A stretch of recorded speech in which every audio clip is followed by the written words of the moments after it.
absolute power. The Winner. Part 1. Jackson studied the shopping mall's long corridor, noting haggard mothers piloting loaded strollers and the senior citizens group walking the mall both for exercise and conversation. Dressed in a gray pinstriped suit, the stocky Jackson stared intently at the north entrance to the shopping mall. That would no doubt be the one she would use, since the bus stop was right in front. She had, Jackson knew, no other form of transportation. Her live-in boyfriend's truck was in the impoundment lot, the 4th time in as many months. It must be getting a little tedious for her, he thought. The bus stop was on the main road. She would have to walk about a mile to get there, but often she did that. What other choice did she have? The baby would be with her. She would never leave it with the boyfriend. Jackson was certain of that. While his name always remained Jackson for all of his business endeavors, next month his appearance would change dramatically from the hefty middle-aged man he was currently. Facial features, of course, would again be altered. Weight would probably be lost, height added or taken away along with hair. Male or female, aged or youthful, often the persona would be taken from people whom he knew, either wholly or bits of thread from different ones, sewn together until the delicate quilt of fabrication was complete. In school, biology had been a favorite subject. Specimens belonging to that rarest of all classes, the hermaphrodite, had never ceased to fascinate him. He smiled as he dwelled for a moment on this greatest of all physical duplicities. Jackson had received a first-rate education from a prestigious Eastern school. Combining his love of acting with his natural acumen for science and chemistry, he had achieved a rare double major in drama and chemical engineering. Mornings would find him hunched over pages of complex equations or malodorous concoctions in the university's chemistry lab, while the evenings would have him energetically embroiled in the production of a Tennessee Williams or Arthur Miller classic. Those accomplishments were serving him very well. Indeed, if his classmates could only see him now.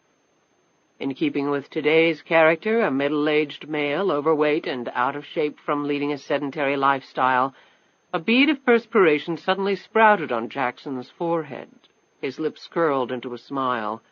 This physical reaction pleased him immensely, aided as it was by the insulation of the padding he was wearing to provide bulky proportions and to conceal his own wiry frame. But it was something more than that, too. He took pride in the fact that he became the person totally, as though different chemical reactions took place within him depending on who and what he was pretending to be. He didn't normally inhabit shopping malls. His personal tastes were far more sophisticated. However, his clientele were most comfortable in these types of surroundings, and comfort was an important consideration in his line of work. His meetings tended to make people quite excited, sometimes in negative ways. Several interviews had become extremely animated, compelling him to think on his feet.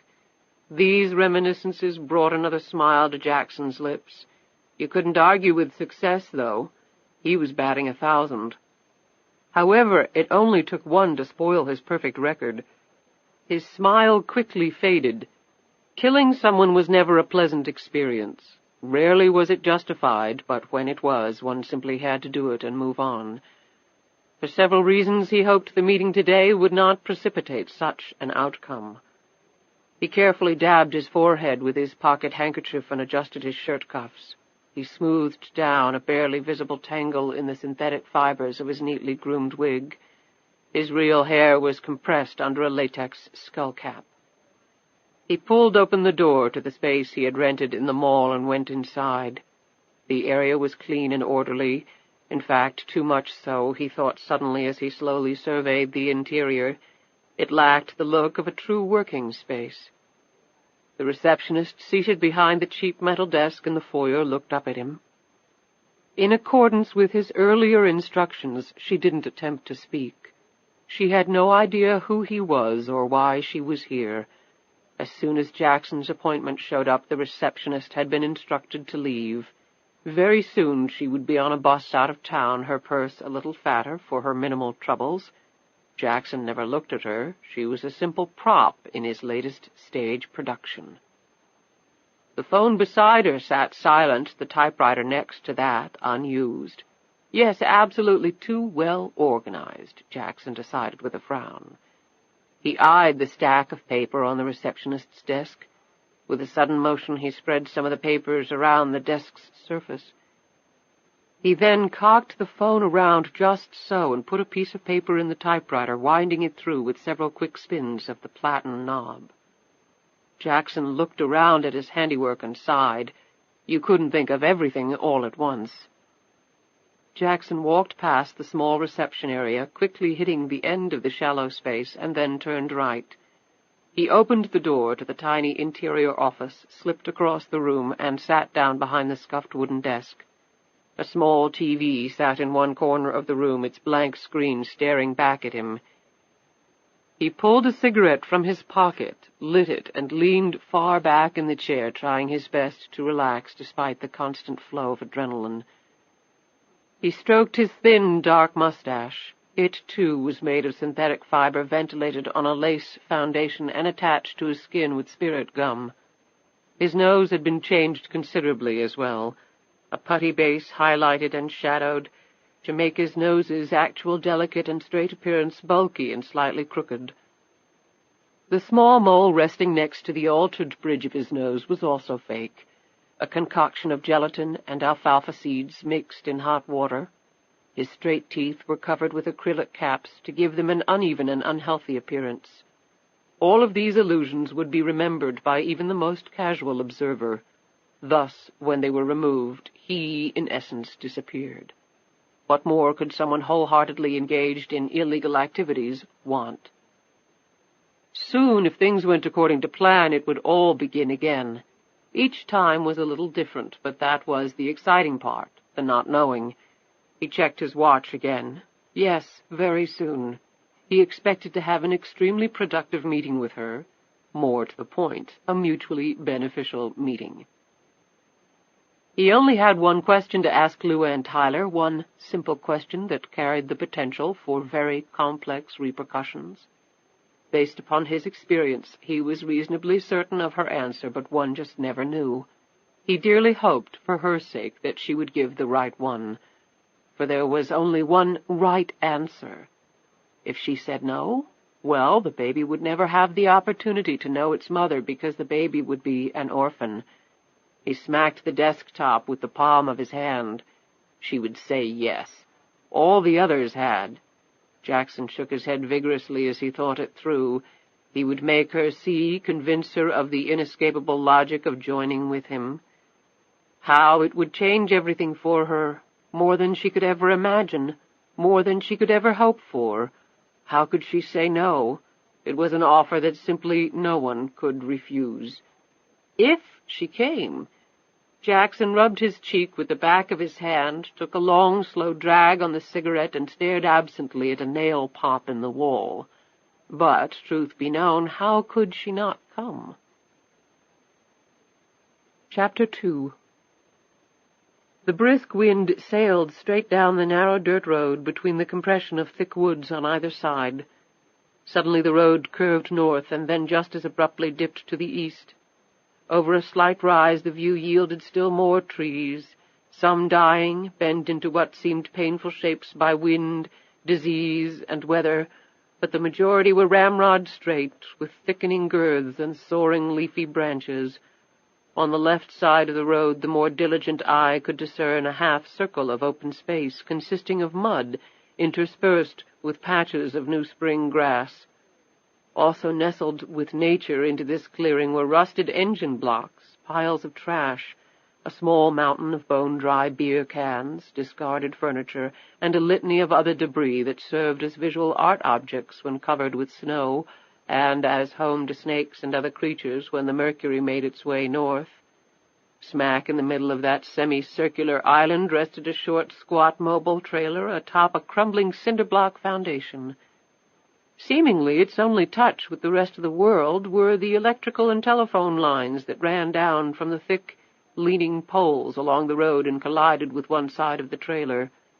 The trailer was a decided eyesore in the middle of nowhere, Its occupants would have agreed with that description. The middle of nowhere was aptly applied to themselves as well.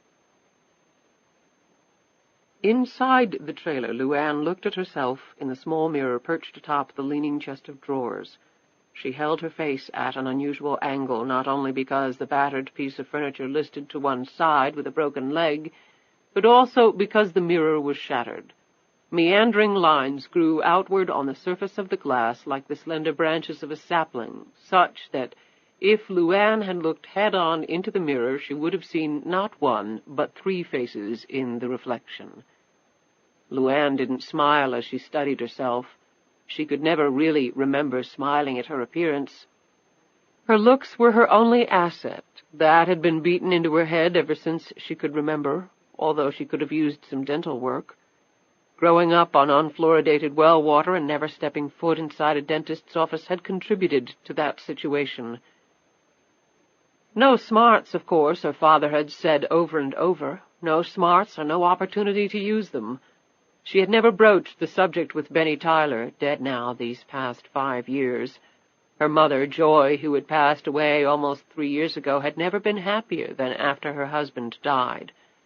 That should have completely dispelled Benny Tyler's opinions of her mental ability, but little girls believed what their daddy told them, mostly unconditionally.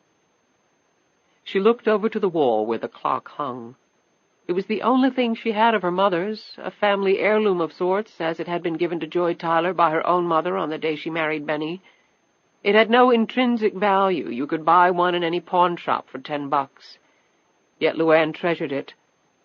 As a little girl, LuAnn had listened to the slow, methodical ticks of that clock far into the night, knowing that in the middle of all the darkness it would always be there, it would always soothe her into sleep and greet her in the morning. Throughout her growing up it had been one of her few anchoring points. It had a connection, too, in that it went back to her grandmother, a woman LuAnn had adored. Having that clock around was like having her grandmother around forever. As the years had gone by, its inner workings had worn down considerably so that it produced unique sounds. It had carried LuAnn through more bad times than good, and right before Joy died she had told LuAnn to take it, to take good care of it. And now LuAnn would keep it for her daughter. She pulled her thick auburn hair straight back, tried a bun, and then dexterously knotted a French braid. Not satisfied with either of these looks, she finally piled her thick tresses on top and secured them with a legion of bobby pins, frequently cocking her head to test the effect. At 5 feet, every few seconds she looked over at the small bundle on the chair next to her. She smiled as she took in the droopy eyes, the curved mouth, the chipmunk cheeks, the doughy fists. 8 months and growing up fast. Her daughter had already started to crawl with the funny back-and-forth gyrations of infancy. Walking would soon replace that. LuAnn stopped smiling as she looked around. It would not take Lisa long to navigate the boundaries of this place. The interior, despite LuAnn's diligent efforts to keep it clean, resembled the exterior, largely due to the temperamental outbursts of the man sprawled on the bed. Dwayne Harvey had twitched once or twice since staggering into the house at 4 a.m., throwing off his clothes and climbing into bed, but otherwise he had remained motionless. She recalled fondly that on one night early in their relationship Dwayne had not come home drunk. Lisa had been the result. Tears glimmered for the briefest time in LuAnn's hazel eyes. She hadn't much time or sympathy for tears, particularly her own. At 20 years of age she had already cried enough of them to last her until the end of her days, she figured. She turned back to the mirror. While one of her hands played with Lisa's tiny fist, LuAnn used the other to pull out all the bobby pins. She swept her hair back and then let her bangs fall naturally forward over her high forehead. It was a style she had worn in school, at least through the 7th grade, when she had joined many of her friends in the rural county in dropping out and seeking work, and the paycheck that came with it. They had all thought, wrongly as it turned out, that a regular paycheck beat the hell out of an education any day of the week. For LuAnn there hadn't been much choice. Half her wages went to help her chronically unemployed parents. The other half went to pay for things her parents couldn't afford to give her, such as food and clothes. She eyed Duane carefully as she undid her tattered robe, revealing her naked body. Seeing no sign of life from him, she swiftly pulled on her underwear. As she grew up, her blossoming figure had been a true eye-opener for the local boys, making them press for manhood even before the natural order of things would allow them official entry. LuAnn Tyler, the movie star/supermodel-to-be. Many of the residents of Rikersville County, Georgia, had thoroughly considered the issue of LuAnn and bestowed upon her that title, weighted down as it was with the highest of expectations. She was not long for their way of life, it was plain to see, proclaimed the wrinkled, thick local women, holding court on their broad, decaying porches, and no one disagreed with them. The natural beauty she possessed would hold out for nothing less than the glossiest of all brass rings. She was the vicarious hope for the locals. New York or maybe Los Angeles would beckon to their LuAnn. It was only a matter of time. Only she was still here, still in the very same county where she had lived all her life. She was a disappointment of sorts, without ever, being barely out of her teens, having had the opportunity to realize any of her goals. She knew the townsfolk would have been surprised to realize that her ambitions did not include lying naked in bed next to Hollywood's hunk of the month, or treading the model's catwalk wearing the latest creations of the haute couture crowd. Although, as she slipped into her bra, it occurred to her that right about now sliding into the latest fashions in exchange for $10,000 a day was not such a bad deal. Her face and her body. Her father had often commented on that attribute, too. Voluptuous, full-figured, he had described it as though it were an entity distinct from her. Weak mind, dazzling body. Thankfully, he had never gone beyond those verbalizations. Late at night, she sometimes wondered if he had ever wanted to, but simply lacked the courage or the opportunity. Sometimes the way he would look at her. On rare occasions, she would venture into the deepest parts of her subconscious and sense, like the sudden scary prick of a needle, the disjointed pieces of a memory that made her wonder if the opportunity maybe had presented itself. At that point she would always shudder and tell herself that thinking such evil of the dead was not a good thing. She studied the contents of the small closet. Really, she owned only one dress that would be appropriate for her appointment. The short-sleeve navy blue with white trim around the collar and hemline. She remembered the day she bought it. A whole paycheck blown. 65 entire dollars. That was 2 years ago, and she had never repeated that insane extravagance. In fact, it was the last dress she had bought. The garment was a little frayed now, but she had done a nice touch-up job with needle and thread. A strand of small, fake pearls, a birthday gift from a former admirer, encircled her long neck. She had stayed up late, methodically coloring in the nicks on her only pair of high heels. They were dark brown and didn't match the dress, but they would have to do. Flip-flops or sneakers, her only other two choices, were not going to cut it today, although she would wear the sneakers on the mile-long trek to the bus stop. Today could be the start of something new, or at least different. Who knew? It could lead to somewhere, anywhere. It could carry her and Lisa away to something other than the Duanes of the world. LuAnn took a deep breath, opened up the zippered interior pocket of her purse, and carefully unfolded the piece of paper. She had written down the address and other information from the phone call from someone who had identified himself as a Mr. Jackson, a call she had almost not answered after pulling the midnight to 7 shift as a waitress at the No. 1 truck stop. When the phone call came, LuAnn's eyes had been welded shut as she sat on the kitchen floor breastfeeding Lisa.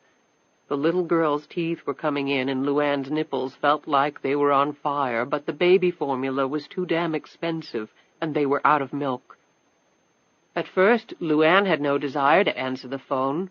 Her job at the popular truck stop, right off the interstate, kept her running non-stop, with Lisa meanwhile tucked safely under the counter in her baby seat. Luckily, the little girl could hold a bottle, and the diner's manager liked LuAnn enough that the arrangement hadn't jeopardized her position. They didn't get many calls. Mostly Dwayne's buddy looking for him to go drinking or strip a few cars that had broken down on the highway. Their bud and babe money, they called it, and often right to her face.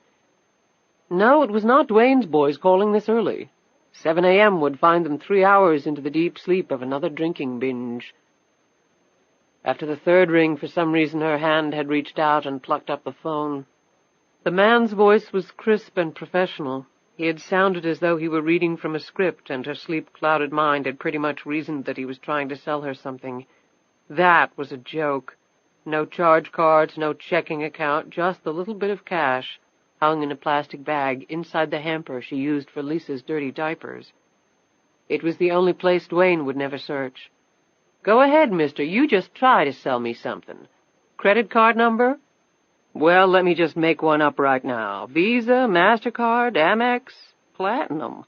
I've got 'em all, at least in my dreams." But the man had asked for her by name, and then he had mentioned the work. He wasn't selling her anything. He essentially was offering her employment. "How did you get my phone number?" she had asked him. The information was readily available, he had replied, so authoritatively that she instantly believed him. But she already had a job, she told him. He asked what her salary was. She refused to answer at first, and then, opening her eyes while Lisa suckled contentedly, she told him. She wasn't sure why. Later she would think that it was a premonition of things to come. Because that's when he had mentioned the pay. $100 per weekday for a guaranteed 2 weeks. She had quickly done the arithmetic in her head. A total of $1,000 with the very real possibility of more work to come at those same rates. And they weren't full days. The man had said 4 hours tops per day. That wouldn't affect her job at the truck stop at all.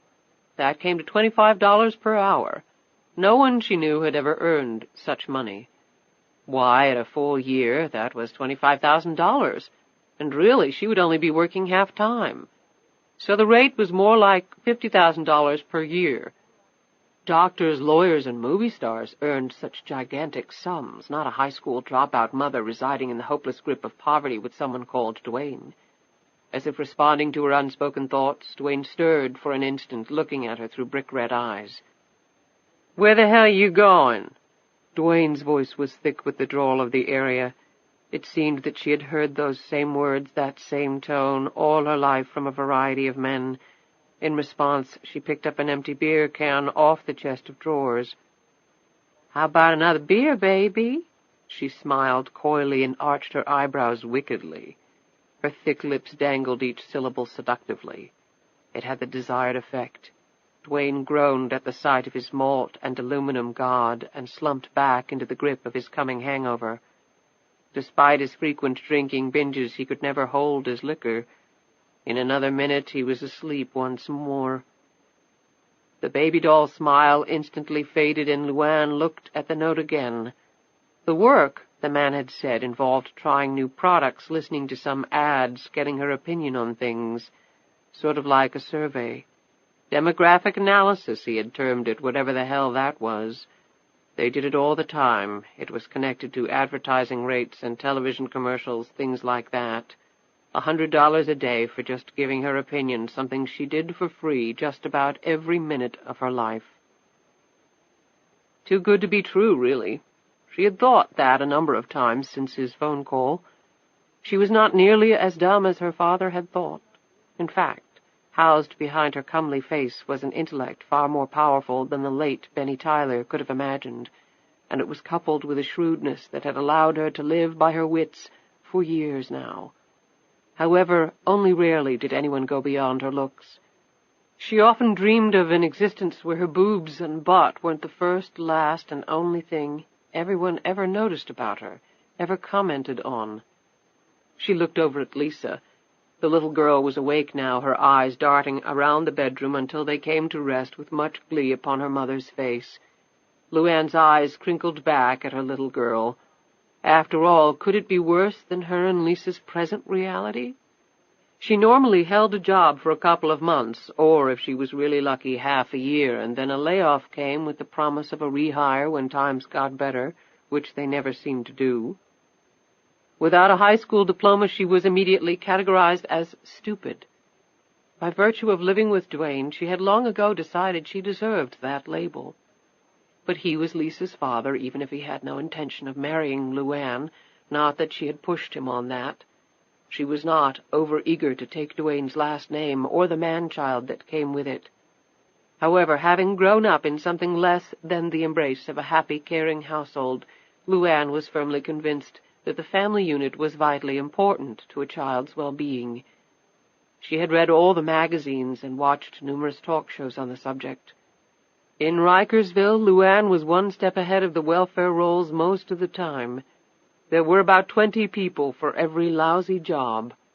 Lisa could and would do far better than her mother. LuAnn had dedicated her life to making that a reality. But with $1,000, perhaps LuAnn would do all right for herself.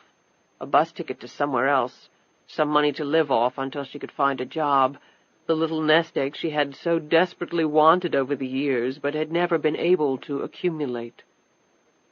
Rikersville was dying. The trailer was Duane's unofficial sepulcher. He would never have it any better, and probably would have it much worse before the ground swallowed him up. It could be her crypt, too, LuAnn realized, only it wouldn't be. Not after today, not after she kept her appointment. She folded up the piece of paper and put it back in her purse. Sliding a small box out of one of the drawers, she found enough change for bus fare. She finished with her hair, buttoned her dress, swooped up Lisa, and quietly left the... Chapter 3. There was a sharp knock on the door. The man quickly stood up from behind the desk, adjusted his tie, and opened a file folder lying in front of him. In the ashtray next to him were the remains of 3 cigarettes. "Come in," he said, his voice firm and clear. The door opened, and LuAnn stepped into the room and looked around. Her left hand clutched the handle of the baby carrier where Lisa lay, her eyes looking around the room with obvious curiosity. Over LuAnn's right shoulder hung a large bag. The man observed the vein plunging down LuAnn's long, sinewy biceps, until it connected with a maze of others in her muscular forearm. The woman was obviously strong physically. What about her character? Was it as strong? "Are you Mr. Jackson?" LuAnn asked. She looked directly at him as she spoke, waiting for his eyes to take the inevitable inventory of her face, bosom, hips, and so on. It didn't matter from what walk of life they came. In that regard, men were all the same. She was thus very surprised when his gaze did not leave her face. He held out his hand, and she shook it firmly. "I am. Please sit down, Miss Tyler. Thank you for coming. Your daughter is quite beautiful. Would you care to put her down over here?" He pointed to a corner of the room. "She just woke up. The walk and the bus ride makes her go to sleep every time. I'll just keep her beside me if that's okay." As if in agreement, Lisa began to jabber and point. He nodded his assent, and then she sat back down and took a moment to peruse the file. LuAnn put Lisa and the large bag down next to her, pulled out a set of plastic keys, and handed them to her daughter to play with. LuAnn straightened back up and studied Jackson with considerable interest. He was dressed expensively. A line of perspiration was strung across his forehead like a miniature set of pearls, and he appeared a little nervous. She ordinarily would put that down to her looks. Most of the men she encountered either acted like fools in attempts to impress her, or shut down within themselves like wounded animals. Something told her that neither was the case with this man. "I didn't see a sign over your office. People might not know you're even here." She looked at him curiously. Jackson smiled tightly at her. "In our business, we don't cater to foot traffic. It doesn't matter to us if people in the mall know we're here or not. All of our business is conducted via appointments, phone calls, that sort of thing." "I must be the only appointment right now, then. Y'all's waiting room is empty." Jackson's cheek twitched as he formed a steeple with his hands. "We stagger our appointments so as not to keep people waiting. I'm the only member of the firm at this location." "So you got other places of business?" He nodded absently. Would you mind filling out this information sheet for me? Take your time." He slid a piece of paper and pen over to her. LuAnn quickly filled out the form, making short, tight motions with the pen. Jackson watched as she did so. He reviewed her information after she finished. He already knew everything on it. LuAnn looked around the place. She had always been observant. Being the object of many males' desires, she typically studied the configuration of every place she was in, if only to determine the fastest exit. When he looked up, he noted her scrutinizing the office surroundings. "Something wrong?" he asked. "It's kind of funny." "I'm afraid I don't understand." "You got a funny office is all." "How do you mean?" "Well, there's no clock anywhere, no trash can, no calendar, and no phone. Now, I ain't worked in any places where people wear neckties on the job, but even Red over at the truck stop keeps a calendar, and he's on the phone more than he's not. And the lady out front, she don't got a clue as to what's going on. Hell, with those 3-inch nails, using that typewriter would be mighty hard anyway." LuAnn caught the stunned look on his face and quickly bit her lip. Her mouth had gotten her in trouble before, and this was one job interview she couldn't afford to blow. "I don't mean nothing by it," she said quickly. "Just talking. Guess I'm a little nervous, is all." Jackson's lips moved for an instant, and then he smiled grimly. "You're very observant." "Got 2 eyes like everybody else." LuAnn smiled prettily, falling back on the old reliable. Jackson ignored her look and rustled his papers. "You recall the terms of the employment I gave to you over the phone?" She snapped back to business. $100 per day for 2 weeks, with maybe some more weeks at that same pay. I work until 7 in the morning right now. If it's all right, I'd like to come and do this job in the early afternoon around about 2, and is it okay if I bring my little girl? She takes her big nap around then. She won't be no trouble at all, cross my heart." With an automatic motion, LuAnn reached down and picked up the toy keys from the floor where the little girl had flung them and handed them back to Lisa. Lisa thanked her mother with a loud grunt. Jackson stood up and put his hands in his pockets. "That's fine. It's all fine. You're an only child and your parents are dead, correct?" LuAnn jerked at the abrupt change in subject. She hesitated and then nodded, her eyes narrowing. "And for the better part of 2 years you have lived with one Dwayne Harvey, an unskilled laborer of sorts, currently unemployed in a trailer in the western part of Rikersville." He looked at her as he recounted this information. He was not waiting for affirmation now. LuAnn sensed that and merely stared back at him. "Dwayne Harvey is the father of your daughter, Lisa, age 8 months. You quit school in the 7th grade and have held numerous low-paying jobs since that time. All of them, I think, would be accurately summed up as dead ends. You are uncommonly bright and possess admirable survival skills. Nothing is more important to you than your daughter's well-being. You are desperate to change the circumstances of your life, and you are just as desperate to leave Mr. Harvey far behind. Right now you are wondering how to accomplish any of this when you lack the financial means to do so, and likely always will. You feel trapped, and well you should. You are most assuredly trapped, Miss Tyler." He stared across the desk at her. LuAnn's face was flushed as she stood up. "What the hell's going on here? What right do you have—" He impatiently broke in. "You came here because I offered you more money than you've ever earned before. Isn't that right?" "How come you know all those things about me?" she demanded. He crossed his arms and studied her intently before answering. "It's in my best interests to know everything I can about someone with whom I'm about to do business." "What does knowing about me have to do with my opinions and surveys and such?" "Very simple, Miss Tyler. To know how to evaluate your opinion on things, I need to know intimate details about the opinion maker, who you are, what you want, what you know, and don't know, the things you like, dislike, your prejudices, your strengths and weaknesses. We all have them in varying degrees. In some, if I don't know all about you, I haven't done my job." He came around the corner of the desk and perched on the edge. "I'm sorry if I offended you. I can be rather blunt. However, I didn't want to waste your time." Finally, the anger in LuAnn's eyes passed away.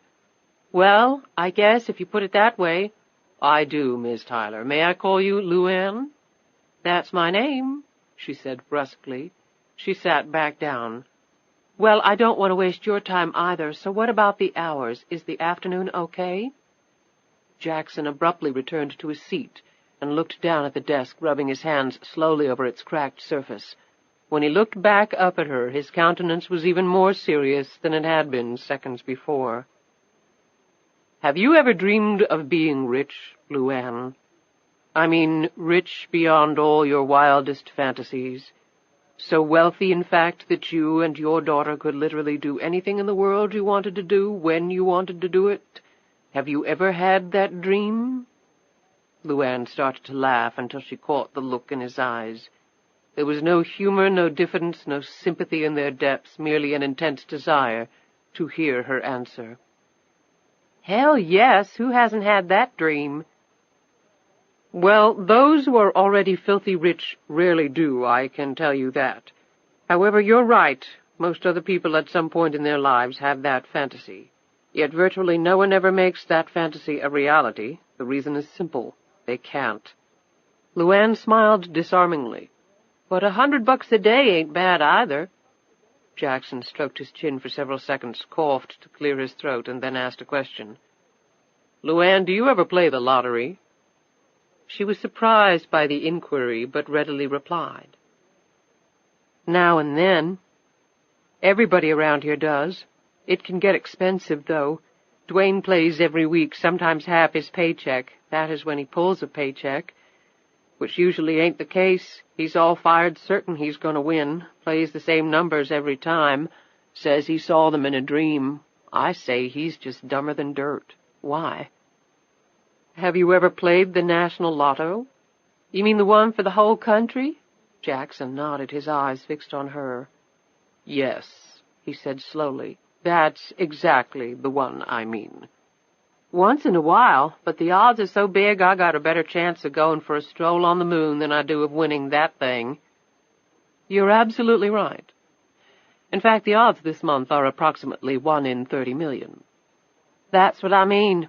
I'd rather go for the dollar scratch-offs. At least then you got a chance to make a quick $20. No sense throwing good money after bad, I always say, particularly when you don't got none to speak of." Jackson licked his lips and leaned his elbows on the desk as he looked at her.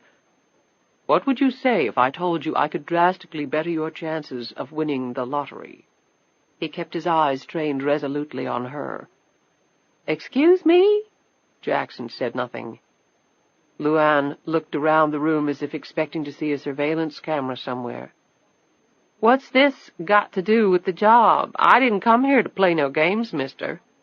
"In fact," Jackson continued, ignoring her queries, "what if I could lower your odds to 1 in 1? Would you do it?"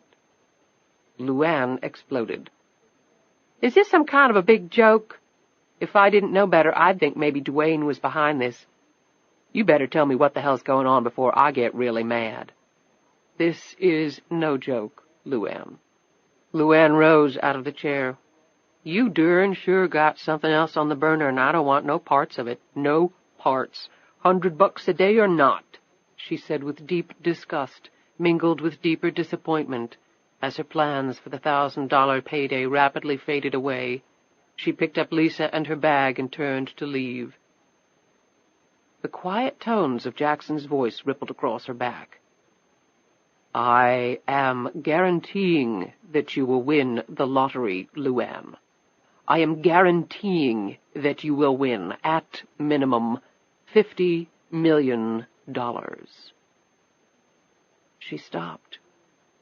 Despite her brains telling her to run as fast as she could out of the place, she found herself slowly turning to face him. Jackson had not moved. He sat behind the desk, his hands clasped in front of him. No more Dwaynes, no more graveyard shifts at the truck diner, no more worrying about having food and clean clothes for your daughter. Anything you want, you can have. Anywhere you want to go, you can go. Anyone you want to become, you can. His tone remained quiet and steady. You mind telling me how you can do that?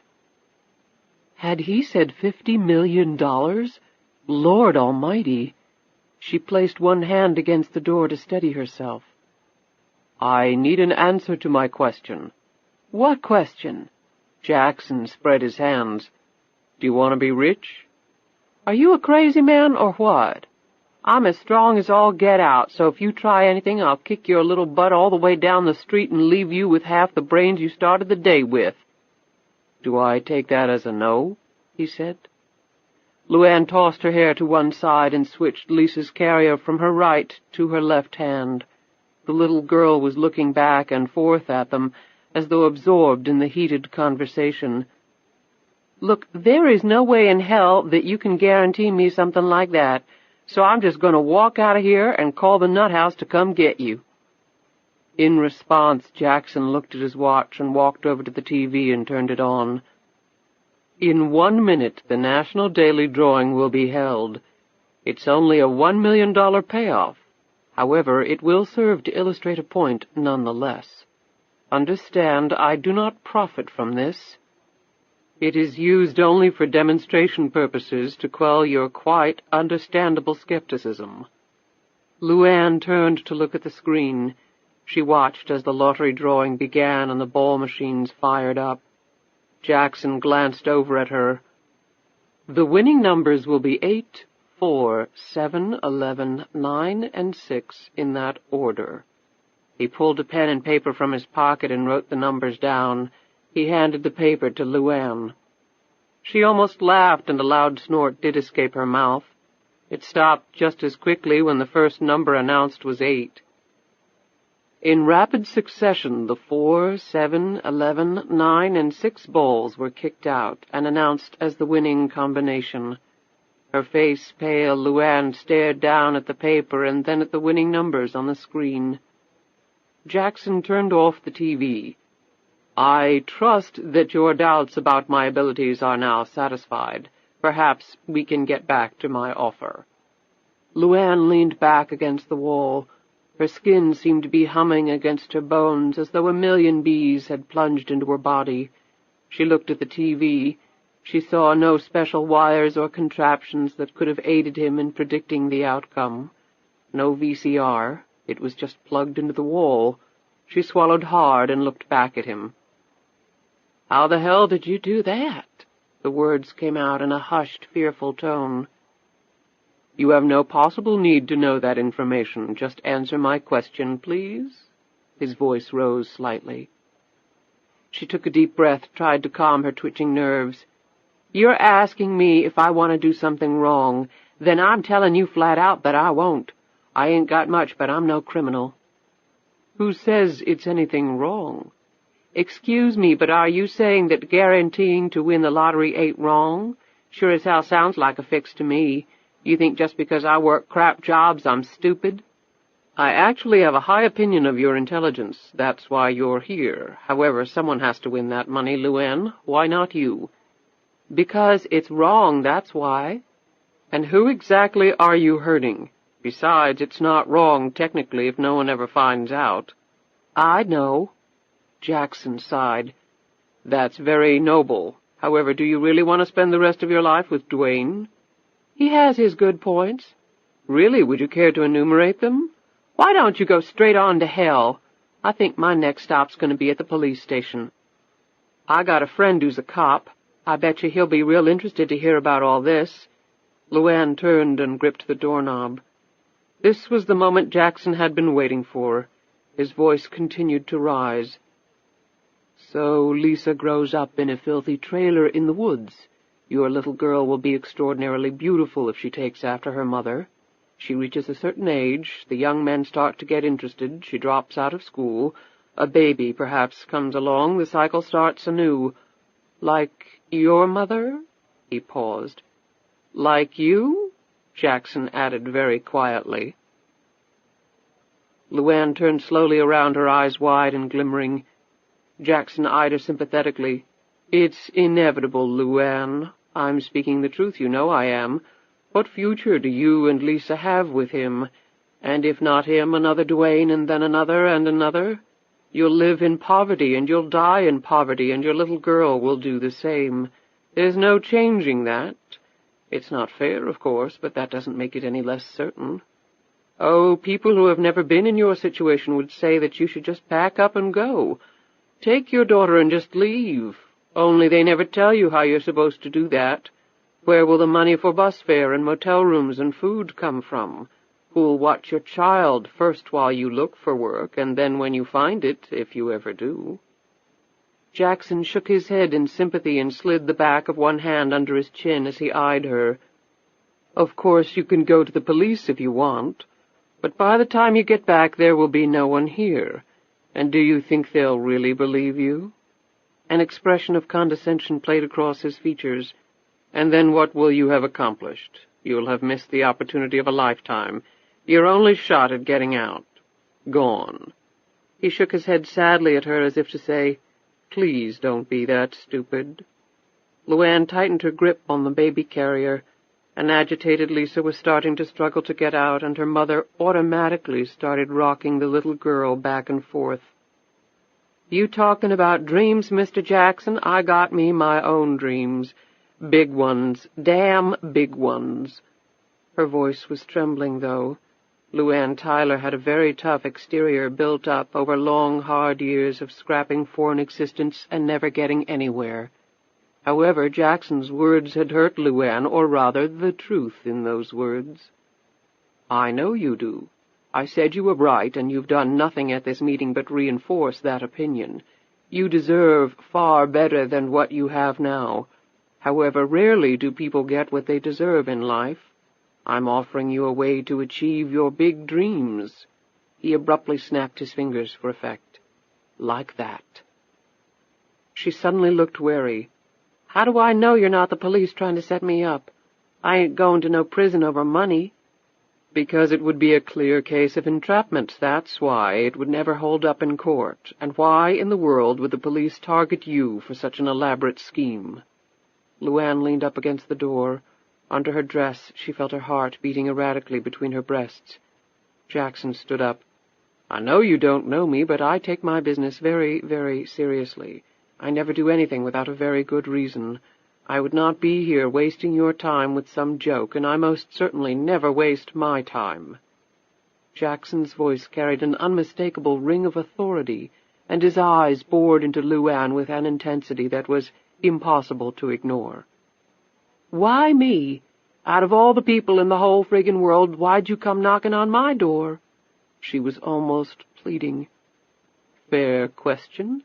However, it's not one I'm prepared to answer, nor is it particularly pertinent.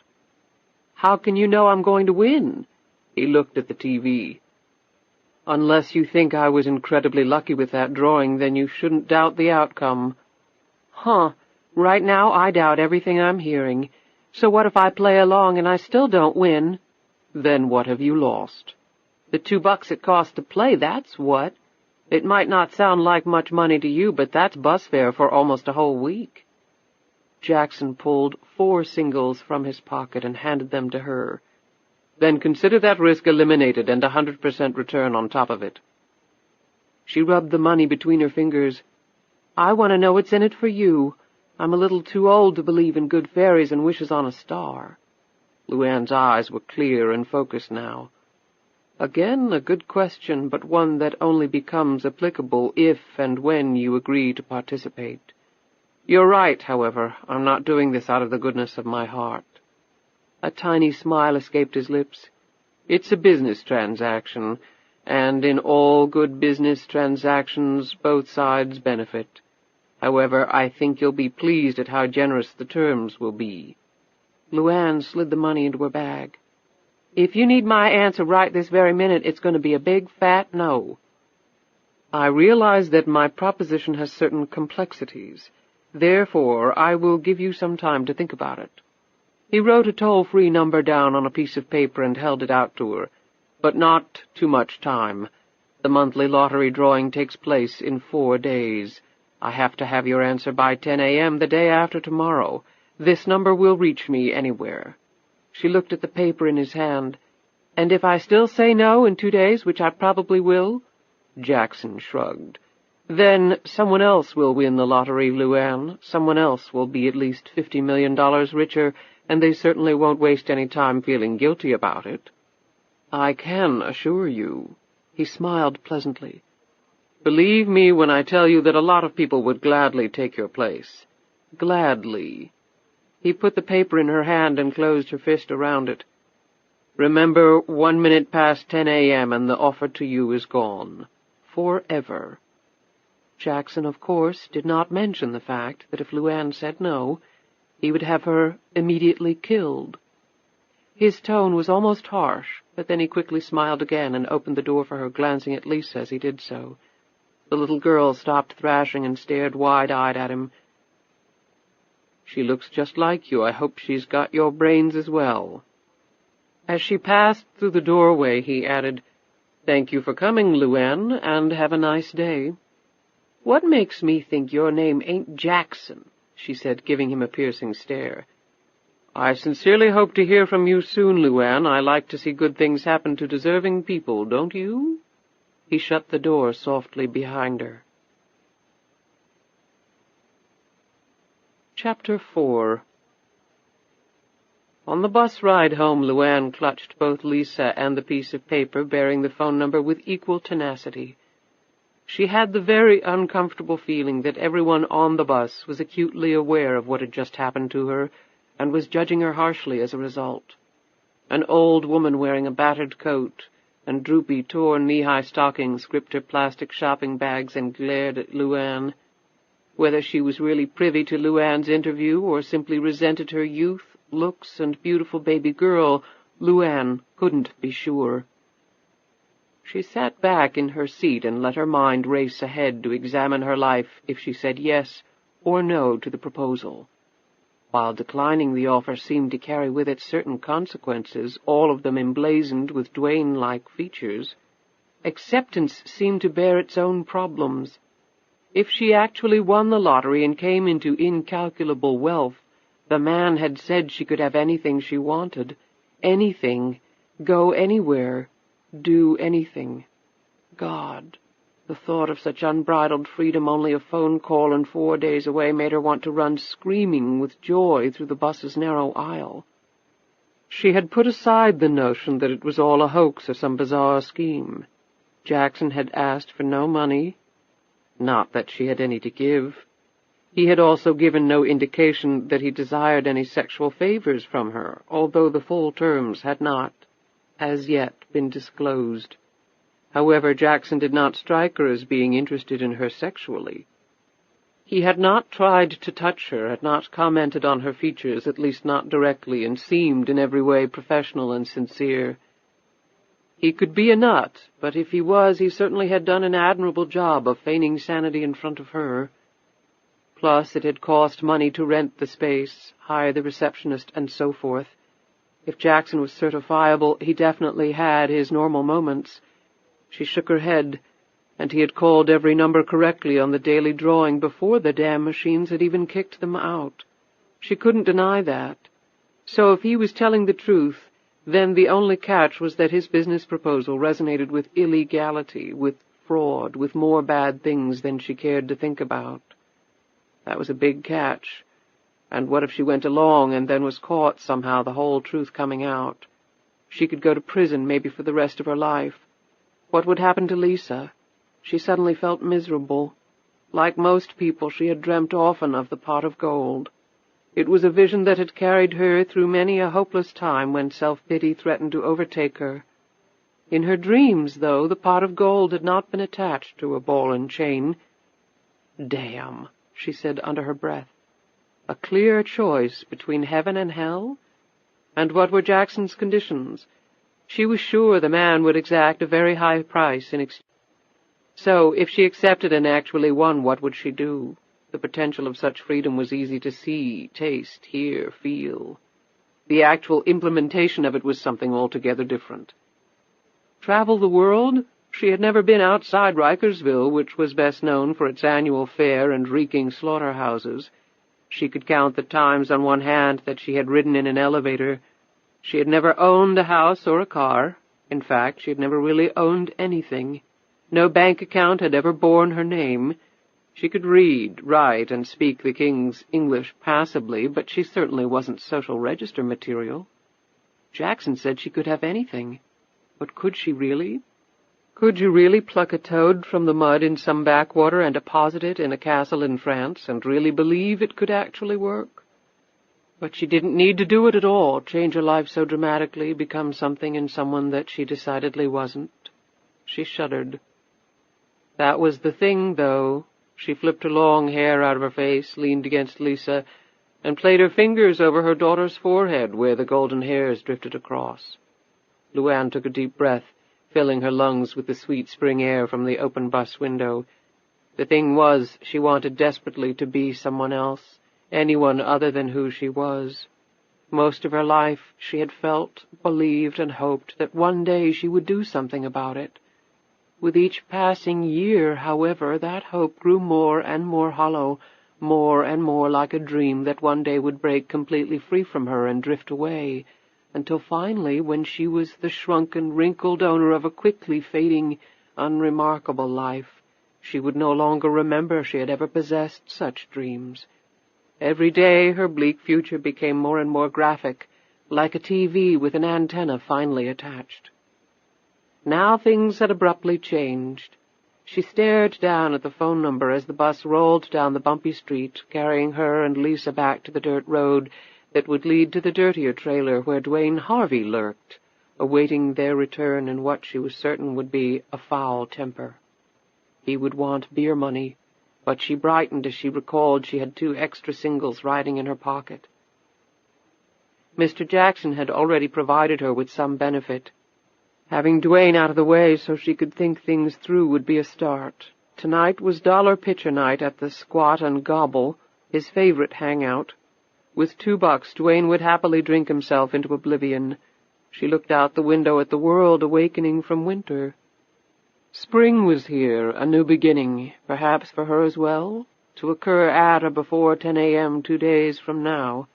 She and Lisa locked eyes for a long moment, and then mother and daughter exchanged tender smiles. She laid her head gently down on Lisa's chest, not knowing whether to laugh or cry, and yet wanting very much to do both. Chapter 5. The busted screen door creaked open, and LuAnn passed through, carrying Lisa. The trailer was dark, cool, and quiet. Dwayne might still be asleep. However, as she navigated through the narrow passageway, she kept her eyes and ears on high alert for movement or sound. She wasn't anything close to being afraid of Dwayne unless he got the drop on her. In a fair fight she could more than hold her own. She'd kicked the crap out of him on more than one occasion when he had been particularly drunk. He normally didn't try anything too outrageous when he was sober, which he would be now, or as close to it as he usually got. It was a strange relationship to have with someone who could be categorized as her significant other. However, she could name 10 other women she knew who had similar arrangements, based more on pure economics, limited options, and, in essence, inertia, than on anything approaching tender emotions. She had had other offers, but rarely was the grass greener elsewhere. She knew that firsthand. She picked up her pace as she heard the snores coming from the bedroom, and leaned her head in the small room.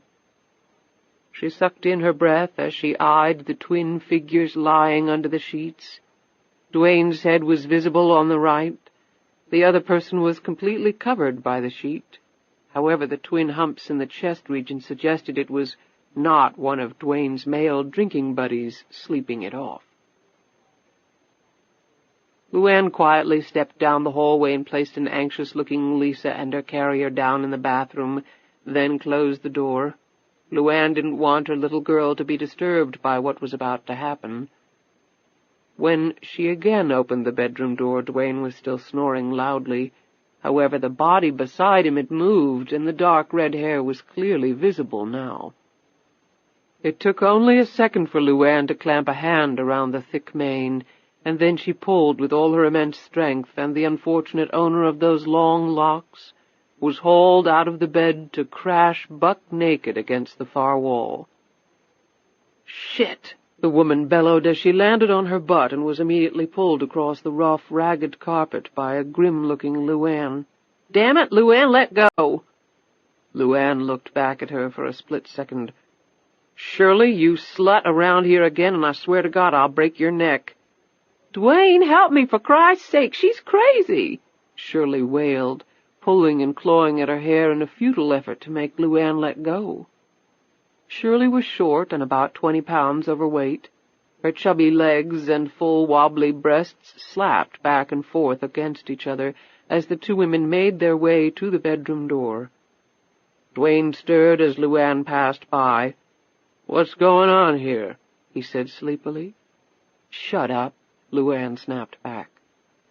As his eyes focused on the situation, Dwayne reached across to the nightstand and pulled out a pack of Marlboros from the drawer. He grinned at Shirley as he lit up. "Going home so soon, Shirl?" He wiped his droopy hair out of his face as he sucked contentedly on his cigarette. Facing to the rear as she was, Shirley glared at him, her fat cheeks a deep burgundy. "You're a piece of crap." Dwayne blew her an imaginary kiss. "I love you too, Shirl. Thanks for the visit. Made my morning." He belly-laughed and slapped his thigh as he propped himself up on the pillow. Then LuAnn and Shirley disappeared through the doorway. After depositing Shirley next to a rusted-out Ford engine block in the front yard, LuAnn turned back to the trailer. Shirley stood up and shrieked, "You pulled half my hair out, you bitch!" LuAnn kept walking, not looking back. "I want my clothes! Give me my damned clothes, LuAnn!" LuAnn turned around. "You didn't need 'em while you were here, so I can't see no reason why you'd need 'em now." "I can't go home like this." "Then don't go home." LuAnn went up the cinder-block steps to the trailer and slammed the door behind her. Dwayne met her in the hallway, dressed in his boxers, an unlit Marlboro dangling from his mouth. "Does a man good to have two alley cats fighting over him. Got my blood going, LuAnn. How about you stepping up to the plate? Come on, baby. Give me a kiss." He grinned at her and tried to slide an arm around her long neck. His next breath was a tortured one as her right fist smashed into his mouth, loosening a couple of his teeth. As painful as that blow was, it did not come close on the hurt scale to the knee that planted itself violently between his legs. Dwayne dropped heavily to the floor. LuAnn hovered over him. "If you pull that crap again, Dwayne Harvey, so help me God, I'll rip it right off and flush it down the toilet." "Crazy-ass woman," he half-sputtered, half-whimpered, clutching at his groin. Blood seeped through his lips. She reached down and clamped an iron grip across his cheeks. "No, you're crazy if you think for 1 second I'm gonna put up with that shit." "We ain't married." "That's right, but we live together. We got a kid together, and this place is as much mine as it is yours." "Shirl don't mean nothing to me. What do you care?" He stared up at her, small tears gathering in the corners of his eyes as he continued to clutch his privates. "Because that little fat piece of bacon is going to waddle on down to the IGA and the beauty parlor and the damned squat and gobble and tell everybody that will listen all about it, and I'm going to look like the biggest piece of trash in the world." "You shouldn't have left me this morning." He struggled up off the floor.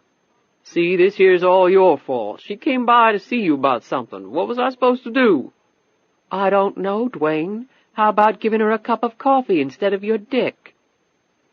"I don't feel so good, babe. I really don't." He leaned up against the wall.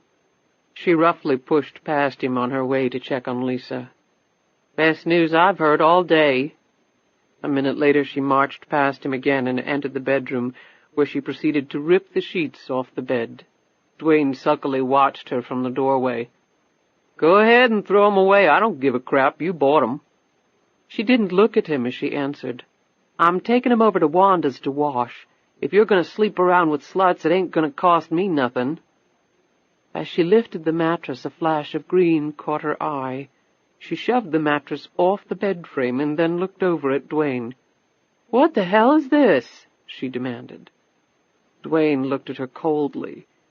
He sauntered into the room, scooped up the piles of cash, and stuffed them in a paper bag that had been sitting on the table beside the bed. He continued to eye her as he closed up the bag. "Let's just say I won the lottery," he said arrogantly. She perceptibly stiffened at his words as though she'd been slapped flush in the face. For a moment she felt as though she would topple right over in a dead faint. Had Duane actually been behind all of this? Were he and Jackson in this together? She could not have envisioned a more unlikely pair. It couldn't possibly be. She quickly recovered and crossed her arms. "Bull.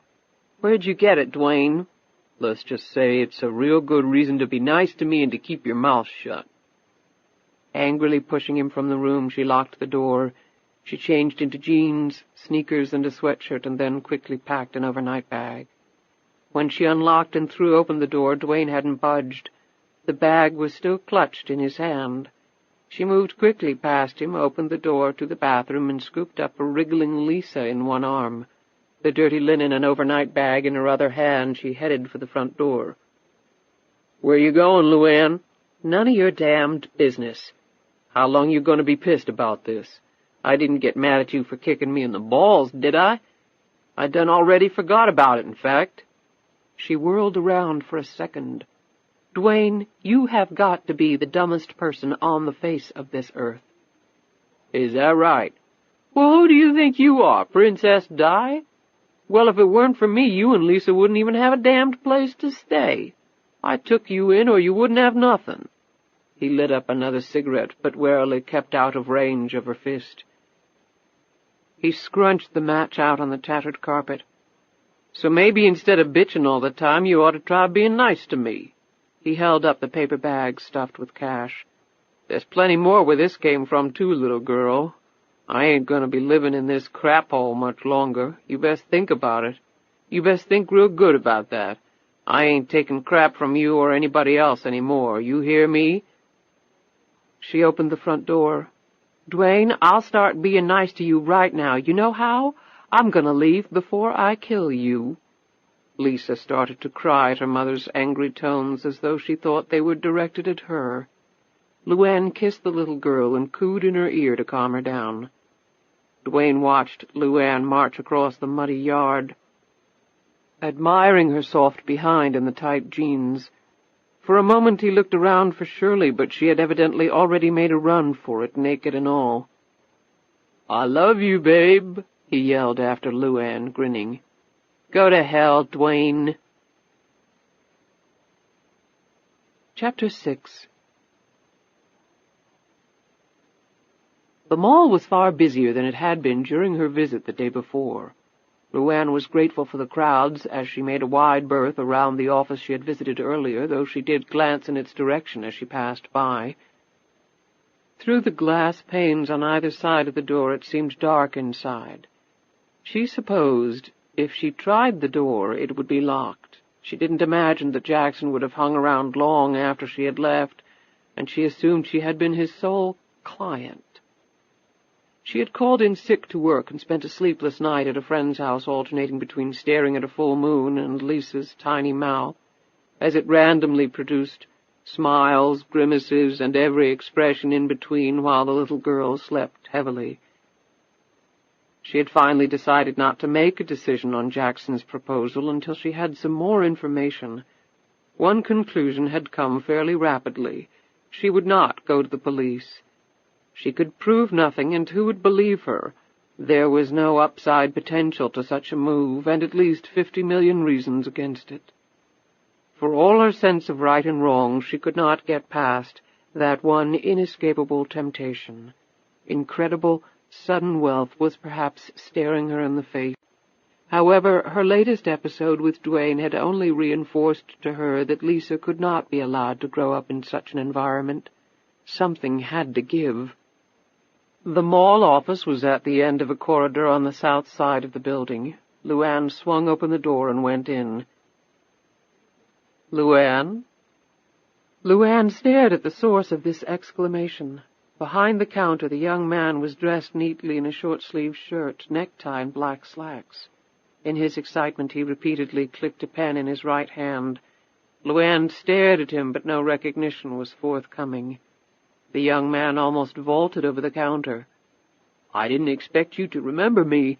Johnny Jarvis. I go by John now." He extended a hand in a professional manner, and then, grinning, he gave her a solid hug and spent a full minute cooing over Lisa. LuAnn pulled out a small blanket from her bag, set her daughter down on it, and gave her a stuffed animal. "I can't believe it's you, Johnny. I haven't seen you since, what, the 6th grade?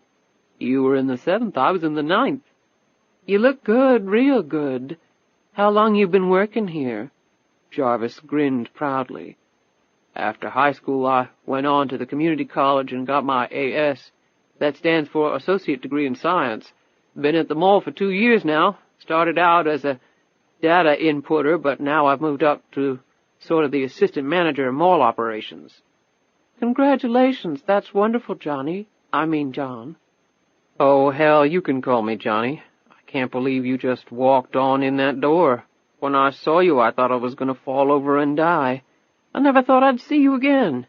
I supposed you'd just gone on to New York City or something." "Nope, still here," she added quickly. "I'm kind of surprised. I've never seen you around the mall before then." "I don't get up here much. It's a pretty long way from where I live now." "Have a seat and tell me what you've been up to. I didn't know you had a baby. Didn't even know you were married." "I'm not married." "Oh." Jarvis's face reddened slightly. You want some coffee or something? I just put on a fresh pot." "I'm kind of in a hurry, Johnny." "Oh, well, what can I do for you?" He suddenly looked surprised. "You aren't looking for a job, are you?" She looked pointedly at him. "What if I was? Something wrong with that?"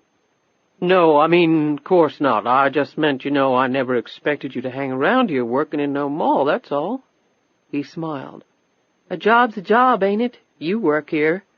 And while we're talking about it, exactly what am I supposed to be doing with my life?" Jarvis's smile quickly faded, and he rubbed his hands nervously down the legs of his pants. "I didn't mean nothing by it, LuAnn. I just always thought of you living in some castle somewhere, wearing fancy clothes and driving fancy cars. I'm sorry." LuAnn's anger faded as she thought back to Jackson's proposition. Castles might be within her reach now. "It's okay, Johnny. It's been a long week. You know what I mean? I'm not looking for a job. What I'm looking for is a little information about one of your renters here."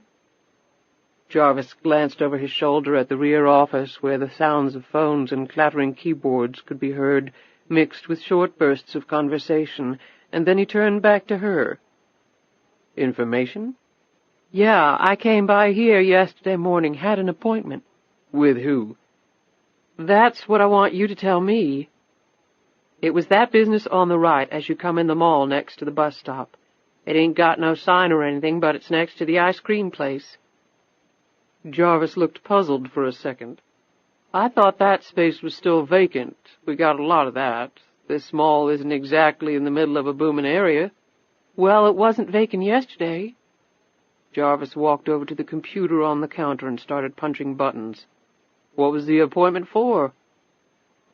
LuAnn's reply was immediate. "Oh, it was a sales job, pushing products door to door." "Yeah, we've had some people like that come in on a temporary basis, more like an interview room than anything else. If we have the space, which we usually do, we rent it out, sometimes just for the day, especially if it's already been built out, ready-made for office space." He pulled up a screen and studied it.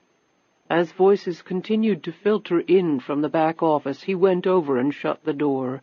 He looked a little apprehensively at LuAnn. "So what'd you want to know?" She noted his concerned look and glanced in the direction of the door he had just shut. "You're not going to get in trouble over this, are you, Johnny?" He waved his hand dismissively. "Hell no. Remember, I'm the assistant manager here," he said importantly. "Well, just tell me whatever you can. Who the people are, what the business is, an address somewhere, stuff like that." Jarvis looked confused. "Well, didn't they tell you that during the interview?" "Some of it," she said slowly, "but I just want to make sure it's all legit, before I accept or not.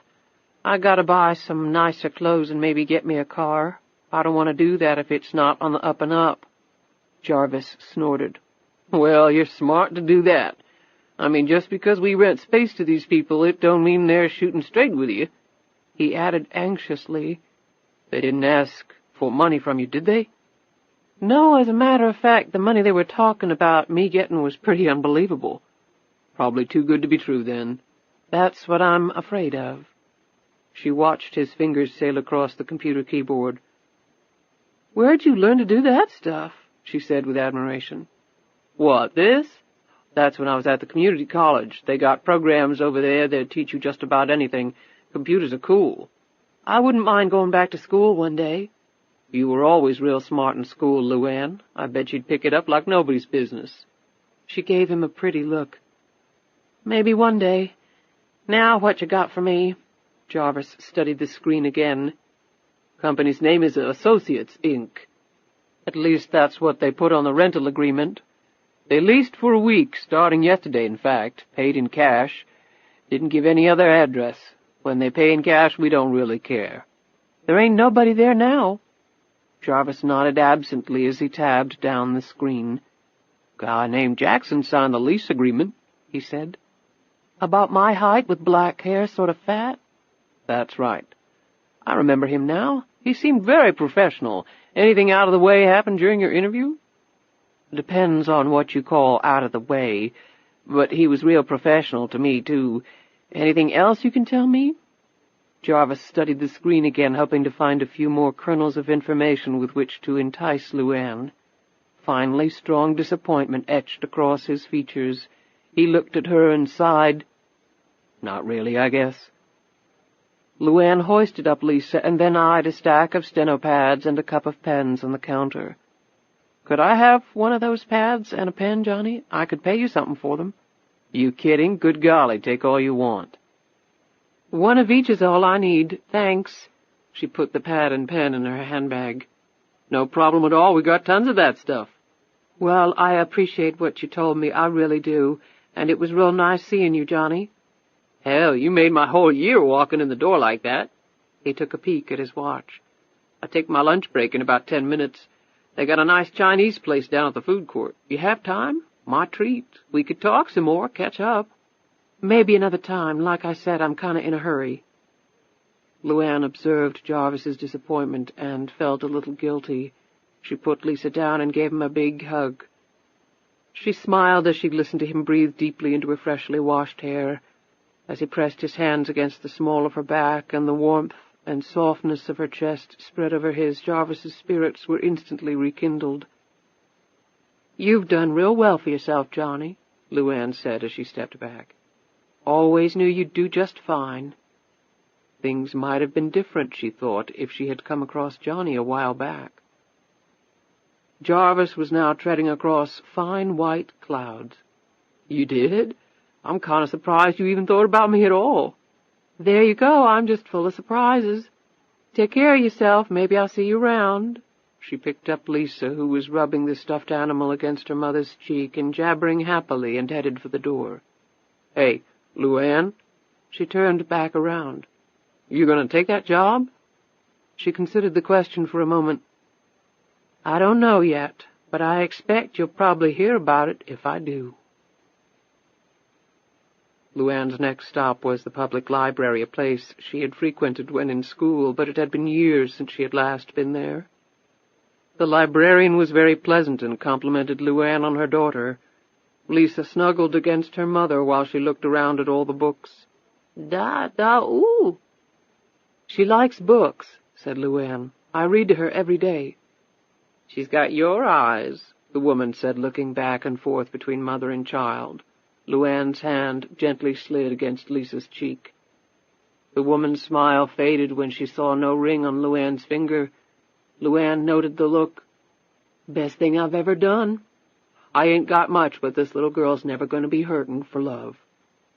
The woman smiled weakly and nodded. My daughter is a single mother. I do what I can to help out, but it's very hard. There's never enough money to go around. Tell me about it. LuAnn dug a bottle and a container of water out of her diaper bag, mixed some formula she had gotten from a friend together, and helped Lisa get a grip on it. If I ever get to the end of a week with more money than I started with, I'm not going to know what to do with myself." The woman shook her head wistfully. "I know they say that money is the root of all evil, but I often think how nice it would be not to have to worry about the bills. I can't imagine the feeling. Can you?" "I can imagine it. I imagine it must feel pretty darn good." The woman laughed. "Now, how can I help you?" "You keep copies of different newspapers here on that film stuff, don't you?" The woman nodded. "On microfilm. It's in that room." She pointed to a doorway at the far end of the library. LuAnn hesitated. "Do you know how to use the microfilm machine? If not, I can show you. It's not very difficult." "That'd be real nice, thank you." They entered the room, which was vacant and dark. The woman turned on the overhead light, seated LuAnn at one of the terminals, and picked out a microfilm spool from one of the files. It only took a minute to insert the spool, and information appeared on the lit screen. The woman worked the controls, and lines of text flashed across the screen. LuAnn watched her carefully as she removed the spool and turned the machine off. "Now, you try it," the woman said. LuAnn expertly inserted the spool and manipulated the controls as the film advanced. "That's very good. You learn quickly. Most people don't get the hang of it right away." "I've always been good with my hands." "The catalog files are clearly marked. We carry the local paper, of course, and some of the national ones. The publication dates are printed on the outside of the file drawers." "Thank you very much." As soon as the woman left, LuAnn carried Lisa, who was still slurping on the bottle, and started exploring the rows of file cabinets. She set Lisa down and watched in amusement as the little girl rolled to a cabinet, put down the bottle, and tried to pull herself up. LuAnn located a major newspaper in one of the cabinets and proceeded to check the boxes housing the spools until she found the dates corresponding to the last 6 months. She took a minute to change and burp Lisa, and then inserted the first spool into the microfilm machine. With Lisa perched on her lap and pointing excitedly and jabbering on about the sights on the screen, LuAnn's eyes scanned the front page. It didn't take long to locate the story and the accompanying 2-inch headline. "Lottery winner nets $45 million. LuAnn quickly read the story. Outside, the sound of a sudden rainstorm assailed her ears. Spring brought a lot of rain to the area, usually in the form of thunderstorms. As if in response to her thoughts, thunder boomed and the entire building seemed to shake. LuAnn glanced anxiously over at Lisa, but the little girl was oblivious to the sounds. LuAnn pulled a blanket from her bag, set it down on the floor with some toys, and put Lisa down. LuAnn turned back to the headline. She pulled the steno-pad and pen out of her handbag and started scribbling notes. She flipped to the next month. The U.S. Lotto drawing was held on the 15th of each month. The dates she was looking at were for the 16th through the 20th. 2 hours later she had completed her review of the past 6 winners. She unwound the last spool and replaced it in the file drawer. She sat back and looked at her notes. Her head was pounding and she wanted a cup of coffee. The rain was still coming down hard. Carrying Lisa, she went back into the library, pulled some children's books down, and showed Lisa the pictures in them and read to the little girl. Within 20 minutes Lisa had fallen asleep, and LuAnn put her in the baby carrier. Within 20 minutes Lisa had fallen asleep, and LuAnn put her in the baby carrier and set it on the table next to her. The room was quiet and warm. As LuAnn felt herself starting to doze, she put one arm protectively across Lisa and gripped the little girl's leg in a gentle squeeze. The next thing she knew, she was startled awake when a hand touched her shoulder. She looked up into the eyes of the librarian. "I'm sorry to wake you, but we're closing up." LuAnn looked around, bewildered for a moment. "Good Lord, what time is it?" "A little after 6, dear." LuAnn quickly packed up. "I'm sorry for falling asleep in here like that." "Didn't bother me a bit. I'm just sorry I had to wake you. You looked so peaceful there with your daughter and all." "Thanks again for all your help." LuAnn cocked her head as she listened to the rain pounding on the roof. The woman looked at her. "I wish I could offer you a ride somewhere, but I take the bus." "That's okay. The bus and me know each other real good." LuAnn draped her coat over Lisa and left. She sprinted to the bus stop and waited until the bus pulled up a half-hour later with a squeal of brakes and a deep sigh of its air-powered door. She was 10 cents short on the fare, but the driver, a heavy-set black man whom she knew by sight, waved her on after dropping in the rest from his own pocket. "We all of us need help every now and again," he said. She thanked him with a smile. 20 minutes later, LuAnn walked into the number 1 truck stop several hours before her shift. "Hey, girl, what you doing here so soon?" asked Beth, LuAnn's 50-ish and very matronly co-worker, as she wiped a wet cloth across the Formica counter. A 300-pound truck driver appraised LuAnn over the rim of his coffee cup, and, even soaked as she was from her jaunt in the rain, he came away dutifully impressed, as always. "She come in early so she wouldn't miss big old Frankie here," he said with a grin that threatened to swallow up his whole wide face. "She knew I got on the earlier shift and couldn't bear the thought of not seeing me no more." "You're right, Frankie. It'd just break her heart if LuAnn didn't see your big old hairy mug on a regular basis," Beth rejoined, while prying between her teeth with a swizzle stick. "Hi, Frankie, how you?" LuAnn said. "Just fine now," Frankie replied, the smile still cemented on his features. "Beth, can you watch Lisa for a minute while I change into my uniform?" LuAnn asked as she wiped her face and arms down with a towel. She checked Lisa and was relieved to find her dry and hungry. "I'm going to make up her bottle in just a minute and mix up some of that oatmeal. Then she should be ready to go down for the night, even though she had a pretty big nap not too long ago." "You bet I can take that beautiful little child into my arms. Come here, darling." Beth hoisted up Lisa and settled her against her chest, where Lisa proceeded to make all manner of noises and pull at the pen stuck behind Beth's ear. "Really now, LuAnn, you ain't got to be here for hours. What's up?" "I got soaked, and my uniform's the only clean thing I got. Besides, I felt bad about missing last night. Hey, is there anything left over from lunch? I sort of can't remember eating today." Beth gave LuAnn a disapproving look and planted one hand on a very full hip. "If you took half as good care of yourself as you do this baby, my Lord, child, it is almost 8 o'clock. "Don't nag, Beth. I just forgot, that's all." Beth grunted. "Right. Dwayne drank your money away again, didn't he?" "You ought to drop that little sumbitch, LuAnn," Frankie grumbled. "But let me kick his ass first for you. You deserve better than that crap."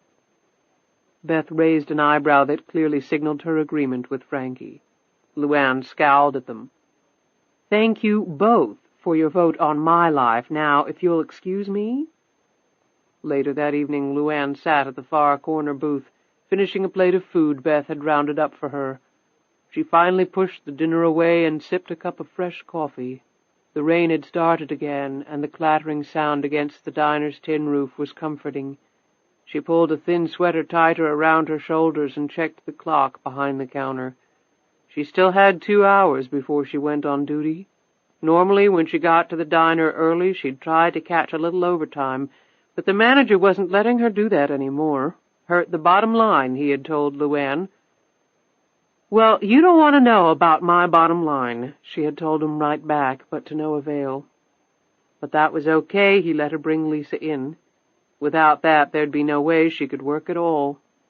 And he paid her in cash. She knew he was avoiding payroll taxes that way, but she made little enough money as it was without the government taking any. She had never filed a tax return. She had lived her entire life well below the poverty line and rightly figured she didn't owe any taxes. Lisa was in her carrier across from her.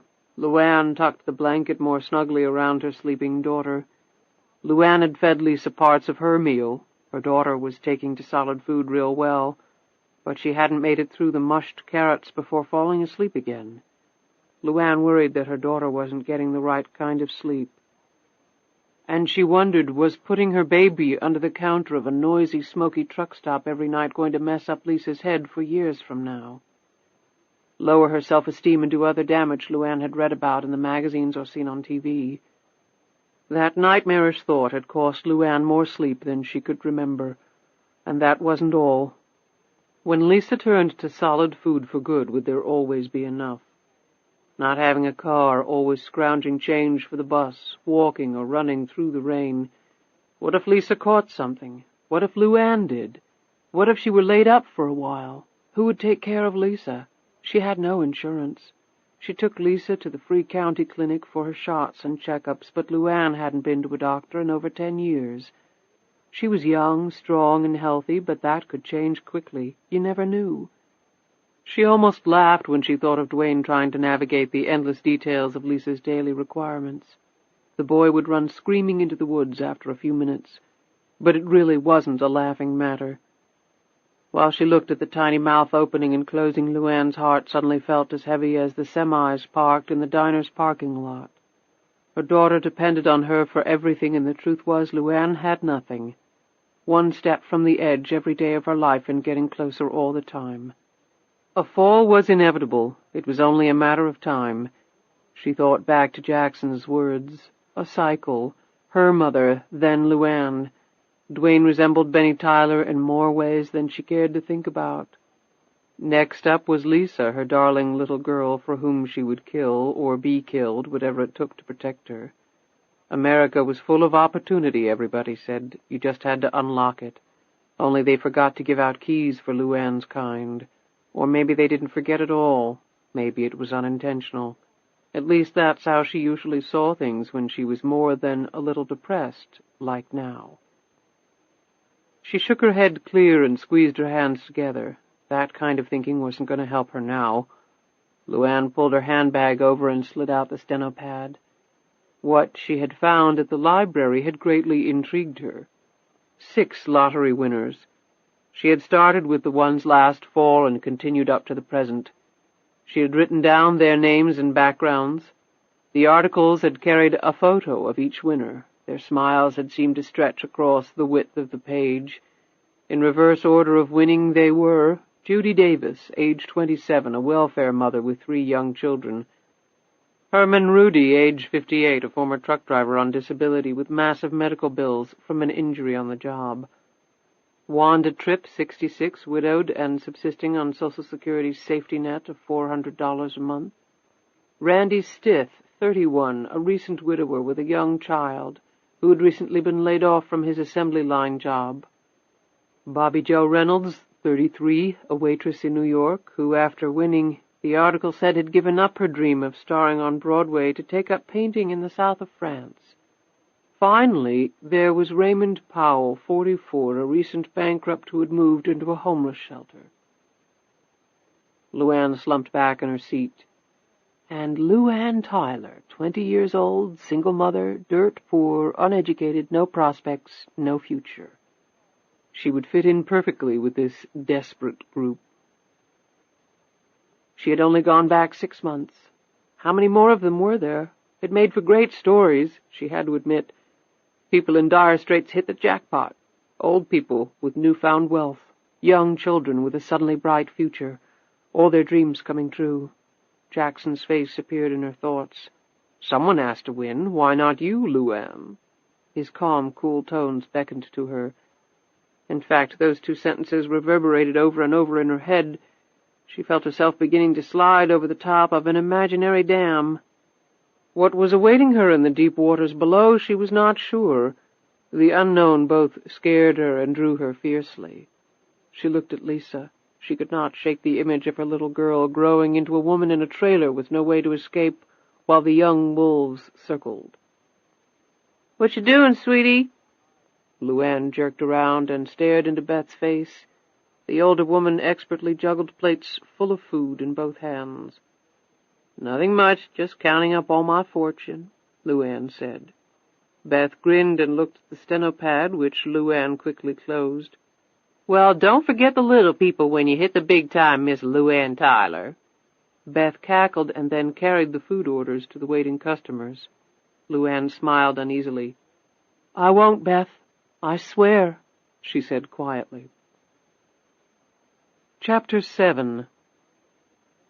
It was 8 o'clock in the morning, on the day. LuAnn stepped off the bus with Lisa. This was not her usual stop, but it was close enough to the trailer that she could walk it in half an hour or so, which was nothing to her. The rain had passed and left the sky a brilliant blue and the earth a lush green. Small clusters of birds sang the praises of the changing season and the exit of another tedious winter. Everywhere LuAnn turned as she tramped along under the newly risen sun there was fresh growth. She liked this time of day. It was calm, soothing, and she tended to feel hopeful about things. LuAnn looked ahead to the gently rolling fields, and her manner grew both somber and expectant. She walked slowly through the arched gateway and past the patinated sign proclaiming her entrance into the Heavenly Meadows Cemetery. Her long, slender feet carried her automatically to Section 14, Lot 21, Plot 6. It occupied a space on the small knoll in the shadow of a mature dogwood that would soon begin showing its unique wares. She laid Lisa's carrier down on the stone bench near her mother's grave and lifted out the little girl. Kneeling in the dewy grass, she brushed some twigs and dirt off the bronze marker. Her mother, Joy, had not lived all that long. 37 years. It had seemed both brief and an eternity for Joy Tyler, that LuAnn knew. The years with Benny had not been pleasant, and had, LuAnn firmly believed now, hastened her mother's exit from the living. "Remember, this is where your grandma is, Lisa. We haven't been here for a while because the weather was so bad. But now that it's spring, it's time to visit again." LuAnn held up her daughter and pointed with her finger at the recessed ground. "Right there. She's sleeping right now, but whenever we come by, she sort of wakes up. She can't really talk back to us, but if you close your eyes tight as a baby bird's and listen real hard, you can kind of hear her. She's letting you know what she thinks about things." After saying this, LuAnn rose up and sat on the bench with Lisa on her lap, bundled against the chill of the early morning. Lisa was still sleepy. It usually took her a while to wake up, but once she did, the little girl wouldn't stop moving or talking for several hours. The cemetery was deserted except for a workman LuAnn could see far in the distance, cutting grass on a riding mower. The sounds of the mower's engine didn't reach her, and there were few cars on the roadway.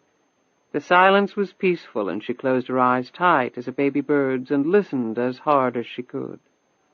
At the diner she had made up her mind to call Jackson right after she got off work. He had said any time, and she figured he would answer the phone on the first ring, regardless of the time. Saying yes had seemed like the easiest thing in the world to do, and the smartest. It was her turn. After 20 years filled with grief, disappointment, and depths of despair that seemed to have endless elasticity, the gods had smiled upon her. Out of the masses of billions, LuAnn Tyler's name had turned the hat trick on the slot machine. It would never happen again, of that she was dead certain. She was also sure that the other people she had read about in the paper had made a similar phone call. She hadn't read anything about them getting in trouble. That sort of news would have been all over, certainly in as poor an area as she lived in, where everyone played the lottery in a frantic effort to throw off the bitter hopelessness of being a have-not. Somewhere between leaving the diner and stepping on the bus, however, she had felt something very deep inside of her prompting her not to pick up the phone, but instead to seek counsel other than her own. She came here often to talk, to lay flowers she had picked, or to spruce up her mother's final resting place. In the past, she had often thought she actually did communicate with her mother. She had never heard voices. It was more levels of feelings, of senses.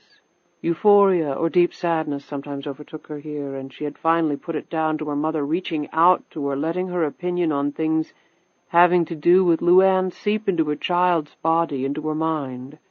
Doctors would probably call it. Right now she hoped for something to speak to her, to let her know what to do. Her mother had raised her right. LuAnn had never told a lie until she had started living with Dwayne. Then the fabrications seemed to just happen. They seemed to be an inextricable part of simply surviving. But she had never stolen anything in her life, never really done anything wrong that she knew of. She had kept her dignity and self-respect through a lot over the years, and it felt good. It helped her get up and face the toil of another day when that day contained little in the way of hope that the next day and the next would be any different, any better. But today nothing was happening. The noisy lawnmower was drawing closer and the traffic on the road had picked up. She opened her eyes and sighed. Things were not right. Her mother apparently was not going to be available today of all days. She stood up and was preparing to leave when a feeling came over her. It was like nothing she had ever experienced before. Her eyes were automatically drawn to another section of the cemetery, to another plot that lay about 500 yards away. Something was pulling her there, and she had no doubt what it was. Eyes wide and her legs moving of their own accord, LuAnn made her way down the narrow, winding asphalt walkway. Something made her clutch Lisa tightly to her bosom, as though, if she didn't, the little girl would be snatched away by the unseen force compelling LuAnn to its epicenter. As she drew nearer to the spot, the sky seemed to turn a terrible dark. The sounds of the mowing were gone. The cars had stopped coming down the road. The only sound was the wind whistling over the flat grass and around the weathered testaments to the dead. Her hair blowing straight back, LuAnn finally stopped and looked down. The bronze marker was similar in style to her mother's, and the last name on it was identical, Benjamin Herbert Tyler. She had not been to this spot since her father had died. She had tightly clutched her mother's hand at his funeral, neither woman feeling the least bit saddened, and yet having to display appropriate emotions for the many friends and family of the departed. In the strange way the world sometimes worked, Benny Tyler had been immensely popular with just about everyone except his own family, because he had been generous and cordial with everyone except his own family. Seeing his formal name etched in the metal made her suck in her breath. It was as though the letters were stenciled over an office door and she would soon be ushered in to see the man himself. She started to draw back from the sunken earth, to retreat from the sharp jabs that seemed to sink in deeper with each step she had taken toward his remains. Then the intense feeling she had not realized beside her mother's grave suddenly overtook her. Of all places, she could almost see wisps of gauzy membrane swirling above the grave like a spiderweb picked up by the wind. She turned and ran. Even with Lisa, she hit an all-out sprint, 3 steps into a run that would have made many an Olympian bristle with envy. Without missing a step and gripping Lisa to her chest, LuAnn snatched up Lisa's baby carrier and flew past the gates of the cemetery. She had not closed her eyes tight like a baby bird. She had not even been listening particularly hard. And yet the immortal speech of Benny Tyler had risen from depths so far down she could not contemplate them, and had made its way ferociously into the tender ear canals of his only child. "Take the money, little girl. Daddy says take it, and damn everyone and everything else. Listen to me. Use what little brain you've got. When the body goes, you got nothing. Nothing.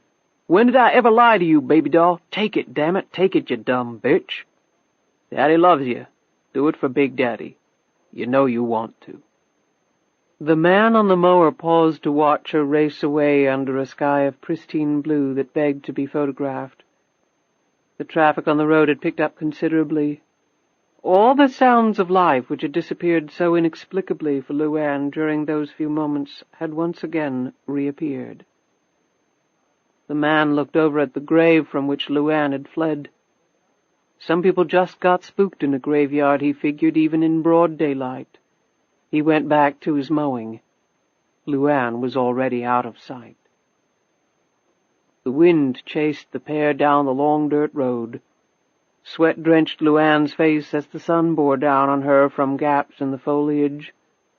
Her long legs ate up the ground with a stride that was both machine-like in its precision and wonderfully animalistic in its grace. Growing up, she had been able to outrun just about everybody in the county, including most of the varsity football team. God-given world-class speed, her 7th-grade gym teacher had told her. What exactly she was supposed to do with that gift no one ever told her. For a 13-year-old girl with a woman's figure, it had just meant if she couldn't beat up the boy who was trying to feel her up, at least she could probably outrun him. Now her chest was burning. For a minute she wondered if she would kneel over from a heart attack as her father had. Perhaps there was some physical flaw buried deep within all the descendants of the man, just waiting for the opportunity to cleave another Tyler from the ranks. She slowed down. Lisa was bawling now, and LuAnn finally stopped running and hugged her baby hard, whispering soothing words into the little girl's small pink ear while she made slow, wide circles in the dense shadows of the forest until the cries finally stopped. LuAnn walked the rest of the way home. The words of Benny Tyler had made up her mind. She would pack what she could from the trailer and send somebody back for the rest. She would stay with Beth for a while. Beth had offered before. She had an old ramshackle house, but it had a lot of rooms, and after the death of her husband, her only companions were a pair of cats that Beth swore were crazier than she was. LuAnn would take Lisa into the classroom with her if need be, but she was going to get her GED and then maybe take some classes at the community college. If Johnny Jarvis could do it, then she could too, and Mr. Jackson could find somebody else to gladly take her place.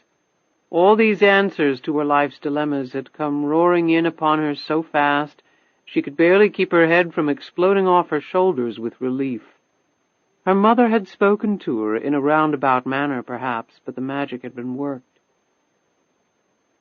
"Never forget about the dearly departed, Lisa," she whispered to the little girl. "You just never know." LuAnn slowed as she neared the trailer. Dwayne had been rolling in money the day before. She wondered how much he had left. He was quick to buy rounds at the Squat and Gobble when he had a few bucks in his pocket. The Lord only knew what he had done with the wad he had under the bed. She didn't want to know where he had gotten it. She figured it was only an additional reason to get the hell out. As she rounded the bend, a flock of blackbirds scattered from the trees overhead and scared her. She looked up at them angrily for a moment and then kept walking. As the trailer came into her line of sight, she abruptly stopped. There was a car parked out front, a convertible, big and wide, shiny black with white sidewalls, and on the hood a huge chrome ornament that from a distance looked vaguely like a woman engaged in some indecent sexual act. Dwayne drove a battered Ford pickup which had been in the impoundment lot the last LuAnn had seen it. None of Dwayne's cronies drove anything like this crazy machine. What in the world was going on? Had Dwayne gone flat-out loco and bought this boat? She stole up to the vehicle and examined it, keeping one eye on the trailer. The seats were covered in a white leather with inlays of deep burgundy. The inside of the car was spotless, the dashboard clock polished enough to hurt your eye when the sunlight hit it just so. There was nothing in the front or rear seats to identify the owner. The keys hung in the ignition, a tiny bud can attached to the ring. A phone rested in a device built specifically to hold it and attached to the hump between the front seat and the dashboard. Maybe this thing did belong to Dwayne, but she figured it would have taken all the cash under his mattress and then some to buy this rig. She moved quickly up the steps and listened for sounds from within before venturing farther. When she didn't hear anything, she finally decided to brave it. She had kicked his butt the last time. She could do it again. "Dwayne!" She slammed the door loudly. "Dwayne, what the hell did you do? Is that thing out there yours?" There was still no answer. LuAnn put an agitated Lisa down in her baby carrier and moved through the trailer. "Dwayne, are you here? Come on, answer me, will you please? I don't have time to play around." She went into the bedroom, but he wasn't there. Her eyes were riveted by her clock on the wall. It took her an instant to stuff it in her bag. She wasn't going to leave it with Dwayne. She exited in the bedroom and moved down the hallway, passing Lisa as she did so. She stopped to calm the little girl down and placed her bag next to the baby carrier. She finally saw Dwayne lying on the raggedy couch. The TV was on, but no sound came from the battered box. A grease-stained bucket of chicken wings was on the coffee table next to what LuAnn assumed was an empty can of beer. A mess of fries and an overturned bottle of ketchup were next to the bucket of wings. Whether this was breakfast or the remnants of dinner from last night, she didn't know. "Hey, Dwayne, didn't you hear me?" She saw him turn his head very, very slowly toward her. She scowled, still drunk. "Dwayne, ain't you never going to grow up?" She started forward. "We gotta talk. And you ain't gonna like it, but that's too bad because—" She got no further as the big hand clamped over her mouth, cutting off her scream. A thick arm encircled her waist, pinning her arms to her sides. As her panicked eyes swept the room, she noted for the first time that the front of Dwayne's shirt was a mass of splotchy crimson. As she watched in horror, he fell off the couch with a small groan and then didn't move again. The hand shot up to her throat and pushed her chin up so hard she thought her neck was going to snap under the pressure. She sucked in a huge breath as she saw the other hand holding the blade that descended toward her neck. "Sorry, lady, wrong time, wrong place." LuAnn didn't recognize the voice. The breath was a mixture of cheap beer and spicy chicken wings. The foul odor pressed against her cheek as fiercely as the hand against her mouth. He had made a mistake, though. With one hand bracing her chin and the other holding the knife, he had left her arms free. Perhaps he thought she would be paralyzed with fear. She was far from it. Her foot crunched backward against his knee. At the same moment, her bony elbow sunk deep into his flabby gut, hitting right in the diaphragm. The force of her blow caused his hand to jerk suddenly, and the knife slashed her chin. She tasted blood. The man dropped to the floor, spitting and coughing. The hunting knife clattered to the bare carpet next to him. LuAnn hurtled toward the front door, but her attacker managed to snag a leg as she passed by, and she tumbled to the floor a few feet from him. Despite being doubled over, he clamped thick fingers around her ankle and dragged her back toward him. Finally, she got a good look at him as she turned over on her back, kicking at him with all her might. Sunburned skin, thick caterpillar eyebrows, sweaty matted black hair, and full cracked lips that were at the moment grimacing in pain. She couldn't see his eyes, which were half closed as his body shrugged off her blows. LuAnn took in those features in an instant. What was even more evident was that he was twice her size. In the grip that tightened around her legs, she knew she had no chance against him strength-wise. However, she wasn't about to leave Lisa to face him alone, not without a lot more fight than she had already given him. Instead of resisting further, she threw herself toward him, screaming as loudly as she could. The scream and her sudden leap startled him. Off balance, he let go of her leg. Now she could see his eyes. They were deep brown, the color of old pennies. In another second they were shut tightly again as she planted her index fingers in both of them. Howling again, the man fell backward against the wall, but then he ricocheted off like a bounced ball and slammed blindly into her. They both pitched over the couch. LuAnn's flailing hand seized an object on the way down. She couldn't exactly see what it was, but it was solid and hard, and that's all she cared about as she swung with all her might and smashed it against his head right before she hit the floor, barely missing Dwayne's limp body, and then she slammed headfirst into the wall.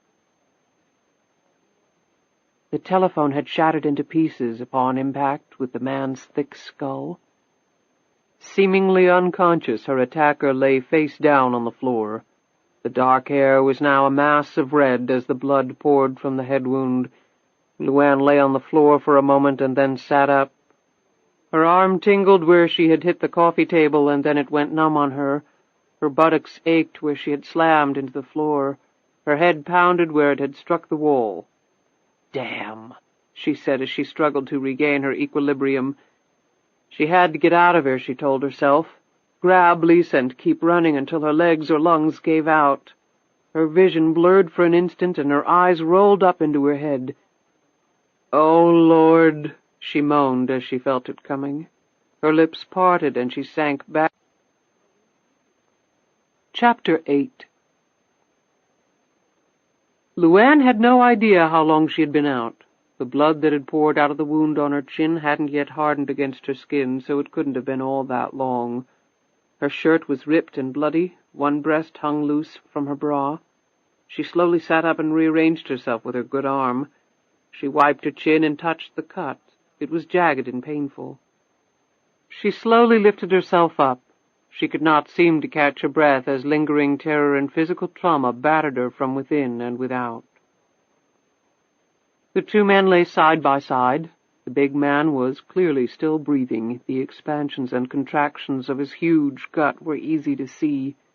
LuAnn wasn't sure about Dwayne. She dropped to her knees and felt for his pulse, but if it was there, she couldn't find it. His face looked gray, but it was hard to tell in the darkness.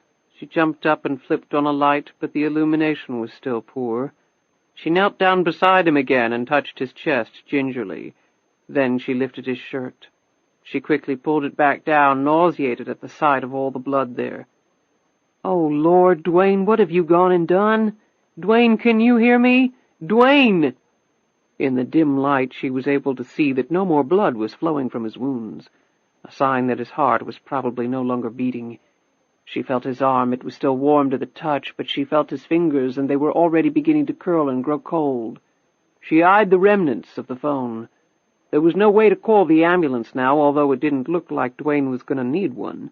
She should probably go fetch the police, though, find out who the other man was, why he had cut up Dwayne and tried to kill her. When LuAnn rose to leave, she noticed the small pile of bags that had been hidden behind the greasy bucketed chicken. They had fallen off the table in the scuffle. LuAnn stooped down and picked one up. It was clear plastic. Inside was a small amount of white powder. Drugs. Then she heard the whimpering. Oh, God, where was Lisa? But there was another sound. LuAnn sucked in her breath as she jerked around and looked down. The big man's hand was moving. He was starting to rise. He was coming for her. Oh, sweet Lord, he was coming for her. She dropped the bag and raced to the hallway. Using her good arm to snatch up Lisa, who started screaming when she saw her mother, LuAnn bolted through the front door, slamming it back against the side of the trailer. She ran past the convertible, stopped, and turned back. The massive wall of flesh she had clocked with the phone didn't explode through the door, at least not yet. Her eyes shifted slightly to the car. The dangling keys glimmered temptingly in the sunlight. She hesitated for only an instant, then she and Lisa were in the car. LuAnn gunned the motor and fishtailed out of the muck and onto the road. She took a minute to get her nerves under control before she turned onto the main highway into town. Now Dwayne's sudden wealth made a lot of sense. Selling drugs was obviously far more lucrative than stripping cars for a living. Only Dwayne had apparently gotten greedy and kept a little too much of the drugs or green for himself. The stupid idiot. She had to call the police. Even if Dwayne was alive, which she doubted, she was probably only saving him for a long spell in jail. But if he was still alive, she couldn't just leave him to die. The other fellow she didn't give a damn about. She only wished she had hit him harder. As she sped up, she looked over at Lisa. The little girl sat wide-eyed in her baby carrier, the terror still clearly observable in her quivering lips and cheeks. Lisa settled her injured arm over her daughter, biting back the pain this simple movement caused her. Her neck felt as though a car had run over it. Then her eyes alighted on the cellular phone. She had pulled off the road and snatched it up. After quickly figuring out how to work it, she started to dial 911. Then she slowly put down the phone. She looked down at her fingers. They were shaking so hard she couldn't make a fist. They were also covered with blood, and probably not just her own. It was suddenly dawning on her that she could easily be implicated in all of this. Despite his starting to move, the guy could have slumped back down, dead, for all she knew. She would have killed him in self-defense, she knew that, but would anyone else? A drug dealer. She was driving his car. This thought made her look around suddenly to see if anyone was watching. Some cars were heading toward her. The top. She had to close the rag top. She jumped into the back seat and gripped the stiff fabric. She pulled upward, and then the big, white convertible top descended down upon them like a clam closing up. She hit the rag top's clamps, jumped back into the driver's seat, and tore down the road. Would the police believe that she knew nothing about Dwayne selling drugs? Somehow Dwayne had kept the truth from her, but who would accept that as the truth? She didn't believe it herself. This reality swept over her like a fire raging through a paper house. There seemed to be no escape, but maybe there was. She almost shrieked as she thought of it. For an instant her mother's face appeared in her thoughts. It was with immense difficulty that she pushed it away. "I'm sorry, Mama. I ain't got no choices left." She had to do it. The call to Jackson. That's when her gaze came to rest on the dashboard. For several seconds she could not even manage a breath. It was like every ounce of blood had evaporated from her body as her eyes stayed locked on the shiny clock. It was 5 minutes past 10. Gone. Forever, Jackson had said, and she didn't doubt for an instant he had meant it. She pulled off the road and slumped over the steering wheel in her misery. What would happen to Lisa while she was in prison? Stupid, stupid Dwayne, screwed her in life and now in death. She slowly raised her head up and looked across the street, wiping her eyes so she could make out the image. A bank branch, squat, solid, all brick. If she had owned a gun, she would have seriously contemplated robbing it. Even that was not an option, though. It was Sunday and the bank was closed. As her eyes drifted over the front of the bank, her heart started to beat rapidly again. The change in her state of mind was so sudden as to feel almost drug-induced. The bank clock showed 4 minutes before 10. Bankers were supposed to be steady, reliable folk. She hoped to God their clocks were reliable as well. She snatched up the phone, at the same time digging frantically in her pocket for the slip of paper with the number on it. Her coordination seemed to have totally deserted her. She could barely force her fingers to punch in the numbers. It seemed to take forever for the line to begin ringing. Fortunately for her nerves, it rang only once before being answered. "I was beginning to wonder about you, LuAnn," Jackson said. She could envision him checking his watch, probably marveling at how close she had cut it. She forced herself to breathe normally. "I guess the time just got away from me. I had a lot going on." "Your cavalier attitude is refreshing, although quite frankly it's a bit amazing to me." "So what now?" "Aren't you forgetting something?" LuAnn looked puzzled. "What?" Her brain was near serious burnout. A series of pains shot through her body. If all this turned out to be a joke— "I made you an offer, LuAnn. In order to have a legally enforceable arrangement, I need an acceptance from you. A formality, perhaps, but one on which I have to insist." "I accept." "Wonderful. I can tell you with complete assurance that you will never regret that decision." LuAnn looked nervously around. 2 people walking on the other side of the highway were staring at the car. She put the vehicle in gear and headed down the road. "So now what?" she again asked Jackson. "Where are you?" Her tone was wary. "Why?" Then she added quickly, "I'm at home." "Fine. You are to go to the nearest outlet selling lottery tickets. You will purchase one." "What numbers do I play?" "That doesn't matter. As you know, you have 2 options. Either accept a ticket with numbers automatically dispensed by the machine, or pick whatever numbers you want. They're all fed into the same central computer system with up-to-the-second results, and no duplicate combinations are allowed. That ensures only one winner. If you opt for a personalized combination and your first choice has already been taken, simply pick another combination." "But I don't understand. I thought you were going to tell me what numbers to play, the winning numbers." "There is no need for you to understand anything, LuAnn." Jackson's voice had risen a notch higher. "You are simply to do what you're told. Once you have the combination, call me back and tell me what the numbers are. I'll take care of the rest." "So when do I get the money?" "There will be a press conference." "Press conference?" LuAnn almost flipped the car over. She fought to keep it under control with her good arm as she cradled the phone under her chin. Now Jackson sounded truly exasperated. "Haven't you ever watched one of these things? The winner attends a press conference, usually in New York. It's televised across the country, the world. You'll have your photo taken holding a ceremonial check, and then reporters will ask questions about your background, your child, your dreams, what you'll do with the money. Quite nauseating, but the Lottery Commission insists. It's terrific PR for them. That's why ticket sales have been doubling every year for the last 5 years. Everybody loves a deserving winner, if for no other reason than most people believe themselves to be quite deserving. Do I have to do it? Excuse me? I don't want to be on TV. Well, I'm afraid you don't have a choice. Keep in mind that you're going to be at least $50 million richer, LuAnn. For that kind of money, they expect you to be able to handle one press conference. And, frankly, they are right. So I have to go. Absolutely. Do I have to use my real name? Why wouldn't you want to? I've got my reasons, Mr. Jackson. Would I? Yes. There is a certain statute, LuAnn, not that I would expect you to be aware of it, popularly termed the right to know law. To put it simply, it says that the public is entitled to know the identities, the real identities of all lottery winners. LuAnn let out a deep breath filled with disappointment.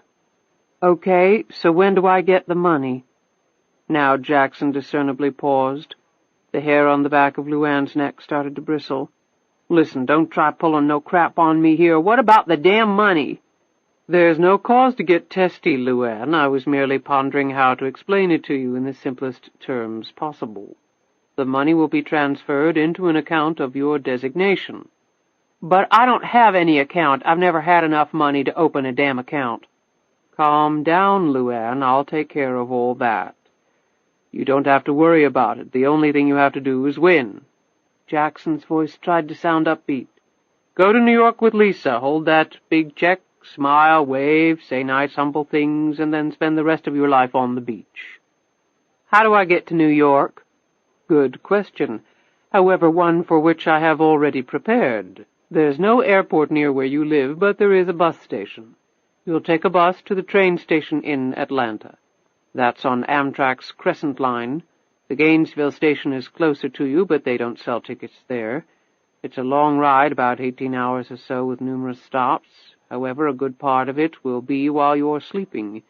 It will take you to New York, and you won't have to change trains. I'd put you on a... Your winning ticket will be confirmed, and then the press conference will occur the next day. It used to take weeks to verify the winning ticket. With the technology they have today, it takes hours. How about if I drive to Atlanta and take the train up today? You have a car? My goodness, what will Dwayne say? There was considerable mirth in Jackson's tone. Let me worry about that, LuAnn snapped. You know, LuAnn, you might want to act a little more grateful, unless, of course, someone makes you rich beyond your wildest dreams on a routine basis. LuAnn swallowed hard. She was going to be rich, all right, by cheating. I am, she said slowly. It's just now that I made up my mind everything's going to change, my whole life, and Lisa's too. It's a little mind-boggling. Well, I understand that, but keep in mind that this particular change is definitely of the positive variety. It's not like you're going to prison or anything. LuAnn fought back the catch in her throat and clenched her bottom lip between her teeth. Can't I please take the train up today? Please? Hold on for 1 minute.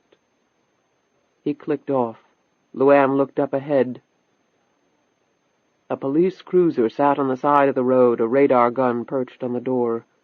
LuAnn automatically checked her speedometer, and although she was under the speed limit, slowed down slightly. She didn't breathe again until she was several hundred yards down the road. Jackson clicked back on, his abrupt tones startling her. The Crescent pulls into Atlanta at 7:15 this evening and arrives in New York at 1:30 tomorrow afternoon. Atlanta is only a couple of hours' drive from where you are. He paused for an instant. You're going to need money for the ticket, though, and I'm assuming you'll need additional funds, perhaps for some travel-related incidentals. LuAnn unconsciously nodded at the phone. Yes. She suddenly felt very dirty, like a whore pleading for some extra cash after an hour's work. There's a Western Union office near the train station. I'll wire you $5,000 there. LuAnn gulped at the amount. Remember my initial job offer? We'll just call it your salary for a job well done. You just have to show proper identification. I don't have any. Just a driver's license or passport, that's all they need. LuAnn almost laughed. Passport? You don't need a passport to go from the Piggly Wiggly to the Walmart, do you? And I don't have a driver's license either. But you're planning to drive a car to Atlanta. Jackson's astonished tone was even more amusing to her. Here the man was, orchestrating a multi-million-dollar scam, and he could not comprehend that LuAnn would operate an automobile without a license. You'd be surprised how many people ain't got a license for anything and they still do it. Well, you can't get the money without proper identification. Are you anywhere nearby? LuAnn, I only came to glorious Rikersville to conduct my meeting with you. Once it was done, I didn't hang around. He paused again, and LuAnn could hear the displeasure in his voice when he spoke next. Well, we have a problem, then. Well, how much would the train ticket be? About $1,500. Remembering Duane's money hoard, a sudden thought struck LuAnn. She again pulled off the road, put down the phone, and quickly searched the car's interior. The brown leather bag she pulled from underneath the front seat didn't disappoint her. There was enough cash in there probably to buy the train. A woman I work with, her husband left her some money when he passed on. I can ask her for the money, a loan. I know she'll give it to me, she told Jackson. I won't need no ID for cash, will I? She added.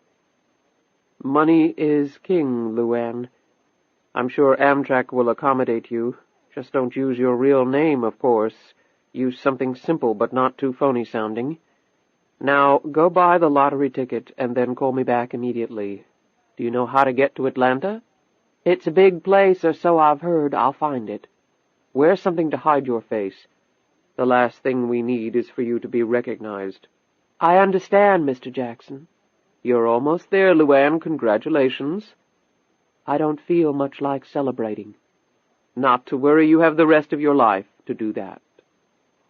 LuAnn put down the phone and looked around. The car windows were tinted, so she didn't think anyone had actually seen her, but that could change.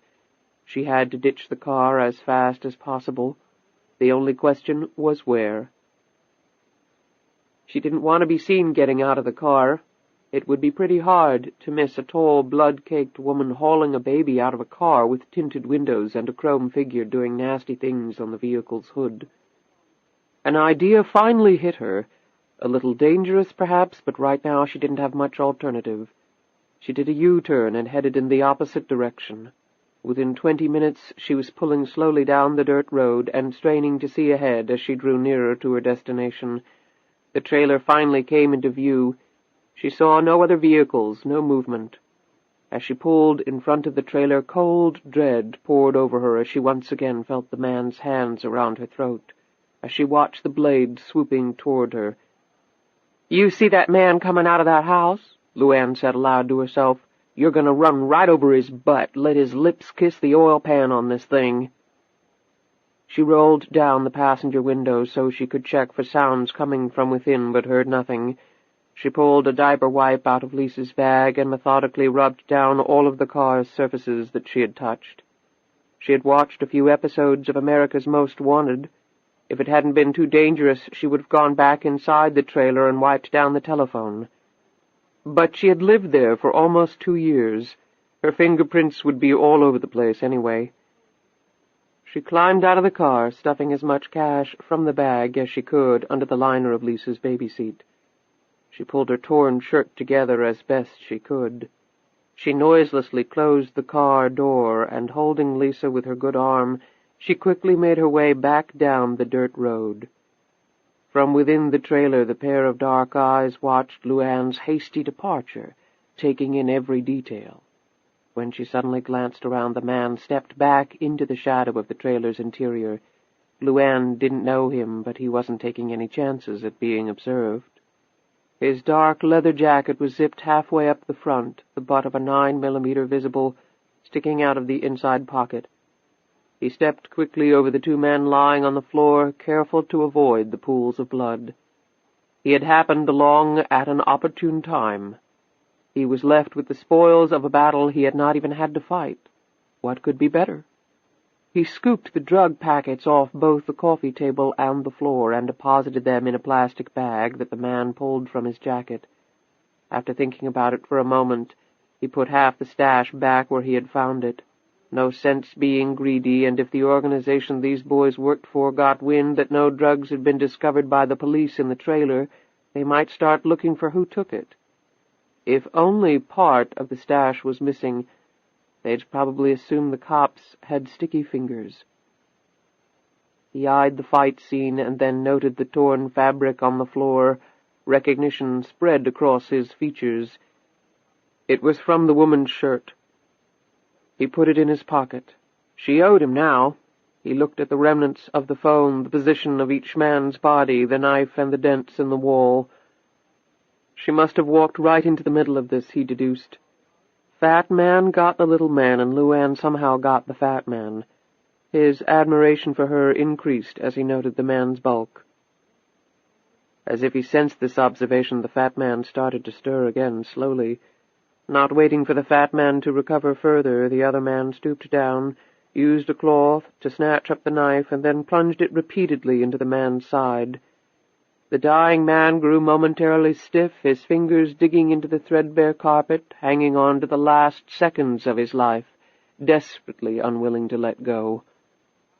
After a few moments, though, his entire body shook for an instant and then slowly relaxed, his fingers uncurled and splayed out, his palms flush against the floor.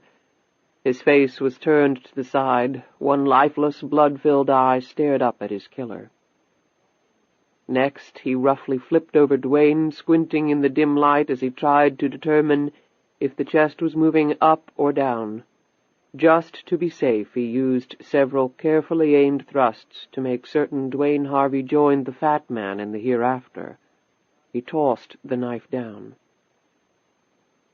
In another few seconds he was through the front door and around the back of the trailer, where he plunged into the woods.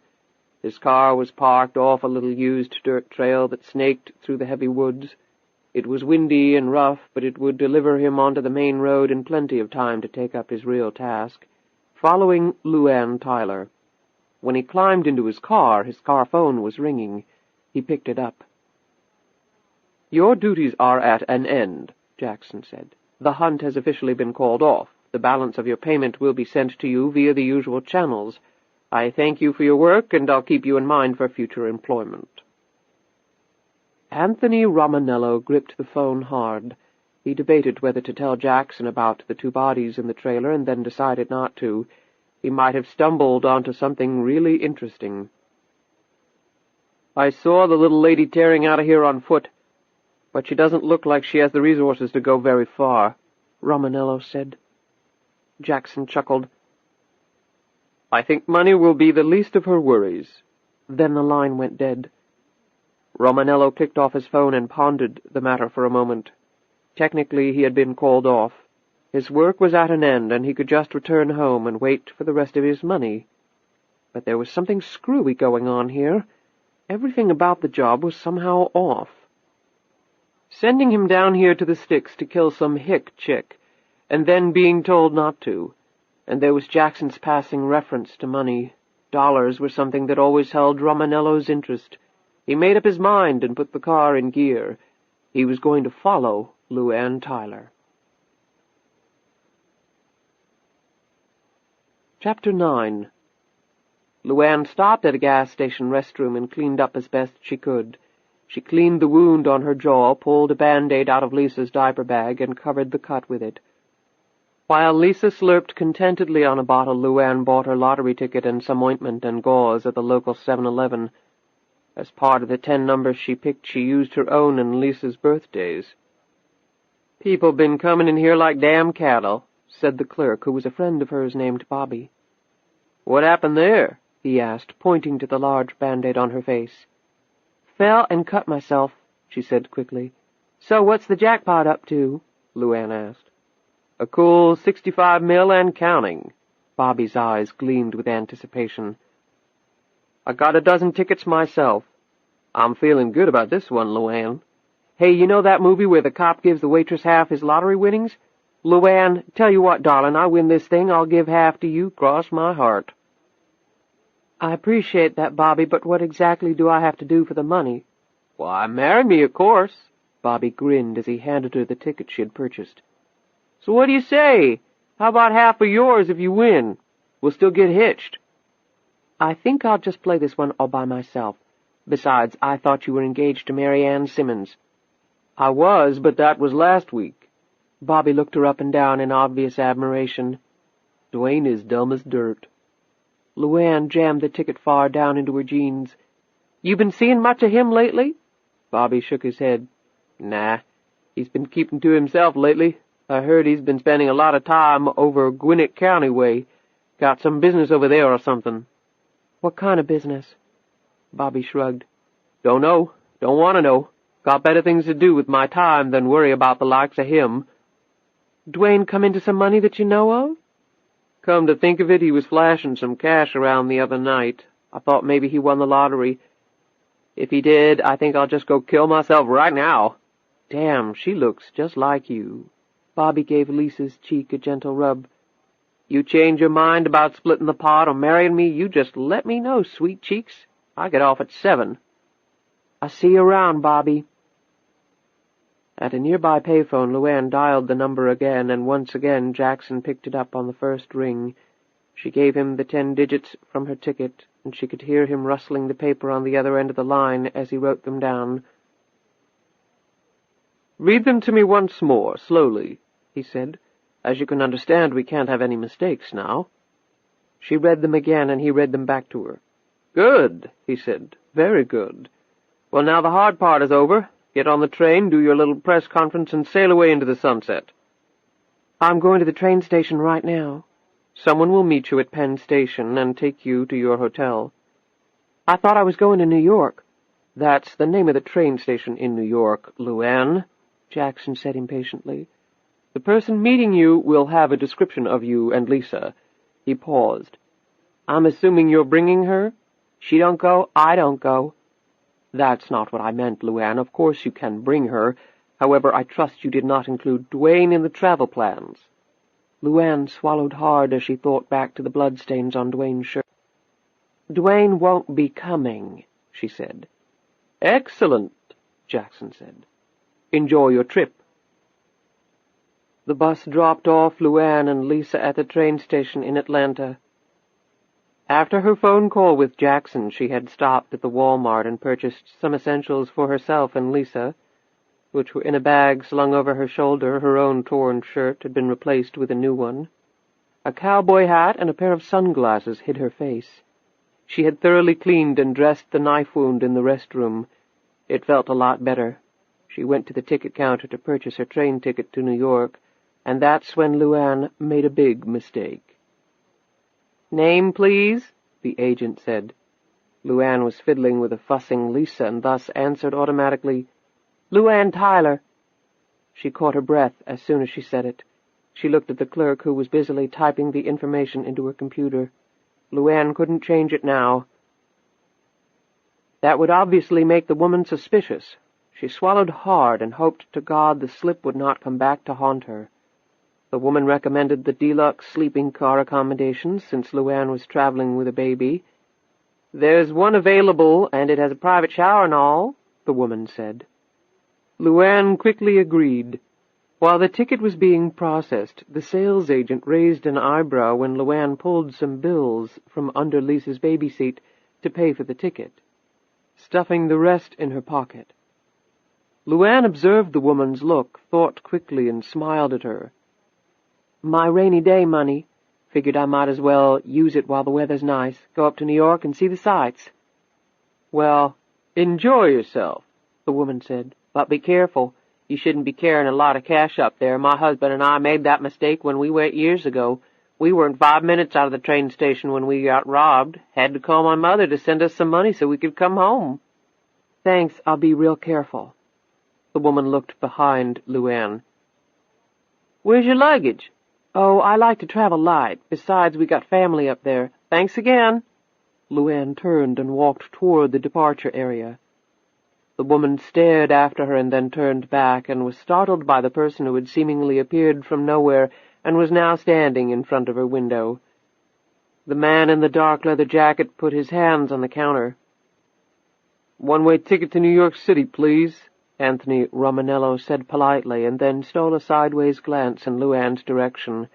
He had watched through the plate glass of the 7-Eleven as LuAnn had purchased her lottery ticket. Next he had observed her make the phone call from the payphone, although he had not risked getting close enough to overhear the conversation. The fact that she was now on her way to New York had piqued his curiosity to the maximum. He had many reasons for wanting to leave the area as quickly as possible anyway. Even though his assignment was over, finding out what LuAnn Tyler was up to and why she was going to New York was just an added inducement. It was all the more convenient because he happened to live there. It could be she was simply running from the bodies in the trailer, or it could be much more. Much more. He took the train ticket and headed toward the platform. LuAnn stood well back from the tracks when the train came noisily into the station, a bit behind schedule. With the aid of a conductor, she found her compartment. The deluxe Viewliner sleeping compartment had a lower bunk, an upper bunk, an armchair, sink, toilet, and private shower. Because of the lateness of the hour, and with LuAnn's permission, the attendant changed the compartment to its sleeping configuration. After he was finished, LuAnn closed the door to the room, sat down in the armchair, pulled out a bottle, and started feeding Lisa as the train slid smoothly out of the station half an hour later. The train gathered speed, and soon LuAnn was watching the countryside sail by through the two large picture windows. She finished feeding Lisa and cradled the little girl against her chest to burp her. That accomplished, LuAnn turned Lisa around and started playing with her, doing patty cake and singing songs, which the delighted little girl joined in on in her own unique fashion. They passed an hour or so playing together until Lisa finally grew tired and LuAnn put her in the baby carrier. LuAnn sat back and tried to relax. She had never been on a train before, and the gliding sensation and rhythmic click of the wheels was making her drowsy as well. It was hard to remember the last time she had slept, and she started to drift off. LuAnn awoke with a start several hours later. It must be nearly midnight, she thought. She suddenly recalled that she hadn't eaten all day. It hadn't seemed important with everything that had happened. She popped her head out of the compartment door, spied an attendant, and asked if there was food on the train. The man looked a little surprised and glanced at his watch. "I made the last call for dinner several hours ago, ma'am. The dining car is closed now." "Oh," LuAnn said. It wouldn't be the first time she had gone hungry. At least Lisa had eaten. However, when the man caught sight of Lisa and then looked at how tired LuAnn seemed, he smiled kindly and told her to wait just a bit. 20 minutes later he came back with a tray loaded with food and even set it out for her, using the lower bunk as an impromptu table. LuAnn tipped him generously from her stash of funds. After he left, she devoured her meal. She wiped off her hands and reached carefully into her pocket and pulled out the lottery ticket. She looked over at Lisa. The little girl's hands were gently swaying in her slumber. A smile played across the small features. Must be a nice dream, LuAnn thought, smiling at the precious sight. LuAnn's features grew softer, and she leaned down and spoke quietly into Lisa's tiny ear. "Mama's going to be able to take care of you now, baby, like I should have been doing all along. The man says we can go anywhere, do anything." She stroked Lisa's chin and nuzzled her cheek with the back of her hand. "Where you want to go, baby doll? You name it, we'll go. How's that sound? That sound good?"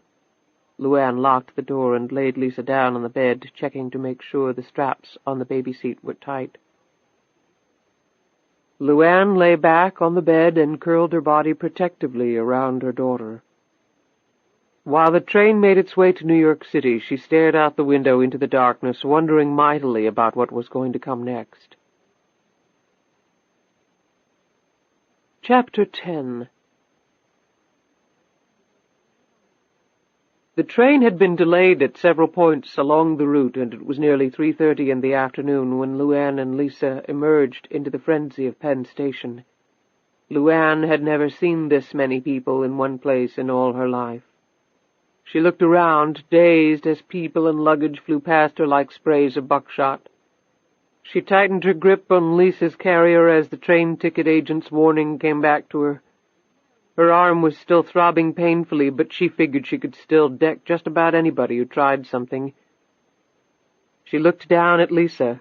With so many interesting things going on around her, the little girl seemed ready to explode out of her seat. LuAnn moved slowly forward, not knowing how to get out of the place. She saw a sign for Madison Square Garden and vaguely recalled that several years ago she had watched a boxing match on TV that had been telecast from there. Jackson said someone would be here, but LuAnn couldn't imagine how the person would find her in the middle of all this chaos. She jerked slightly as the man brushed against her. LuAnn looked up into the dark brown eyes with a silvery mustache resting below the broad, flattened nose. For an instant LuAnn wondered if he was the man she had seen fighting at the garden. However, she quickly realized that he was much too old, at least in his early 50s. He had the breadth of shoulders, flattened, crusty ears, and battered face, though, that marked the man as an ex-boxer. "Miss Tyler?" His voice was low but clear. "Mr. Jackson sent me to pick you up." LuAnn nodded and put out her hand. "Call me LuAnn. What's your name?" The man started for an instant. "That's not really important. Please follow me. I have a car waiting." He started to walk away. "I really like to know people's names," LuAnn said without budging. He came back to her, looking slightly irritated, although somewhere in his features she thought she discerned the beginning of a smile. "Okay, you can call me Charlie. How's that?" "That's fine, Charlie. I guess you work for Mr. Jackson. Do you use your real names with each other?" He didn't answer as he led her toward the exit. "You want me to carry the little girl? That thing looks heavy." "I've got it, okay." She winced as another stab of pain shot through her injured arm. "You sure?" he asked. He eyed her bandaged jaw. "You look like you've been in a fight." She nodded. "I'm okay." The pair exited the train station, moved past the line of people waiting in the cab stand, and Charlie opened the door of a stretch limo for LuAnn. She gawked for a minute at the luxurious vehicle before climbing in. Charlie sat across from her. LuAnn couldn't help staring at the vehicle's interior. "We'll be at the hotel in about 20 minutes. You want something to eat or drink in the meantime? Train food sucks," said Charlie. "I've had a lot worse, although I am kind of hungry. But I don't want you to have to make a special stop." He looked at her curiously. "We don't have to stop." He reached into the refrigerator and pulled out soda, beer, and some sandwiches and snack foods. He unlocked a section of the limo's interior paneling, and a table materialized. As LuAnn watched in astonishment, Charlie laid the food and drink out and completed the repast with a plate, silverware, and napkin, his big hands working quickly and methodically. "I knew you were bringing the baby, so I had the limo stocked with milk, bottles, and stuff like that. At the hotel, they'll have everything you need." LuAnn made up a bottle for Lisa, cradled her against one arm, and fed her with one hand while she devoured a sandwich with the other. Charlie watched the tender way she handled her daughter. "She's cute. What's her name?" Lisa Marie, you know, after Elvis's daughter." "You look a little young to be a fan of the king." "I wasn't. I don't really listen to that kind of music, but my mama did. She was a big fan. I did it for her." "She appreciated it, I guess." "I don't know. I hope she does. She died before Lisa was born." "Oh, sorry." Charlie fell silent for a moment. "Well, what kind of music do you like?" "Classical. I really don't know nothing about that kind of music. I just like the way it sounds, the way it makes me feel sort of clean and graceful, like swimming in a lake somewhere up in the mountains where you can see all the way to the bottom." Charlie grinned. "I never thought about it that way. Jazz is my thing. I actually play a little horn myself, outside of New Orleans. New York has some of the best jazz clubs around. Play until the sun comes up, too. A couple of them not too far from the hotel." "Which hotel are we going to?" she asked. "Waldorf Astoria, the Towers. You ever been to New York City?" Charlie took a swig of club soda and sat back against the seat. unbuttoning the front of his suit coat. LuAnn shook her head and swallowed a bite of sandwich. "I ain't never really been anywhere." Charlie chuckled softly. "Well, then the Big Apple is a hell of a place to start." "What's the hotel like?" "It's real nice, first-rate, especially the towers. Now, it's not the Plaza, but then what is? Maybe you'll be staying at the Plaza one day, who knows?" He laughed and wiped his mouth with a napkin. She noticed that his fingers were abnormally large and thick, the knuckles massive and knobby. LuAnn looked at him nervously as she finished her sandwich and took a sip of Coke. "Do you know why I'm here?" Charlie settled a keen gaze upon her. "Let's just say I know enough not to ask too many questions. Let's leave it at that." He smiled curtly. "Have you ever met Mr. Jackson?" Charlie's features grew grim. "Let's just leave it alone, okay?" "Okay, just curious is all." "Well, you know what curiosity did to that old cat." The dark eyes glittered briefly at LuAnn as the words rolled off his tongue. "Just stay cool, do what you're told, and you and your kid have no problems ever again. Sound good to you?" "Sounds good to me," LuAnn said meekly, cradling Lisa closer to her hip. Right before they climbed out of the limo, Charlie pulled out a black leather trench coat and matching wide-brimmed hat and asked LuAnn to put them on. "For obvious reasons, we don't want you to be observed right now. You can ditch the cowboy hat." LuAnn put on the coat and hat, cinching the belt up tight. "I'll check you in. Your suite is under the name of Linda Freeman, an American business executive with a London-based firm, traveling with her daughter on a combination of business and pleasure." "A business executive? I hope nobody asks me no questions." "Don't worry, nobody will." "So that's who I'm supposed to be, Linda Freeman?" "At least until the big event. Then you can go back to being LuAnn Tyler." "Do I have to?" LuAnn wondered to herself.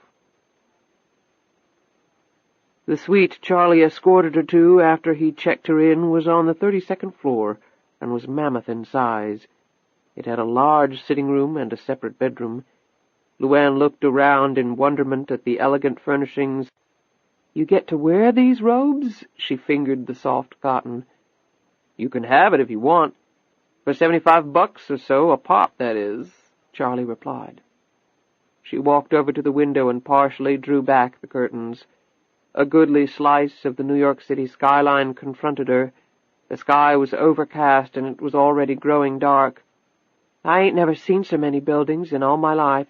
How in the world do people tell 'em apart? They all look the same to me." She looked back at him.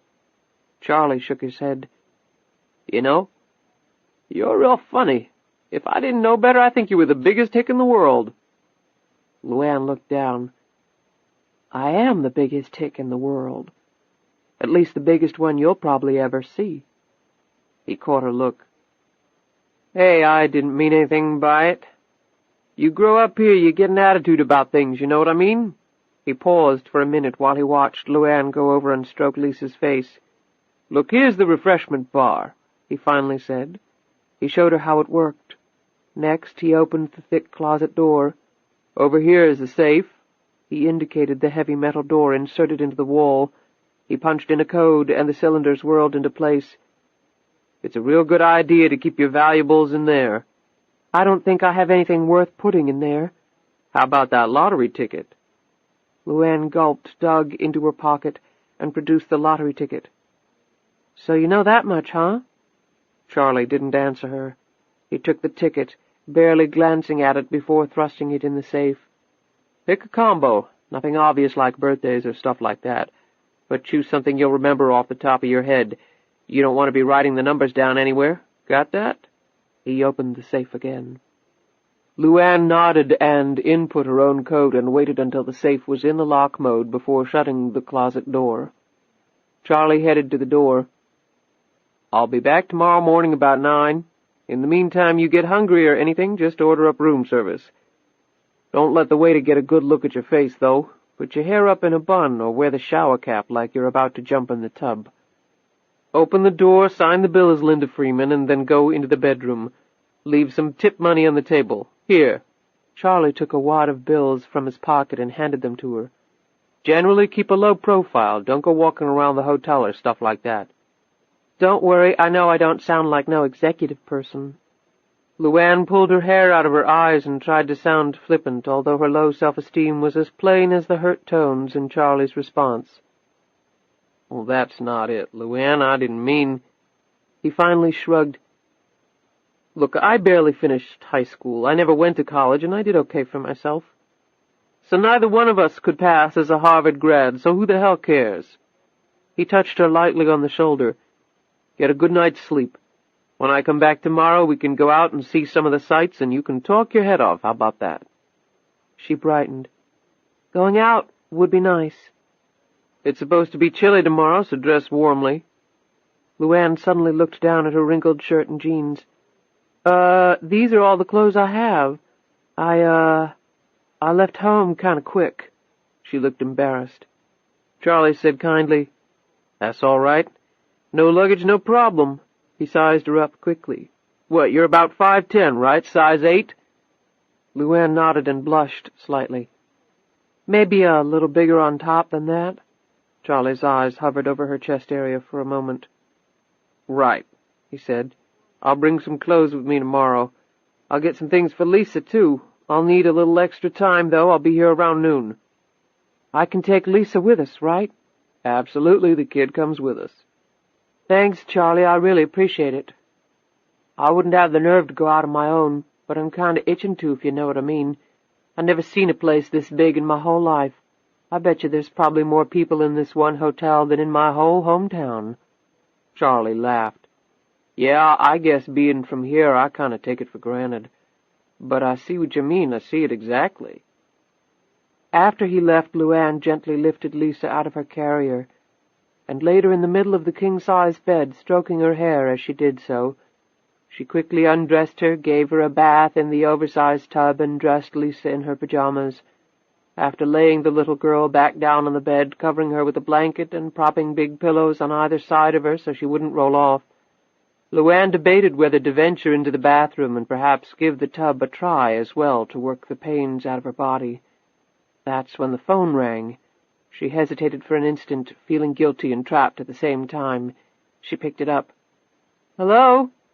Miss Freeman? Sorry, LuAnn mentally kicked herself. Yes, this is Miss Freeman, she said quickly, trying to sound as professional as possible. A little faster next time, LuAnn, Jackson said. People rarely forget their own names. How are things? Are you being taken care of? Sure am. Charlie's wonderful. Charlie? Yes, of course. You have the lottery ticket? It's in the safe. Good idea. Do you have pen and paper? LuAnn looked around the room and then pulled a sheet of paper and a pen from the drawer of the antique-looking desk against the window. Jackson continued. Jot down what you can. Charlie will have all the details as well. You'll be happy to know that everything is in place. At 6 p.m. the day after tomorrow, the winning ticket will be announced nationwide. You can watch it on TV from your hotel room. All the major networks will be carrying it. I'm afraid there won't be much drama in the proceedings for you, however. LuAnn could almost envision the tight little smile on his lips as he said this. Then the entire country will eagerly wait for the winner to come forward. You won't do it immediately. We'll have to give you time, in theory, of course, to calm down, start thinking clearly, perhaps get some advice from financial people, lawyers, etc., and then you make your joyous way up to New York. Winners aren't required to come to New York, of course. The press conference can be held anywhere, even in the winner's hometown. However, many past winners have voluntarily made the trek, and the Lottery Commission likes it that way. It's far easier to hold a national press conference from here. Thus, all your activities will take a day or two. Officially, you have 30 days to claim the money, so there's no problem there. By the way, in case you haven't figured it out, that's why I wanted you to wait before coming.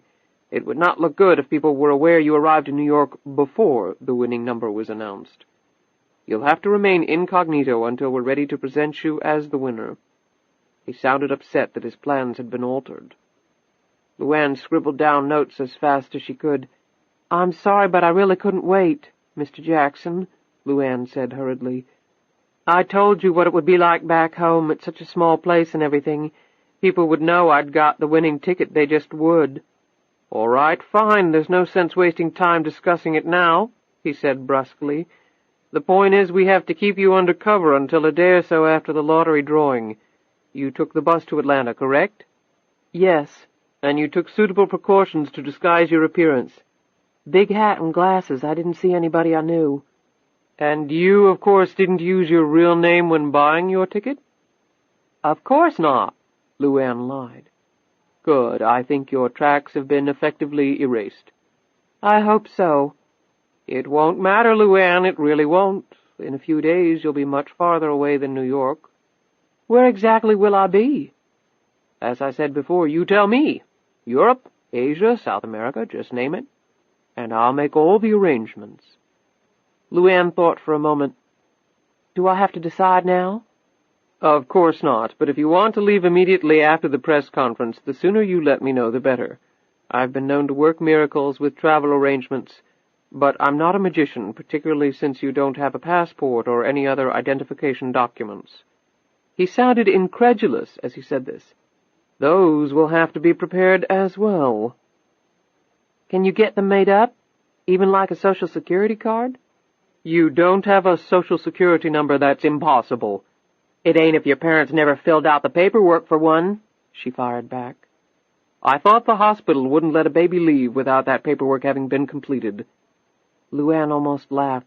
I wasn't born in no hospital, Mr. Jackson. They say the first sight I saw was the dirty laundry stacked in my mama's bedroom, because that's right where my grandma delivered me. Yes, I suppose I can get you a Social Security number, he said huffily. Then could you have them put another name on the passport? I mean with my picture on it, but with a different name? And on all the other paperwork, too? Jackson said slowly. Why would you want that, LuAnn? Well, because of Dwayne. I know he looks stupid and all, but when he finds out I won all this money, he's going to do everything he can to find me. I thought it'd be best if I disappeared. Start over again, fresh, so to speak. New name and everything? Jackson laughed out loud. You honestly think Dwayne Harvey will be able to track you down? I seriously doubt if he could find his way out of Rikersville County if he had a police escort. Please, Mr. Jackson, if you could do it that way, I'd really appreciate it. Of course, if it's too hard for you, I'll understand. LuAnn held her breath desperately, hoping that Jackson's ego would take the bait. It's not, Jackson snapped. It's quite simple, in fact. When you have the right connections, as I do. Well, I suppose you haven't thought of the name you want to use, have you? She surprised him by rattling one off immediately, as well as the place where the fictitious person was from. It seems you've been thinking about doing this for a while, perhaps with or without the lottery money, true? You got secrets, Mr. Jackson? Why not me, too? She heard him sigh. Very well, LuAnn, your request is certainly unprecedented, but I'll take care of it. I still need to know where you want to go. I understand. I'll think real hard about it and let you know real soon. Why am I suddenly worried that I will regret having selected you for this little adventure? There was a hint of something in his tone that caused LuAnn to shudder. I'll be in touch after the lottery drawing to let you know the rest of the details. That's all for now. Enjoy your visit to New York.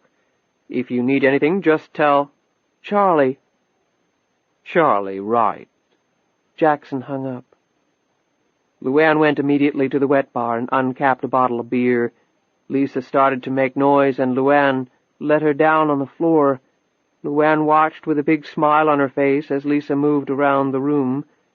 Just in the last few days, her little girl had started to really get the hang of crawling, and now she was exploring the large dimensions of the suite with considerable energy. Finally, LuAnn got down on the floor and joined her. Mother and daughter made the circuit of the hotel room for about an hour, until Lisa grew tired and LuAnn put her down for the night. LuAnn went into the bathroom and started running water in the tub while she checked the cut on her jaw in the mirror. It was healing okay, but it would probably leave a scar. That didn't bother her. It could have been a lot worse. She got another beer from the refrigerator and walked back into the bathroom. She slid into the hot water and took a sip of the cold beer. She figured she would need plenty of both alcohol and steamy, soothing water to get through the next couple of days. Promptly at 12 o'clock, Charlie arrived with several bags from Bloomingdale's and Baby Gap. During the next hour, LuAnn tried on several outfits that made her tingle all over. "You certainly do those clothes justice." "More than justice," Charlie said admiringly. "Thank you. Thanks for all this stuff. You got the size just right." "Hell, you got the height and figure of a model. They make these clothes for people like you. You ever think about doing that for a living? Modeling, that is?" LuAnn shrugged as she put on a cream-colored jacket over a long, pleated black skirt. "Sometimes, when I was younger." "Younger? My God, you can't be far out of your teens." "I'm 20, but you feel older after having a baby." "I guess that's true." "No, I ain't cut out for modeling." "Why not?" She looked at him and said simply, "I don't like getting my picture taken, and I don't like looking at myself." Charlie just shook his head. "You are definitely one strange young woman. Most girls your age, with your looks, you couldn't drag them away from the mirror. Narcissus personified. Oh, but you need to wear those big sunglasses and keep the hat on. Jackson said to keep you under wraps. We probably shouldn't be going out, but in a city of 7 million, I don't think we're going to have a problem." He held up a cigarette. "You mind?" She smiled. "Are you kidding? I work in a truck diner. They don't even let you in unless you got your smokes and plan to use 'em. Most nights the place looks like it's on fire." "Well, no more truck diners for you." "I guess not." She pinned a wide-brimmed floppy hat to her hair. "How do I look?" She posed for him. "Better than anything in Cosmo, that's for sure." "You ain't seen nothing yet. You just wait till I dress my little girl," she said proudly. "Now that is something I dream about. A lot." An hour later, LuAnn put Lisa, who was decked out in the latest Baby Gap fashions, in her baby carrier and hefted it. She turned to Charlie. "You ready?" "Not just yet." He opened the door to the suite and then looked back at her. "Why don't you close your eyes? We might as well do the whole production." LuAnn looked strangely at him. "Go on, just do it," he said, grinning. She obeyed. A few seconds later, he said, "Okay, open them up." When she did, she was staring at a brand-new and very expensive baby carriage. "Oh, Charlie." "You keep lugging that thing around much longer," he said, pointing at the baby carrier. "Your hands are going to scrape the ground." LuAnn gave him a big hug, loaded Lisa in, and they were off. Chapter 11. Shirley Watson was madder than hell. In seeking appropriate revenge for her humiliation at the hands of LuAnn Tyler, Shirley had taxed her ingenuity, to the extent she had any, to the maximum. She parked her pickup in an out-of-the-way spot about a quarter of a mile from the trailer and got out, a metal canister held tightly in her right hand. She looked at her watch as she made her way toward the trailer, where she was pretty certain LuAnn would be deeply sleeping after working at the diner all night. Where Dwayne was, she didn't really care. If he was there, then she might get a piece of him, too, for not defending her against the Amazon-like LuAnn. With each step, the short, squat Shirley grew even angrier. She had gone to school with LuAnn and had also dropped out before graduating. Also like LuAnn, she had lived in Rikersville all her life. Unlike LuAnn, however, she had no desire to leave it, which made what LuAnn had done to her even more awful. People had seen her sneaking home completely naked. She had never been more humiliated. She had gotten more crap than she knew how to deal with. She was going to have to live with that for the rest of her life. Stories would be told again and again until she would be the laughingstock of her hometown. The abuse would continue until she was dead and buried. Maybe even then it wouldn't stop. LuAnn Tyler was going to pay for that. So she was screwing around with Dwayne. So what? Everybody knew Dwayne had no intention of marrying LuAnn. And everyone also knew that LuAnn would probably kill herself before she would ever walk down the aisle with that man. LuAnn stayed because she had nowhere else to go or lacked the courage to make a change. Shirley knew that. At least she believed she did, for a fact. Everyone thought LuAnn was so beautiful, so capable. Shirley fumed and grew even more flushed in the face despite the cool breeze flickering across the road. Well, she was going to love to hear what people had to say about LuAnn's looks after she got done with her. When she drew close to the trailer, Shirley bent low and made her way from tree to tree. The big convertible was still parked in front of the trailer. Shirley could see the tire marks in the hardened mud where something had spun out. She passed the car, taking a moment to peer inside before continuing her stealthy approach. What if someone else was there? She suddenly smiled to herself. Maybe LuAnn was getting some on the side while Dwayne was away.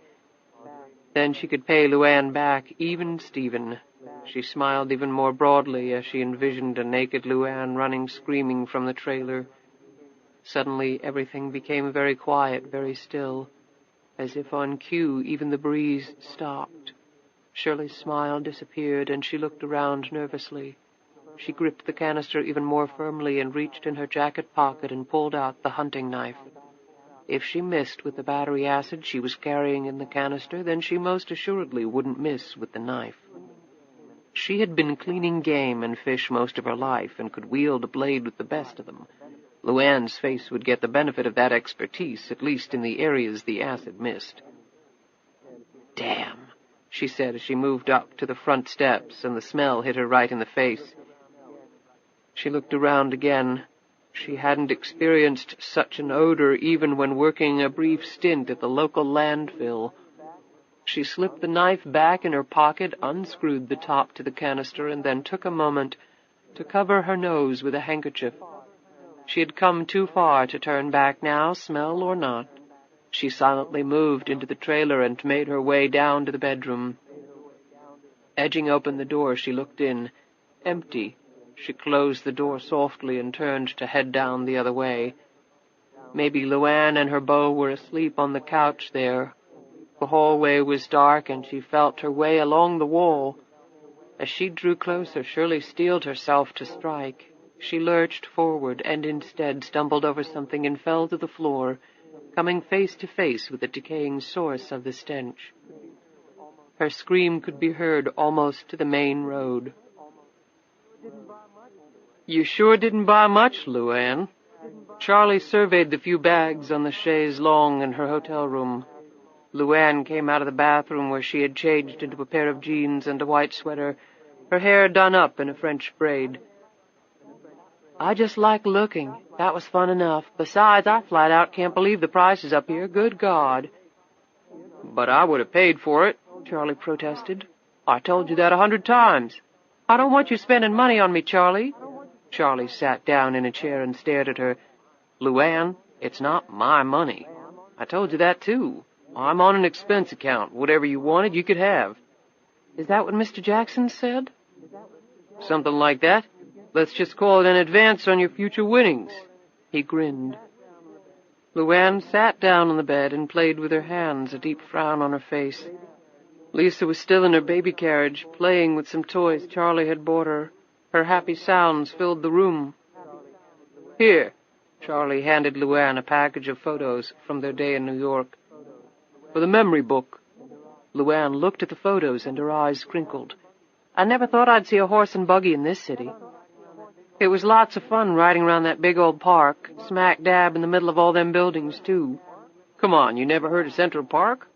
"Sure I had. Heard leastways. Only I just thought it was all made up." LuAnn handed him a double photo of herself that she picked out of the pack. "Oops, thanks for reminding me," said Charlie. "That's for my passport?" He nodded as he slipped the photo into his jacket pocket. "Don't Lisa need one?" He shook his head. "She's not old enough. She can travel under yours." "Oh, so I understand you want to change your name." LuAnn put the photos away and started fiddling with the packages. "I thought it'd be a good idea, a fresh start." "That's what Jackson said you said. I guess if that's what you want." LuAnn suddenly plopped down on the chaise longue and put her head in her hands. Charlie looked keenly at her. "Come on, LuAnn, changing your name isn't that dramatic. What's bothering you?" She finally looked up. "Are you sure I'm going to win the lottery tomorrow?" He spoke carefully. Let's just wait until tomorrow, LuAnn, but I don't think you'll be disappointed. All that money, but I don't feel good about it, Charlie, not one bit. He lit a cigarette and puffed on it as he continued to watch her. I'm going to order up some room service, 3 courses, a bottle of wine, some hot coffee, the works. You'll feel better after you've eaten. He opened up the hotel services book and began to peruse the menu. Have you done this before? I mean, looked after people that Mr. Jackson has met with? Charlie looked up from the menu. I've worked with him for a while, yeah. I've never met him in person. We communicate solely over the phone. He's a smart guy, a little anal for my tastes, a bit paranoid, but real sharp. He pays me well, real well. And babysitting people in fancy hotels and ordering room service isn't such a bad life. He added with a big smile, I've never looked after anybody I had this much fun with, though. She knelt down beside the baby carriage and pulled out a gift-wrapped package from the storage bin underneath. She handed it to him. Charlie's mouth gaped in surprise. What's this? I got you a present. Actually, it's from me and Lisa. I was looking for something for you, and she started pointing and squealing at it. When did you do this? Remember, while you were overlooking at the men's clothing? LuAnn, you didn't have to. I know that, she said quickly. That's why it's called a gift. You're not supposed to have to. Charlie gripped the box tightly in his hands, his eyes riveted on her. Well, go ahead and open it, for gosh sakes, she said. While Charlie carefully pulled off the wrapping paper, LuAnn heard Lisa stir. She went over and picked up the little girl. They both watched Charlie as he took off the box top. Damn! He gently lifted out the dark green fedora. It had an inch-wide leather band on the outside and a ribbon of cream-colored silk lining the inside. I saw you trying it on at the store. I thought you looked real nice in it, real sharp. But then you put it back. I could tell you didn't want to. LuAnn, this thing cost a lot of money. She waved him off. I had some saved up. I hope you like it. I love it, thank you. He gave her a hug and then took one of Lisa's dimpled fists in his. He gave it a gentle, formal shake. And thank you, little lady. Excellent taste. Well, try it on again. Make sure you still like it. He slid it over his head and checked himself out in the mirror. Slick, Charlie, real slick. He smiled. Not bad, not bad. He fussed with it a little until he caught the proper angle. Then he took it off and sat back down. I've never gotten a gift from the people I've looked after. I'm usually only with them for a couple of days anyway, then Jackson takes over. LuAnn quickly picked up on the opening. So, how'd you come to be doing this kind of work? I take it you'd like to hear my life story?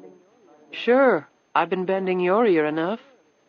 Charlie settled back in the chair and assumed a comfortable look.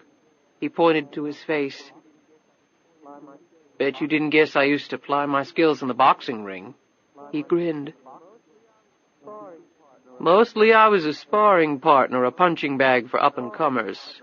I was smart enough to get out while I still had my brains, at least some of them. After that, I took up semi-pro football. Let me tell you, that isn't any easier on the body, but at least you get to wear helmets and pads. I'd always been athletic, though, and to tell you the truth, I liked making my living that way. You look like you're in real good shape. Charlie slapped his hard stomach. Not bad for being almost 54. Anyway, after football, I coached a little, got married, floated around here and there, never finding anything that fit, you know? LuAnn said, I know that feeling real good. Then my career path took a big turn. He paused to crush out a cigarette and immediately lit another. LuAnn took the opportunity to put Lisa back in the baby carriage. What'd you do? I spent some time as a guest of the U.S. government.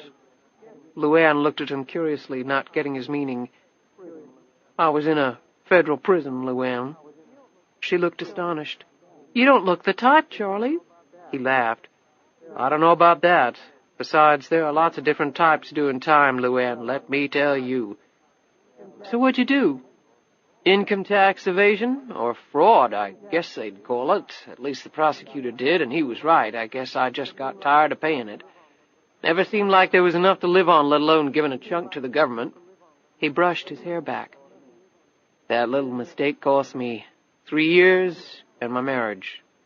I'm sorry, Charlie. He shrugged. Probably the best thing that ever happened to me, really. I was in a minimum security facility with a bunch of other white-collar criminal types, so I didn't have to worry every minute about somebody cutting my head off. I took a bunch of classes, started thinking about what I wanted to do with my life. Really only had one bad thing happen to me on the inside. He held up the cigarette. Never smoked until I got to prison. There just about everybody did. When I got out, I finally quit. For a long time. Took it back up about 6 months ago. What the hell? Anyway, when I got out, I went to work for my lawyer, sort of as an in-house investigator. He knew I was an honest, reliable sort, despite my little conviction, and I knew a lot of people up and down the socio-economic scale, if you know what I mean. A lot of contacts. Plus, I learned a lot while I was in the slammer. Talk about your education. I had professors in every subject, from insurance scams to auto chop shops. That experience helped out a lot when I jumped to the law firm. It was a good gig. I enjoyed the work. So how'd you hook up with Mr. Jackson? Now Charlie didn't look so comfortable. Let's just say he happened to call one day. I had gotten myself in a little bit of trouble. Nothing real serious, but I was still on parole, and it could have cost me some serious time inside. He offered to help me out, and I accepted that offer. Kind of like I did, said LuAnn, an edge to her voice. His offers can be kind of hard to refuse. He glanced at her, his eyes suddenly weary. She sat down on the edge of the bed and blurted out, I've never cheated on anything in my whole life, Charlie. Charlie dragged on a cigarette and then put it out. I guess it all depends on how you look at it. What do you mean by that? Well, if you think about it, people who are otherwise good, honest, and hard-working cheat every day of their lives. Some in big ways, most in small ones. People fudge on their taxes or just don't pay them, like me. Or they don't give money back when somebody figures up a bill wrong. Little white lies folks tell almost automatically on a daily basis, sometimes just to get through the day with their sanity. Then there's the big cheat. Men and women have affairs all the time. That one I know a lot about. I think my ex-wife majored in adultery. I got a little taste of that, too, LuAnn said quietly. Charlie stared at her. One dumb SOB is all I can say. Anyway, it all adds up over a lifetime. But not to know $50 million worth, maybe not in dollar terms, no, but I might take one big cheat in a lifetime over 1,000 little ones that eat away at you eventually, make you not like yourself too much. LuAnn hugged herself and shivered. He studied her for a moment and then looked once more at the room service menu. I'm going to order dinner. Fish okay with you? LuAnn nodded absently and stared down at her shoes while Charlie conveyed their dinner order over the phone. That done, he flipped another cigarette out of the pack and lit up. Hell, I don't know one single person who would turn down the offer you got. As far as I'm concerned, you'd be stupid to. He paused and fiddled with his lighter. And from the little I've seen of you, maybe you can redeem yourself, at least in your eyes. Not that you'd need much redeeming. She stared up at him. How can I do that? Use some of the money to help other people, he said simply. Maybe treat it like a public trust or something like that. I'm not saying don't enjoy the money. I think you deserve that, he added. I saw some background info on you. You haven't exactly had the easiest life. LuAnn shrugged. I got by. Charlie sat down beside her. That's exactly right, LuAnn. You are a survivor. You'll survive this, too. He looked at her intently. You mind me asking a personal question now that I've spilled my guts to you? Depends on the question. Fair enough, he nodded. Well, like I said, I looked at some of your background stuff. I was just wondering how you ever hooked up with a guy like Dwayne Harvey. He has losers stamped all over him. LuAnn thought of Dwayne's slender body lying face down on the dirty carpet, the small groan he had made before plummeting over, as though he were calling to her, pleading for help. But she hadn't answered that call. Dwayne's not so bad. He had a bunch of bad breaks. She stood up and paced. I was going through a real bad time. My mama had just died. I met Dwayne while I was thinking of what to do with my life. You either grow up in that county and die there, or you get out just as fast as you can.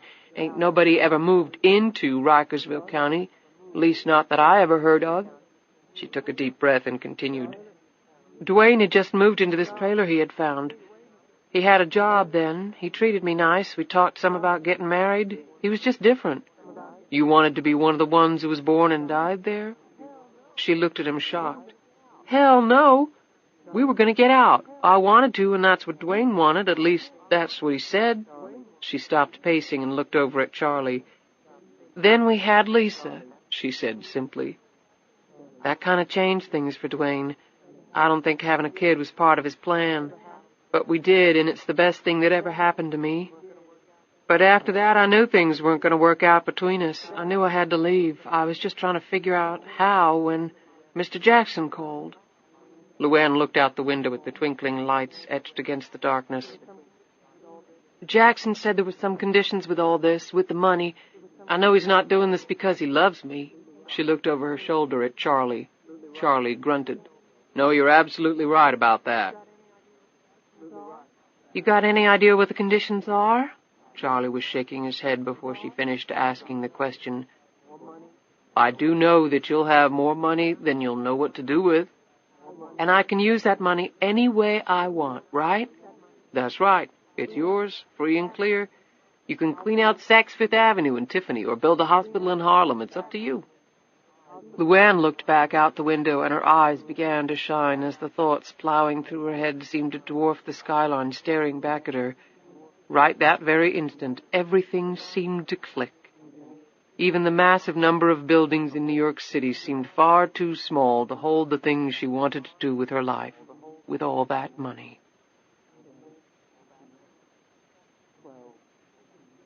Chapter 12. "We should have just stayed at the hotel and watched it from there." Charlie looked around nervously. "Jackson would kill me if he knew we were here. I have strict orders never to take any of the clients here." Here was the headquarters of the United States National Lottery Commission, located in a brand-new, state-of-the-art, needle-thin skyscraper on Park Avenue. The huge auditorium was filled with people. Network news correspondents were scattered throughout, microphones clamped in their fists, as were representatives from magazines, newspapers, and cable TV. Near the front of the stage, LuAnn cradled Lisa against her chest. She wore the glasses Charlie had bought for her and a baseball cap turned backward under which her long hair was balled up. Her memorable figure was hidden under the full-length trench coat. "It's okay, Charlie. Nobody's going to remember me under all this stuff." He shook his head. "I still don't like it." "I had to come see. It just wouldn't be the same thing sitting in the hotel room watching on TV." "Jackson's gonna probably call the hotel right after the drawing," he grumbled. "I'll just tell him I fell asleep and didn't hear the phone." "Right." He lowered his voice. "You're gonna win at least $50 million and you fall asleep?" "Well, if I already know I'm gonna win, what's so exciting about it?" she shot back. Charlie had no ready answer for that, so he clamped his mouth shut and again took up a careful scrutiny of the room and its occupants. LuAnn looked at the stage where the lottery pinball machine was set up on the table. It was about 6 feet long and comprised 10 large tubes, each one rising above an attached bin of ping-pong balls. Each ball had a number painted on it. After the machine was activated, the air would circulate the balls until one made its way through the tiny hatch, popped up into the tube, and was caught and held by a special device against the tube. Once a ball was thus captured, the bin of balls below that tube would immediately shut down, and the next bin would automatically activate. Down the line it would go, the suspense building until all 10 winning numbers were finally revealed. People were nervously looking at their lottery tickets. Many held at least a dozen in their hands. One young man had an open laptop computer in front of him. The screen was filled with hundreds of lottery combinations he had purchased as he reviewed his electronic inventory. LuAnn had no need to look at her ticket. She had memorized the numbers 0810080521, which represented her and Lisa's birthdays, and the age LuAnn would be on her next birthday. She didn't feel any more guilt as she observed the hopeful looks on the faces surrounding her, the silently mouthed prayers as the time for the drawing drew nearer. She would be able to handle their imminent disappointment. She had made up her mind, set her plan, and that decision had bolstered her spirits incredibly, and it was the reason she was standing in the middle of this sea of tense people instead of hiding under the bed back at the Waldorf. She stirred out of her musings as a man walked onto the stage. The crowd instantly hushed. LuAnn had half expected to see Jackson striding across the stage, but the man was younger and far better looking. LuAnn wondered for a moment if he was in on it. She and Charlie exchanged tight smiles. A blonde woman in a short skirt, black nylons, and spike heels joined the man and stood next to the sophisticated-looking machine, hands clasped behind her back.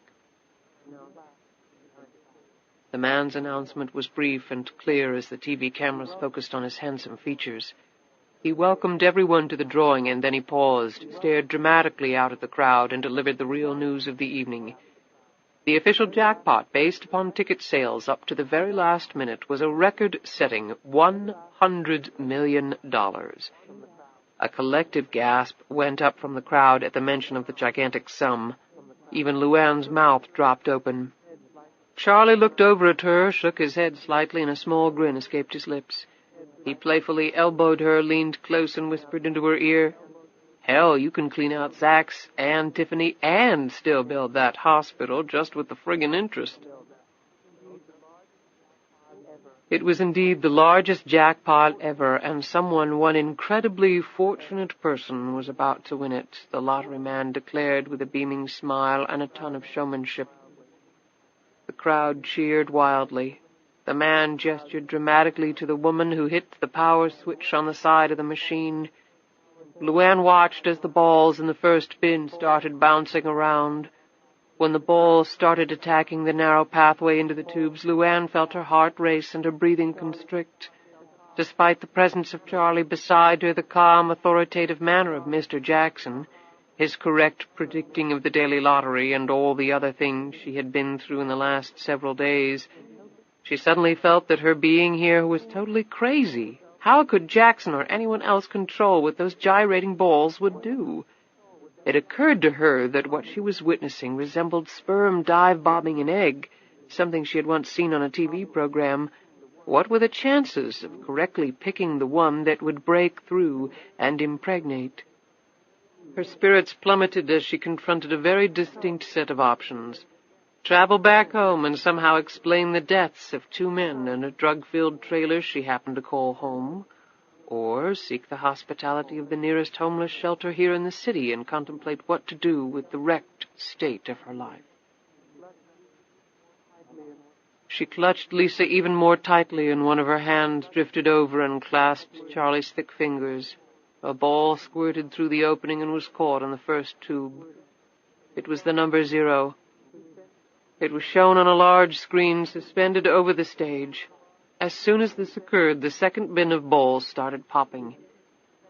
In a few seconds, it too had produced a winner, the number 8.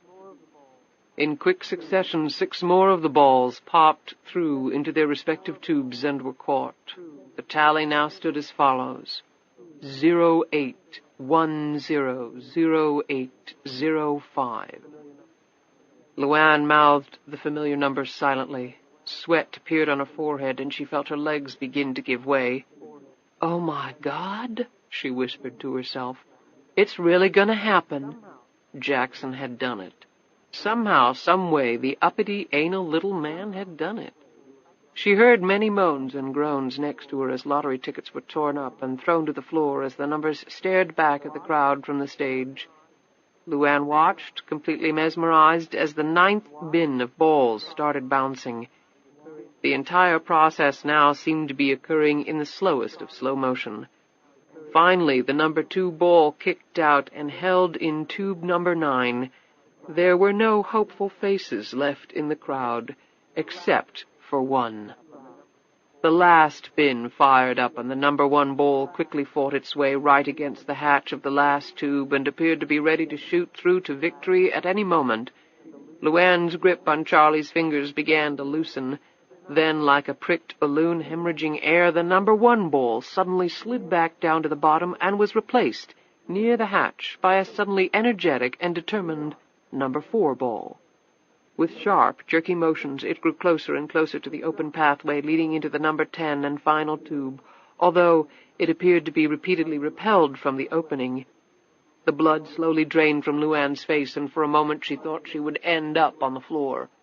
"Oh, shit," she said out loud, although not even Charlie could hear her over the crowd noise. LuAnn squeezed Charlie's fingers so tightly he almost yelled out in pain. Charlie's own heart was racing as if in sympathy for LuAnn. He had never known Jackson to fail, but, well, you never knew. What the hell, it couldn't hurt, he thought. He moved his free hand up and quietly felt under his shirt for the thick silver crucifix he had worn for as long as he could remember. He rubbed it for good luck. Ever so slowly, even as LuAnn's heart threatened to cease beating, the two balls, as though carefully choreographed, again swapped places with each other in the swirling spray of hot air, even ricocheting off one another at one point. After this momentary collision, the number 1 ball, mercifully for LuAnn, finally shot through the opening and was caught in the 10th and final tube. It was all LuAnn could do not to scream out loud from pure relief rather than from the excitement of having just become $100 million richer. She and Charlie looked at each other, their eyes wide, both bodies shaking, faces drenched with perspiration as though they had just finished making love. Charlie inclined his head toward her, his eyebrows arched as if to say, "You won, didn't you?" LuAnn nodded slightly, her head swaying slowly as if to the tunes of a favorite song. "Damn," Charlie said. "I thought I was going to pee in my pants waiting for that last number to drop." He led LuAnn out of the room, and in a couple of minutes they were walking slowly down the street in the direction of the hotel. It was a beautiful, brisk night. The cloudless sky housed a stretch of stars that seemingly had no end. It matched LuAnn's mood precisely. Charlie rubbed his hand. "God, I thought you were going to snap my fingers off. What was that all about?" "You don't want to know," said LuAnn firmly. She smiled at him, sucked in huge amounts of the sweet, chilly air, and gave Lisa a tender kiss on the cheek. She suddenly elbowed Charlie in the side, a mischievous grin on her face. "Last one to the hotel pays for dinner." She took off like a blue streak, the trench coat billowing out like a parachute in her wake. Even as she left him in the dust, Charlie could hear her shrieks of joy flowing back to him. He grinned and then bolted after her. Neither one would have been so happy had they seen the man who had followed them to the lottery drawing and was watching from across the street. Romanello had figured that tailing LuAnn might result in some interesting developments, but even he had to admit that his expectations had so far been exceeded. Chapter 13. "You're certain that's where you want to go, LuAnn?" LuAnn spoke earnestly into the phone. "Yes, sir, Mr. Jackson. I've always wanted to go to Sweden. My mama's people came from there a long time ago. She always wanted to go there, but never had the chance. I'd sort of be doing it for her. Is that much trouble?" "Everything is trouble, LuAnn. It's just a matter of degrees." "But you can get it done, can't you? I mean, I'd like to go to other places, but I'd really like to start in Sweden." Jackson said testily, "If I can arrange for someone like you to win $100 million, then I can certainly take care of travel plans." "I appreciate it, I really do." LuAnn looked over at Charlie, who was holding Lisa and playing with her. She smiled at him. "You look real good doing that." "What's that?" Jackson asked. "I'm sorry, I was talking to Charlie." "Put him on. We need to arrange for your visit to the lottery office so they can confirm the winning ticket." "The sooner that's accomplished, the sooner we can get on with the press conference, and then you can be on your way." "The conditions you talked about," LuAnn began. Jackson interrupted. "I'm not ready to discuss that right now. Put Charlie on. I'm in a hurry." LuAnn swapped the phone for Lisa. She watched closely as Charlie spoke in low tones into the phone, his back to her. She saw him nod several times, and then he hung up. "Everything okay?" Her tone was anxious as she held a rambunctious Lisa. He looked around the room for a moment before his eyes finally met hers. "Sure, everything's A-okay. You have to go over to see the lottery people this afternoon. Enough time has passed. Will you go with me? I'll go over in the cab with you, but I won't go in the building. I'll hang around outside until you come out. What all do I have to do? Just present the winning ticket. They'll validate it and issue you an official receipt. There'll be witnesses there and all. You'll be confirmed every which way from Sunday. They go over the ticket with a high-tech laser to verify it's authentic. They got special fiber threads in the tickets, some of them right under the row of numbers. Kind of like U.S. currency to prevent counterfeiting. It's impossible to duplicate, especially in a short time frame. They'll call the outlet where you bought the ticket to confirm that lottery number was indeed purchased at that site. They'll ask for background info on you, where you're from, kids, parents, that sort of thing. It takes a few hours. You don't have to wait. They'll get in touch when the process is complete. Then they'll release a statement to the press that the winner has come forward. But they won't release your name until the press conference. You know, keep the suspense building. That stuff really sells tickets for the next drawing.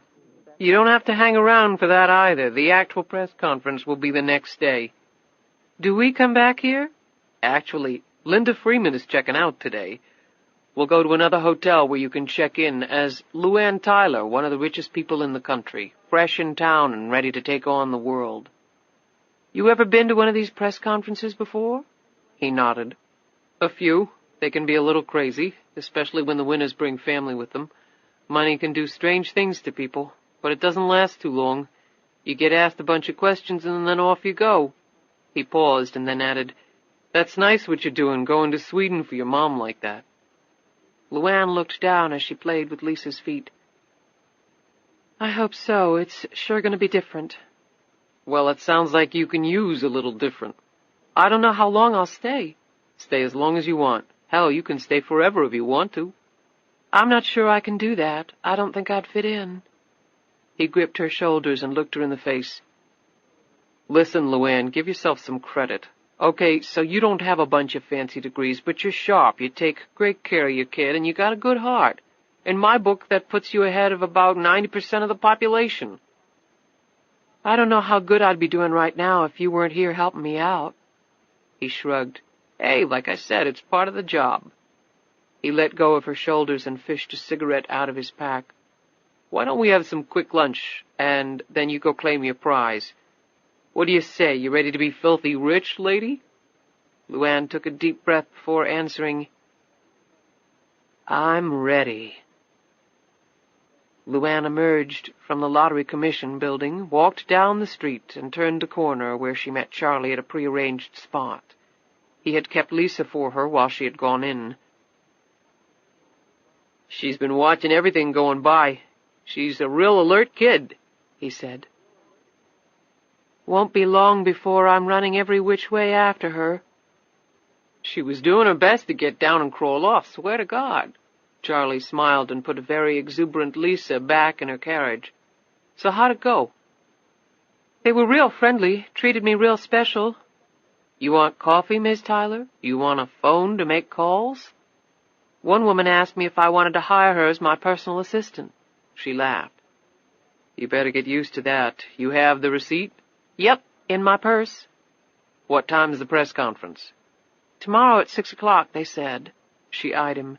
What's wrong? As they walked, Charlie had glanced surreptitiously over his shoulder a couple of times. He looked over at her. I don't know. When I was in prison and then doing the PI stuff, I developed this kind of built-in radar that tells me when somebody's paying a little too close attention to me. My alarm's going off right now. LuAnn started to look around, but he cut her off. Don't do that. Just keep walking. We're fine. I checked you in at another hotel. It's another block down. Let's get you and Lisa in okay, and then I'll snoop around a little. It's probably nothing. LuAnn looked at the worry creases around his eyes and concluded his words did not match his feelings. She gripped the baby carriage tighter as they continued down the street. 20 yards behind, and on the other side of the street, Anthony Romanella debated whether or not he had been spotted. The streets were filled with people at this hour, but something in the sudden rigidity of the people he was tracking had set off his own warning bell. He hunkered in his jacket and dropped back another 10 yards, still keeping them well in sight.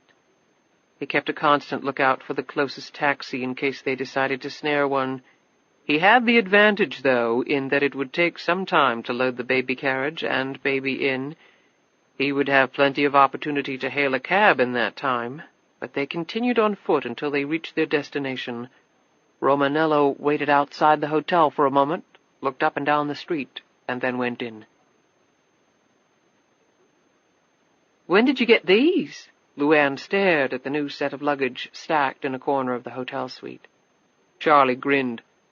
"You can't go on your big trip without the proper baggage, and this stuff is super durable. Not that expensive crap that falls apart if you look at it wrong. One bag is already packed with things you'll need for the trip over, things for Lisa and whatnot. I had a lady friend of mine do it. We'll have to do some more shopping today to fill up the other bags, though." "My God, I can't believe this, Charlie." She gave him a hug and a peck on the cheek. He looked down in embarrassment, his face flushed. "It wasn't such a big deal. Here." He handed her passport to her. She solemnly looked at the name inside as though the fact of her reincarnation were just sinking in, which it was. She closed the small blue book. It represented a gateway to another world, a world she would soon, with a little luck, be embracing. "Fill that sucker up, LuAnn. See the whole damned planet. You and Lisa." He turned to leave. "I'm going to go check on some things. I'll be back shortly." She fingered the passport and looked up at him, her cheeks slightly red. "Why don't you come with us, Charlie?" He turned slowly back around and stared at her. "What?" LuAnn looked down at her hands and spoke hurriedly. "I was thinking I got all this money now, and you've been real nice to me and Lisa, and I never been anywhere before and all, and, well, I'd like you to come with us. That is, if you want to. I'll understand if you don't." "That's a very generous offer, LuAnn," he said softly. "But you don't really know me, and that's a big commitment to make to someone you don't really know." "I know all I need to," she said stubbornly. "I know you're a good person. I know you've been taking care of us, and Lisa took to you like nobody's business. That counts for a darn lot in my book." Charlie smiled in the little girl's direction and then looked back at LuAnn. "Why don't we both think on it, LuAnn? Then we'll talk, okay?" She shrugged and slid several strands of hair out of her face. "I ain't proposing marriage to you, Charlie, if that's what you think." "Good thing, since I'm almost old enough to be your grandfather." He smiled at her. "But I really like having you with me. I ain't had that many friends, least that I can count on. I know I can count on you. You're my friend, ain't you?" There was a catch in his throat when Charlie answered, "Yes." He coughed and assumed a more businesslike tone. "I hear what you're saying, LuAnn. We'll talk about it when I get back. Promise." When the door closed behind him, LuAnn got Lisa ready for her nap. While the little girl drifted off to sleep, LuAnn restlessly walked the parameters of the hotel suite. She looked out the window in time to see Charlie exit the building and head down the street. She followed him with her eyes until he was out of sight. She had not seen anyone who appeared to be tracking him, but there were so many people around she couldn't be sure. She sighed and then frowned. She was out of her element here. She just wanted to see him back, safe and sound. She began to think about the press conference, but as she envisioned a bunch of strangers asking her all sorts of questions, her nerves began to jangle too much, and she quit thinking about it. The knock at the door startled her. She stared at the door, unsure what to do. "Room service," the voice said. LuAnn went to the door and squinted through the peephole. The young man standing there was indeed dressed in a bellman's uniform. "I didn't order anything," she said, trying hard to keep her voice from quaking. "It's a note and a package for you, ma'am." LuAnn jerked back. "Who from?" "I don't know, ma'am. A man in the lobby asked me to give it to you." "Charlie?" LuAnn thought. "Did he ask for me by name?" "No, he pointed you out when you were walking to the elevator and just said to give it to you. Do you want it, ma'am?" he said patiently. "If not, I'll just put it in your box behind the registration desk." LuAnn opened the door slightly. "No, I'll take it." She stuck out her arm, and the bellman put the package in it. She immediately closed the door. The young man stood there for a moment, upset that his errand and patience had not resulted in a tip. However, the man had already rewarded him handsomely for it, so it had worked out okay. LuAnn tore open the envelope and unfolded the letter. The message was brief and written on hotel stationery. "Dear LuAnn, how's Dwayne feeling lately? And the other guy? What'd you hit him with anyway? Dead as a doornail. Sure hope the police don't find out you were there. Hope you enjoy the story, a little hometown news. Let's chat. In 1 hour, take a cab to the Empire State Building. It's truly a landmark worth seeing. Leave the big guy and the kid at home. XXX OOOs." LuAnn ripped off the brown packing paper, and the newspaper fell out. She picked it up and looked at it. It was the Atlanta Journal and Constitution. It had a page marked with a yellow piece of paper. She opened to that page and sat down on the sofa. In her agitation at seeing the headline, she jumped up. Her eyes fed voraciously on the words, occasionally darting to the accompanying photo. If possible, the trailer looked even dingier, captured in grainy black and white. In fact, it looked like it had actually collapsed and was merely awaiting the dump truck to cart it and its occupants away for burial. The convertible was also in the photo, its long hood and obscene ornament pointed straight at the trailer like some hunting dog telling its master, "There's the kill." 2 men dead, the story said. Drugs involved. As LuAnn read the name Dwayne Harvey, a teardrop splattered onto the page and blurred some of the next. She sat down and did her best to compose herself. The other man had not yet been identified. LuAnn read quickly, and then she stopped searching when she found her name. The police were looking for her right now. The paper didn't say she had been charged with any crime, although her disappearance had probably only increased the police's suspicions. She flinched when she read that Shirley Watson had discovered the bodies. A canister of battery acid had been found on the floor of the trailer. LuAnn's eyes narrowed. Battery acid. Shirley had come back to avenge herself and had brought that acid to do the job. That was clear. She doubted, though, if the police would care about a crime that had not occurred when they had their hands full with at least 2 that had. While she sat staring in shock at the paper, another knock on the door almost made LuAnn jump out of her chair. "LuAnn?" She took a deep breath. "Charlie?" "Who else?" "Just a minute." LuAnn jumped up, hastily ripped the news article out of the paper and stuffed it in her pocket. She slid the letter and the rest of the newspaper under the couch. She unlocked the door, and he entered the room and shrugged off his coat. "Stupid idea, like I'm going to be able to spot somebody out in those streets."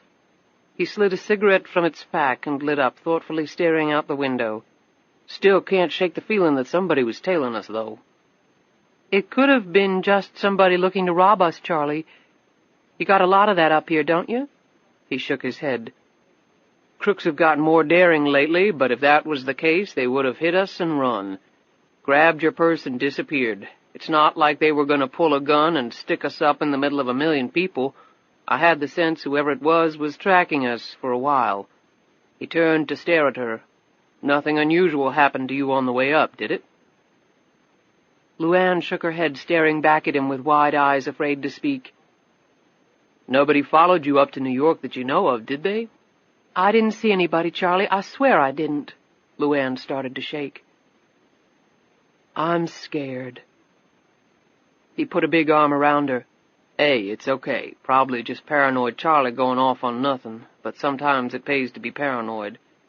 Look, how about we go do some more shopping? It'll make you feel better." LuAnn nervously fingered the newspaper article in her pocket. Her heart seemed to be climbing up her throat, seeking a larger space in which to explode. However, when she looked up at him, her face was calm, bewitching.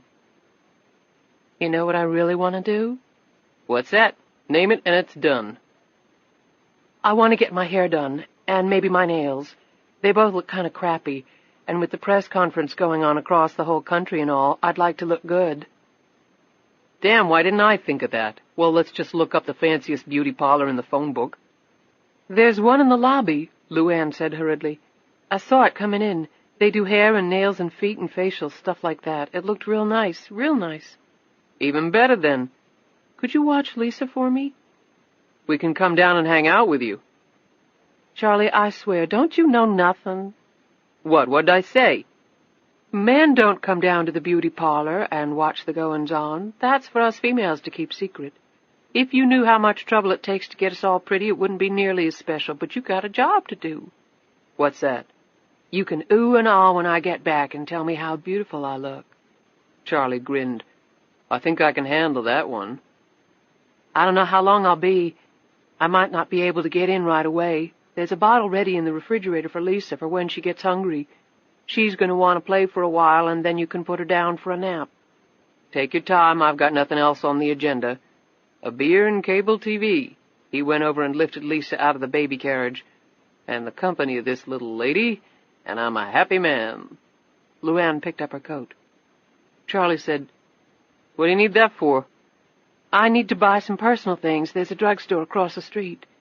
You can just get them in the gift shop in the lobby. If they're anything like the prices in the last hotel, I'll go across the street and save myself some money. Thank you very much.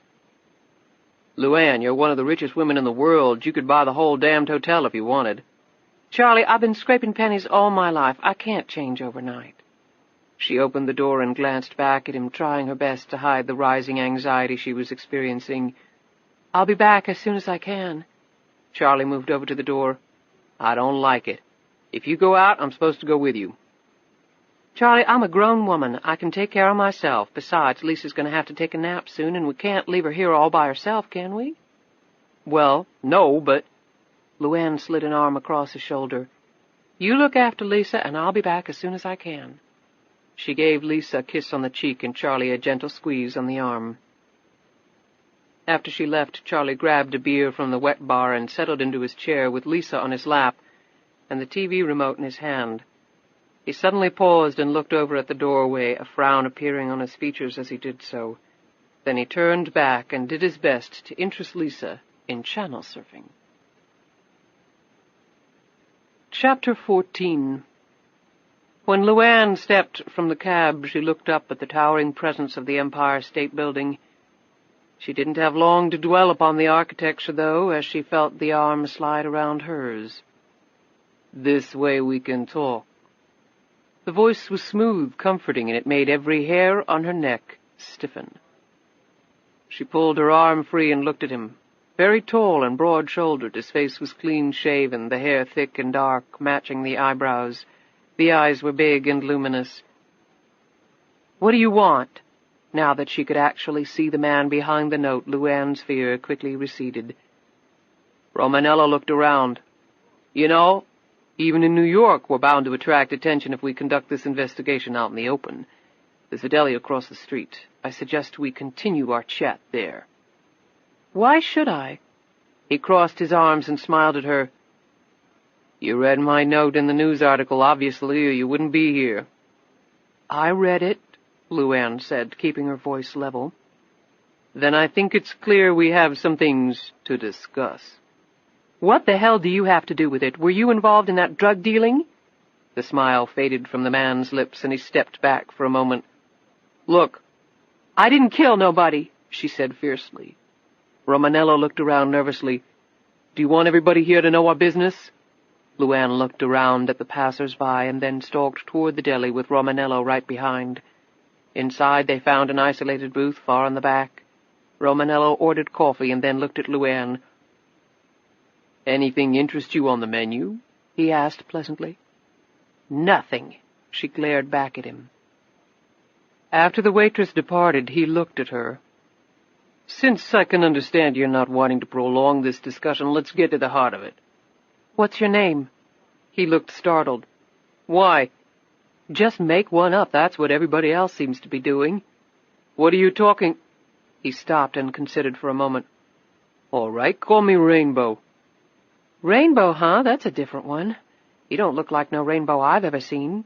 See, that's where you're wrong. His eyes gleamed for an instant. Rainbows have pots of gold at the end. So? LuAnn's tone was calm, but her look was wary. So you're my pot of gold, LuAnn, at the end of my rainbow. He spread apart his hands. She started to get up.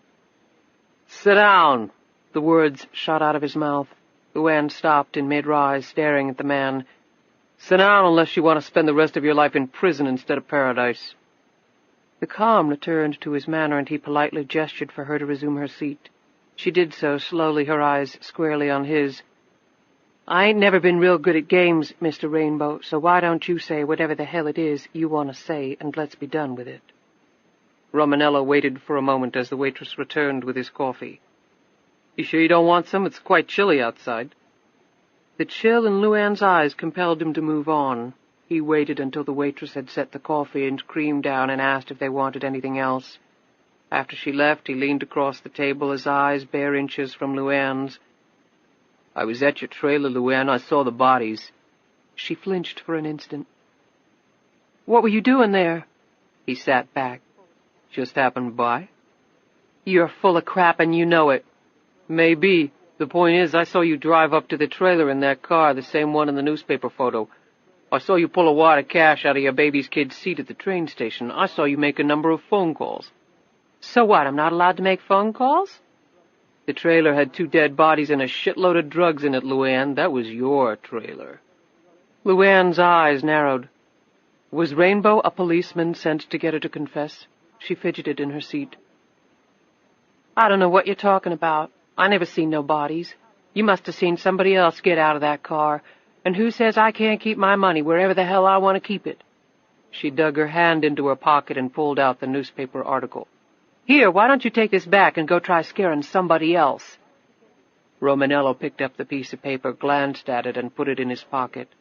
When his hand returned to view, LuAnn could barely keep from trembling as she saw the torn piece of bloody shirt. "Recognize this, LuAnn?" She struggled to maintain her composure. "Looks like a shirt with some stains on it. So what?" He smiled at her. "You know, I didn't expect you to remain this calm about it. You're a dumb chick from Hooterville. I pictured you dropping to your knees pleading for mercy." "Sorry I ain't what you imagined, and if you call me a dumb anything again, I'll knock you flat on your ass." His face suddenly became hard, and he slid down the zipper of his jacket until the butt of his 9mm was revealed. "The last thing you want to do, LuAnn, is make me upset," he said quietly. "When I get upset, I can be very unpleasant. In fact, I can be downright violent." LuAnn barely glanced at the weapon.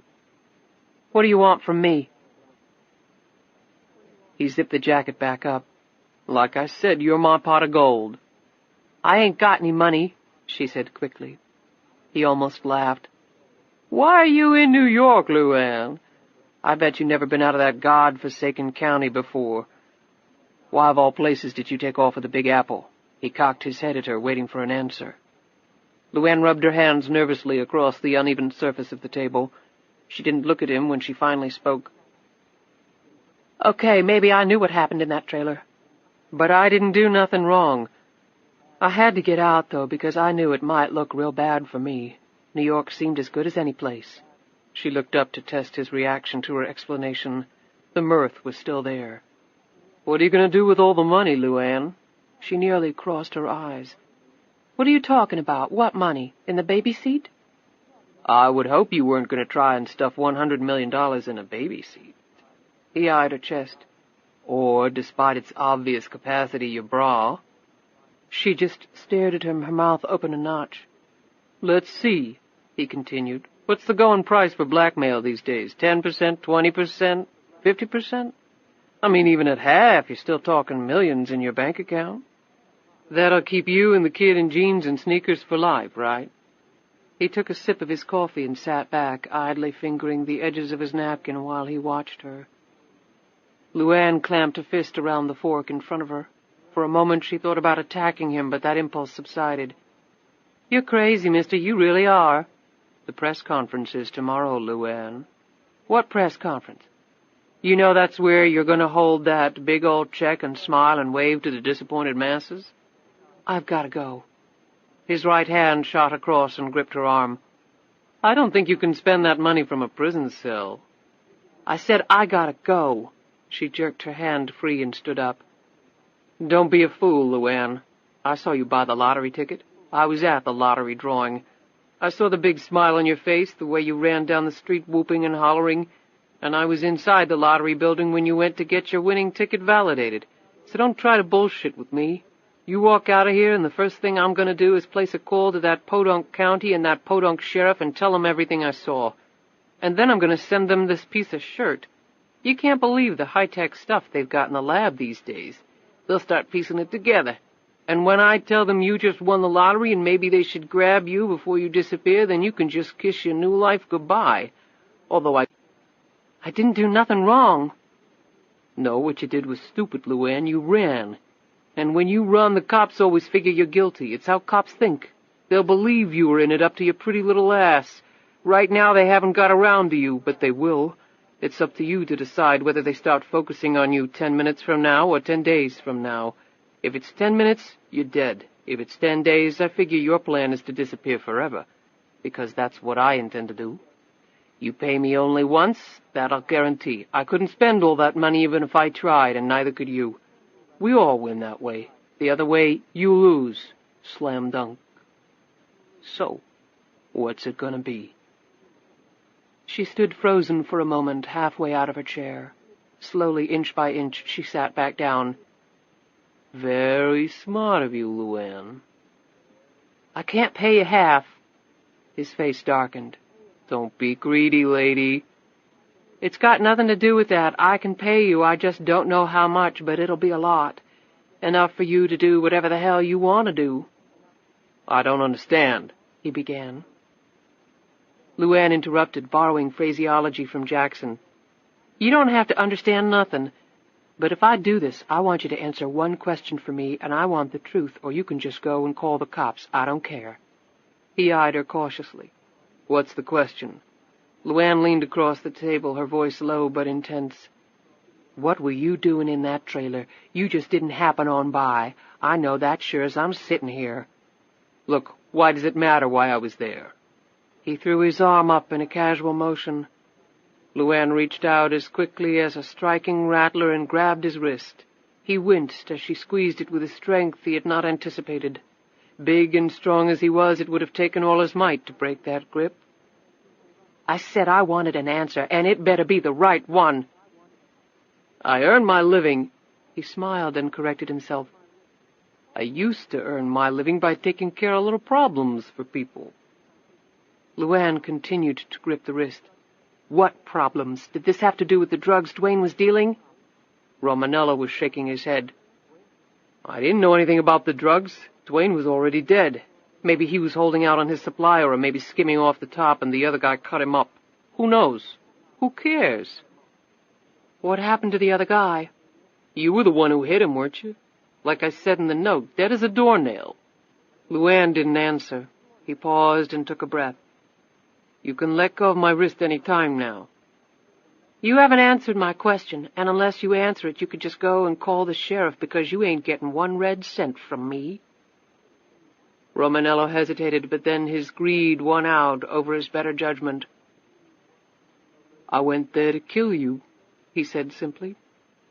She slowly let go of his wrist after giving it one more intense ratchet.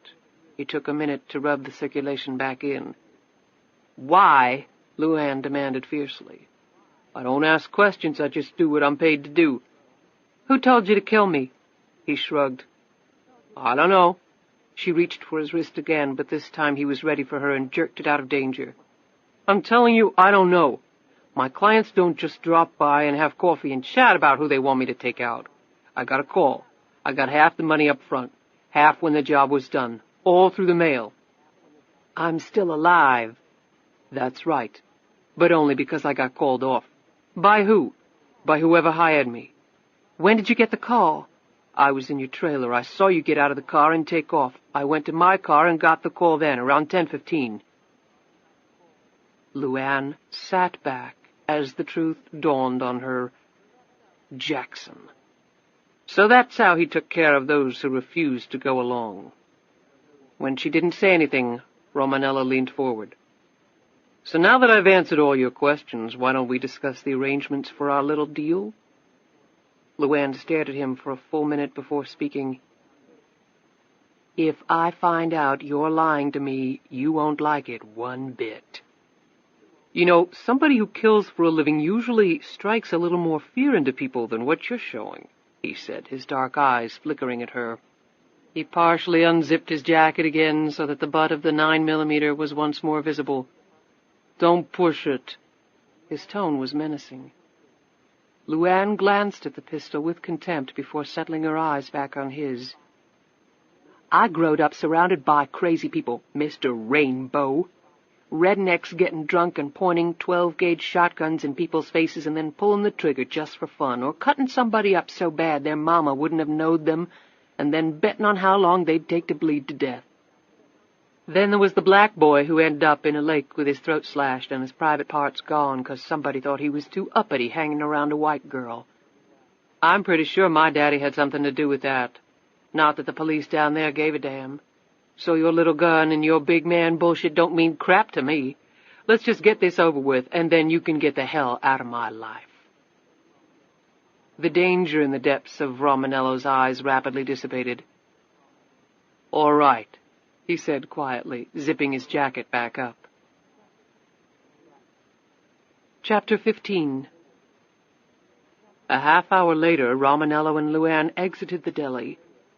LuAnn climbed into a cab and headed back to her hotel, where, to follow through on her cover story to Charlie, she would spend the next several hours at the beauty salon. Romanello walked down the street in the opposite direction, silently whistling to himself. Today had been a very good day. The arrangements he had made with LuAnn weren't 100% foolproof, but his gut told him she would honor the deal she had made. If the first installment of the money wasn't in his account by close of business 2 days from now, then he would be on the phone to the police in Rikersville. She would pay, Romanello was sure of that. Why bring all that grief on yourself? Since he was in a festive mood, he decided to stop and buy a bottle of Chianti on the way to his apartment. His thoughts were already focused on the mansion he would buy in some faraway land to replace it. He had earned good money over the years exterminating human beings, but he had to be careful in how he spent it or where he kept it. The last thing he wanted was the IRS knocking on his door asking to see his W-2s. Now that problem was behind him. Instant massive wealth allowed one to soar beyond the reach of the revenue boys and everyone else. Yes, it had been a great day, Romanello concluded. Not finding a cab handy, he opted for the subway. It was very crowded, and he could barely find standing room in one of the train cars. He rode the subway for a number of stops before pushing through the masses and once again hitting the street. He turned the key in his door, closed and locked it, and walked into the kitchen to drop off the bottle. He was about to take off his jacket and pour himself a glass of Chianti when someone knocked at the door. He squinted through the peephole. The brown uniform of the UPS man filled his line of vision. "What's up?" he asked through the door. "Got a delivery for an Anthony Romanello, this address?" The UPS man was busily scanning the package, an 8 by 11-inch container that bulged out at the center. Romanello opened the door. "You Anthony Romanello?" He nodded. "Just sign right here, please." He handed Romanello a pen attached to what looked to be an electronic clipboard. "You're not trying to serve me with legal papers, are you?" Romanello grinned as he signed for the package. "They couldn't pay me enough to do that," the UPS man replied. "My brother-in-law used to be a process server up in Detroit. After he was shot the second time, he went to work driving a bakery truck. Here you go, have a good one." Romanello closed the door and felt the contents of the package through the thin cardboard. A smile broke his lips. The second installment on his LuAnn Tyler hit. He had been told of the possibility of being called off, but his employer had assured him that the rest of the money would be forthcoming regardless. The smile froze on his face as it suddenly struck him that the payment should have been mailed to his post office box. Nobody was supposed to know where he lived, or his real name. He whirled around at the sound behind him. Jackson emerged from the shadows of the living room.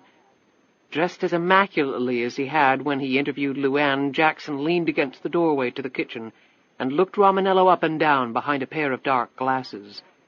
Jackson's hair was streaked with gray, and a neatly trimmed beard covered his chin. His cheeks were large and puffy, the ears red and flattened-looking, both the result of carefully designed latex molds. "Who the hell are you, and how did you get in here?" In response, Jackson pointed one gloved hand at the package. "Open it." "What?" Romanello growled back. "Count the money and make certain it's all there. Don't worry, you won't hurt my feelings by doing so." "Look." Jackson slipped off the glasses, and his eyes bored into Romanello. "Open it."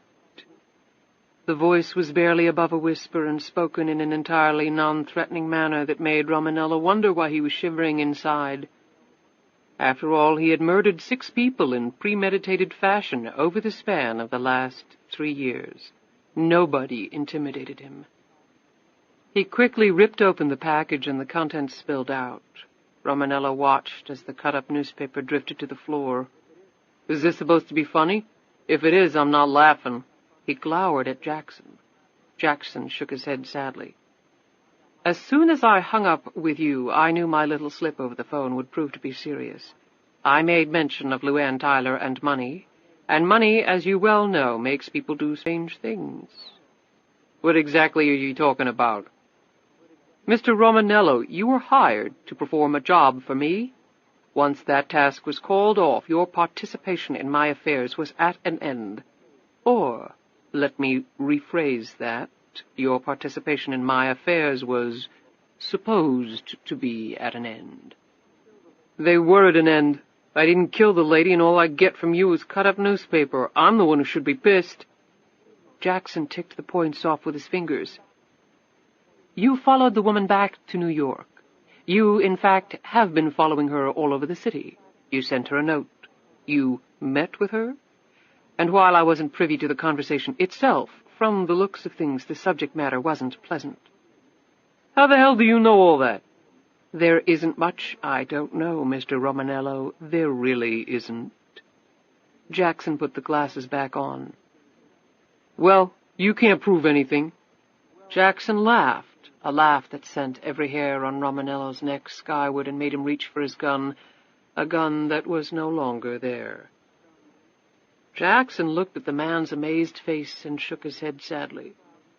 "Subways are so crowded this time of night. Pickpockets, I understand, can stalk honest people with impunity. There's no telling what else you might find missing." "Well, like I said, you can't prove it, and it's not like you can just go to the cops. You hired me to kill someone. That doesn't do a whole lot for your credibility." "I have no interest in going to the authorities. You disobeyed my instructions, and in doing so jeopardized my plans. I came here to inform you that I was aware of this, to plainly show you that the rest of your money has been forfeited because of your improper actions, and that I have decided upon the appropriate punishment. A punishment that I fully intend to mete out now." Romanello drew himself up to his full 6 feet 3 inch height, towering over Jackson, and laughed heartily. "Well, if you came here to punish me, I hope you brought somebody else with you to do the punishing." "I prefer to handle these matters myself." "Well, then this is going to be your last job." In a flash, Romanello's hand went down to his ankle, and he was erect again in a second, the jagged-edged blade in his right hand. He started forward and then stopped as he eyed the device in Jackson's hand. "The touted advantages of strength and superior size are so often overrated, wouldn't you agree?" said Jackson. The twin darts shot out from the laser gun and hit Romanello dead center in the chest. Jackson continued to squeeze the trigger, sending 120,000 volts of electricity along the thin metal cords that were attached to the darts. Romanello went down as though poleaxed, and he lay there staring up as Jackson stood over him. "I've held the trigger down for a full minute now, which will incapacitate you for at least 15 minutes, more than ample for my purposes." Romanello watched helplessly as Jackson knelt down beside him and gingerly pulled the 2 darts free and packed the apparatus back in his pocket. He carefully opened Romanello's shirt. "Quite hairy, Mr. Romanello. A medical examiner will never pick up on the extremely small holes in your chest. The next item Jackson withdrew from his coat would have left Romanello numb if he hadn't already been. With his tongue feeling as big as a knobby tree root, Romanello thought he had suffered a stroke. His limbs were useless to him. There was no physical sensation at all. He could still see clearly, however, and suddenly wished he had been blinded as well. He watched in horror as Jackson— "It's mostly an innocuous saline solution, you know," Jackson said, as though he were addressing a science class. "I say mostly because what's lurking in here can be quite deadly under certain conditions." He smiled down at Romanello and paused for a moment as he considered the import of his own words, and then continued. "This solution contains prostaglandin, a substance produced naturally in the body. Normal levels are measured in micrograms. I'm about to give you a dose several thousand times that, measured in milligrams, in fact. When this dose hits your heart, it will cause the coronary arteries to severely constrict, triggering what doctors would technically term a myocardial infarction, or coronary occlusion, also known as a heart attack of the most devastating kind. To tell you the truth, I've never combined the effects of electrification caused by the stun gun with this method of inflicting death. It might be interesting to observe the process." Jackson was betraying no more emotion than if he were about to dissect a frog in biology class. "Since prostaglandin occurs naturally in the body, as I mentioned, it's also naturally metabolized by the body, meaning there will be no suspiciously high traces left for a medical examiner to detect. I'm currently working on a poison to which I will attach an enzyme encapsulated by a special coating. The protective cover is quickly broken down by the components in the bloodstream. However, the poison will have ample time to do its work before that occurs. Once the protective coating is gone, the enzymes will instantly react with the poison compound and break it down, in effect destroying it. They use a similar process to clean up oil slicks. It's absolutely untraceable. I was planning to use it on you tonight. However, the process is not yet perfected, and I hate to rush things of that nature. Chemistry, after all, requires patience and precision. Hence, the fallback to the old reliable prostaglandin." Jackson held the needle very close to Romanello's neck, seeking the perfect entry site.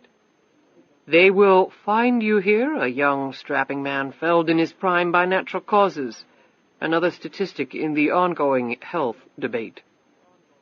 Romanello's eyes almost exploded out of his head as he struggled with every ounce of will to break the grip of inertia the stun gun had caused. The veins stood out on his neck with the effort he was exerting, and Jackson quietly thanked him for providing such a convenient place, right before the needle plunged into the jugular vein and its contents poured into his body. Jackson smiled and gently patted Romanello on the head as his pupils shot back and forth like a metronome. From his bag, Jackson extracted a razor blade.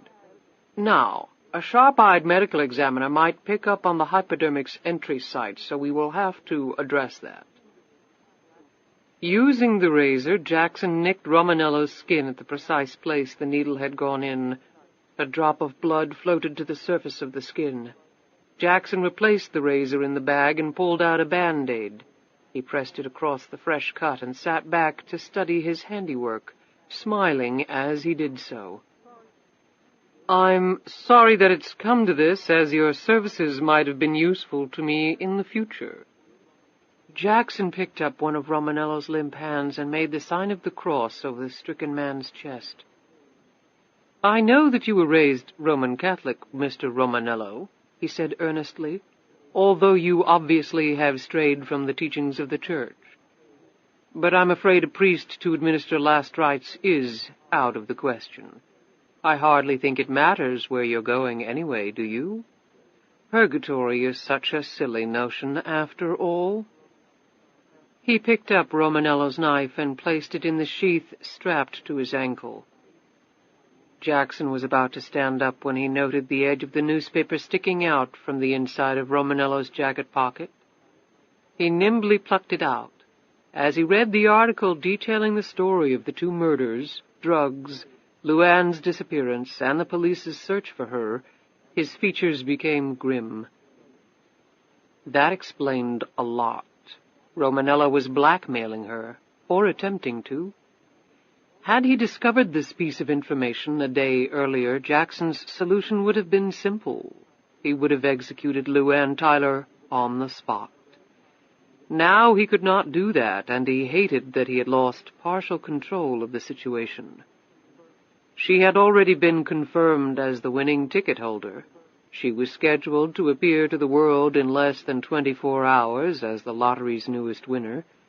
Yes, now her requests made more sense. He followed up the piece of paper and put it in his pocket. Like it or not, he was wedded to LuAnn Tyler, warts and all. It was a challenge, and if nothing else, he loved a challenge. However, he would take control back. He would tell her exactly what she had to do, and if she didn't follow his instructions precisely, then he would kill her after she won the lottery. Jackson gathered up the shredded newspaper and remnants of the UPS package. The dark suit he was wearing came off with a tug on certain discrete parts of the garment, and together with the now revealed body moldings that had given Jackson his girth. All of these items were packed in a pizza carrier bag that Jackson pulled from a corner of the living room. Underneath, the much slimmer Jackson was wearing the blue and white shirt, proclaiming him to be a Domino's pizza delivery person. From one of his pockets he pulled out a piece of thread, and, edging it carefully under the putty on his nose, lifted the piece cleanly off and stuck it in the pizza box. The mole, beard, and earpieces he similarly discarded. He swabbed his face down with alcohol from a bottle pulled from his pocket, removing the shadows and highlights that had aged his face. His hands worked quickly and methodically from years of long practice. Last, he combed a gel through his hair that effectively removed the sprayed-on streaks of gray. He checked his altered appearance in a small mirror hanging on the wall. Then this chameleon landscape was swiftly altered by a small, bristly mustache applied with spirit gum, and a hair extender hung in a long ponytail out from under the Yankee baseball cap he was now putting on. Dark glasses covered his eyes. Dress shoes were replaced with tennis shoes. He once again checked his appearance. Completely different. He had to smile. It was quite a talent. When Jackson quietly left the building a few seconds later, Romanello's features were relaxed, peaceful. They would forever remain so. Chapter 16. Everything will be all right, LuAnn. Roger Davis, the young, handsome man who had announced the lottery drawing, said these words as he patted her on the hand. I know you have to be nervous, but I'll be right there with you. We'll make it as painless as possible for you, I give you my word, he said gallantly. They were in a plush room inside the lottery building, just down the corridor from the large auditorium, where a mass of press and regular folk awaited the latest lottery winner's arrival. LuAnn wore a pale blue, knee-length dress with matching shoes, her hair and makeup impeccable thanks to the in-house staff at the Lottery Commission. The cut on her jaw had healed enough that she had opted for makeup instead of the bandage. You look beautiful, LuAnn, said Davis. I can't remember a winner looking so ravishing. I mean that. He sat down right next to her, his leg touching hers. LuAnn flashed him a quick smile, slid a couple of inches away, and turned her attention to Lisa. I don't want Lisa to have to go out there. All them lights and people would just scare her to death. That's fine. She can stay in here. We'll have someone watching her, of course, every minute. Security is very tight here, as you can imagine. He paused while he once again took in LuAnn's shapely form. We'll announce that you have a daughter, though. That's why your story's so great. Young mother and daughter, all this wealth? You must be so happy. He patted her on the knee and then let his hand linger for a moment before pulling it away. She wondered again whether he was in on all of it. whether he knew she had won an enormous fortune by cheating. He looked the type, she concluded, the kind who would do anything for money.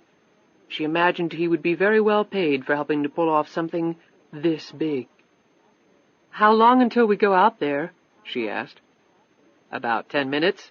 He smiled at her again and then said, as casually as possible, You weren't exactly clear on your marital status. Will your husband—" "I'm not married," LuAnn said quickly. "Oh, well, will the father of the child be attending?" He added quickly, "We just have to know for scheduling purposes." LuAnn looked dead at him. "No, he won't." Davis smiled confidently and inched closer. "I see. He made a steeple with his hands and rested them against his lips for a moment, and then he laid one arm casually across the back of her seat. "Well, I don't know what your plans are, but if you need anyone to show you around town, I'm absolutely here for you, LuAnn, 24 hours a day. I know after living all your life in a small town that the big city—" Davis lifted his other arm dramatically toward the ceiling— "must be very overwhelming. But I know it like the back of my hand. The best restaurants, theaters, shopping. We could have a great time." He edged still closer, his eyes hugging the contours of her body as his fingers drifted toward her shoulder. "Oh, I'm sorry, Mr. Davis. I think maybe you got the wrong idea. Lisa's father ain't coming for the press conference, but he's coming up after. He had to get leave first." "Leave?" "He's in the Navy. He's with the SEALs." She shook her head and stared off as if digging up some shocking memories. "Let me tell you, it downright scares me, some of the stuff he's told me about. But if there's anybody that can take care of himself, it's Frank. Why, he beat 6 guys unconscious in a bar one time because they were coming on to me. He probably would have killed them if the police hadn't pulled him off, and it took 5 of them to do it. Big, strong cops, too." Davis's mouth dropped open, and he scooted away from LuAnn. "Good Lord." "Oh, but don't say nothing about that at the press conference, Mr. Davis. What Frank does is all top secret-like, and he'd get real pissed at you if you said anything. Real pissed." She stared intently at him, watching the waves of fear pour over his pretty boy features. Davis stood up abruptly. "No, of course not. Not one word, I swear." Davis licked his lips and put a shaky hand through his heavily moosed hair. "I'd better go check on things, LuAnn." He managed a weak smile and gave her a shaky thumbs up. She returned the gesture.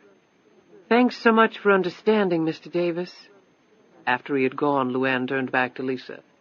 "You ain't never going to have to do that, baby doll. And pretty soon your mama ain't going to have to do it no more, either." She cradled Lisa against her chest and stared across at the clock on the wall, watching the time tick down.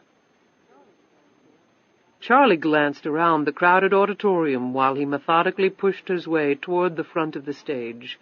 He stopped at a spot where he could see clearly and waited.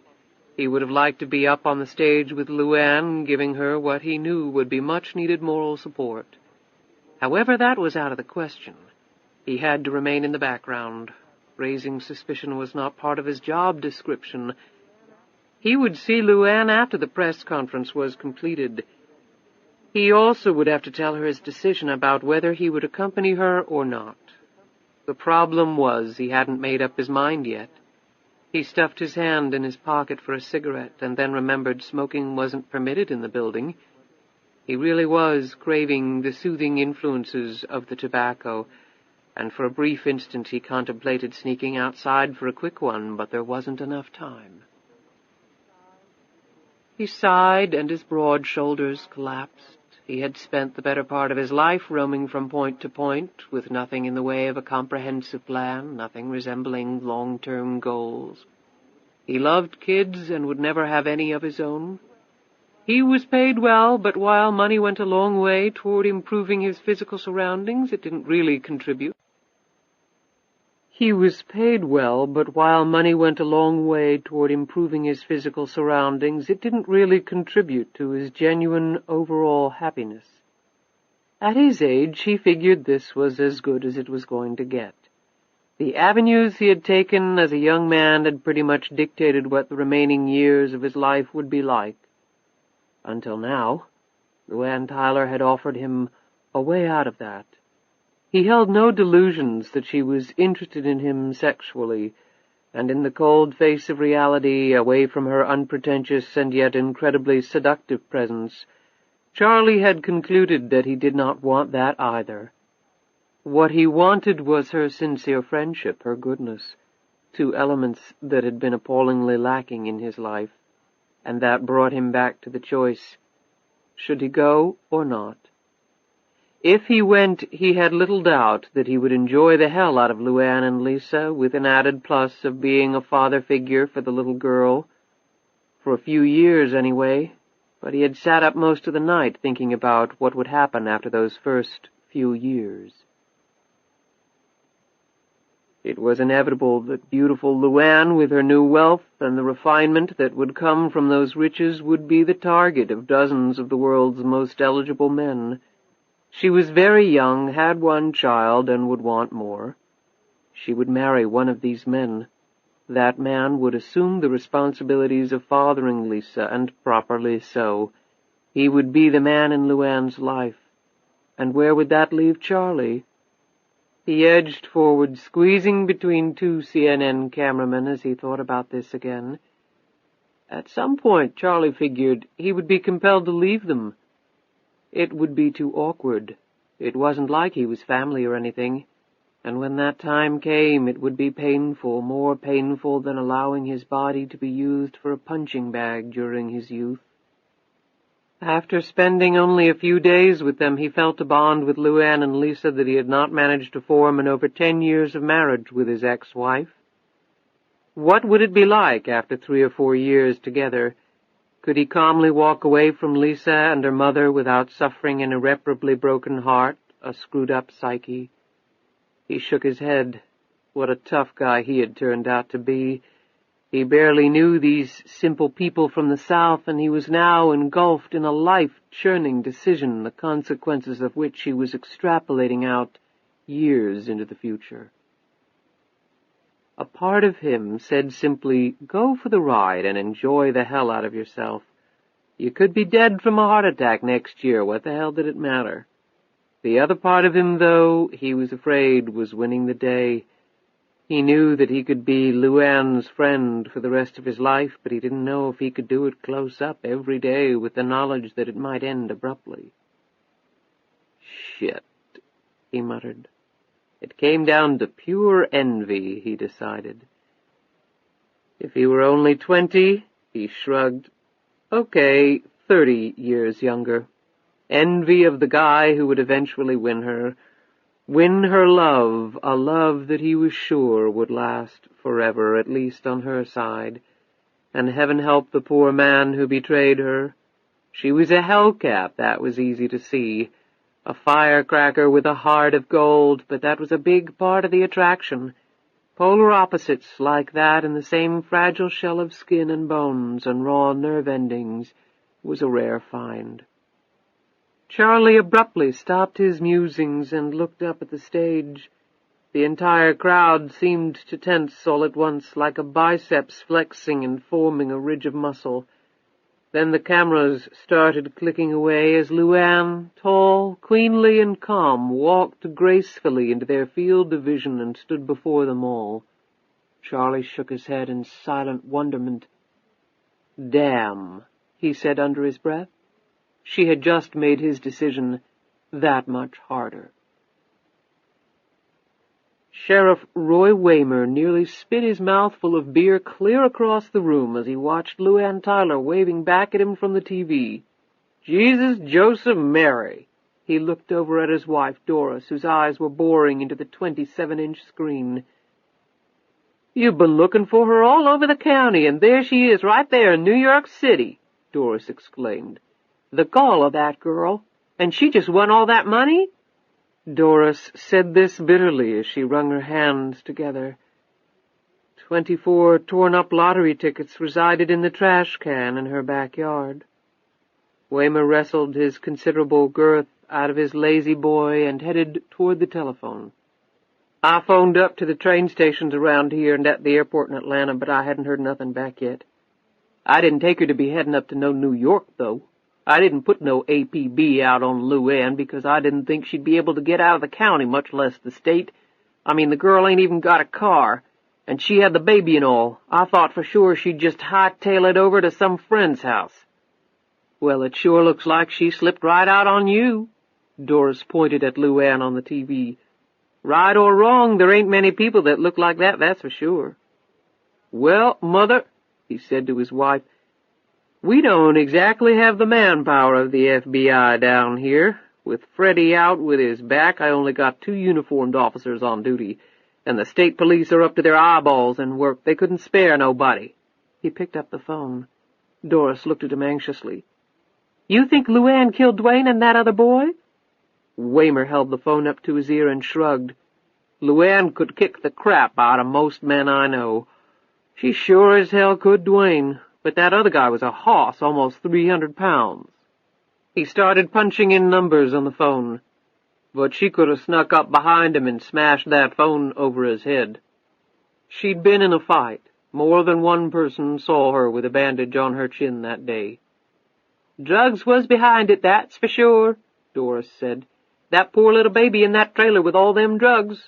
Waymer was nodding his head. I know that.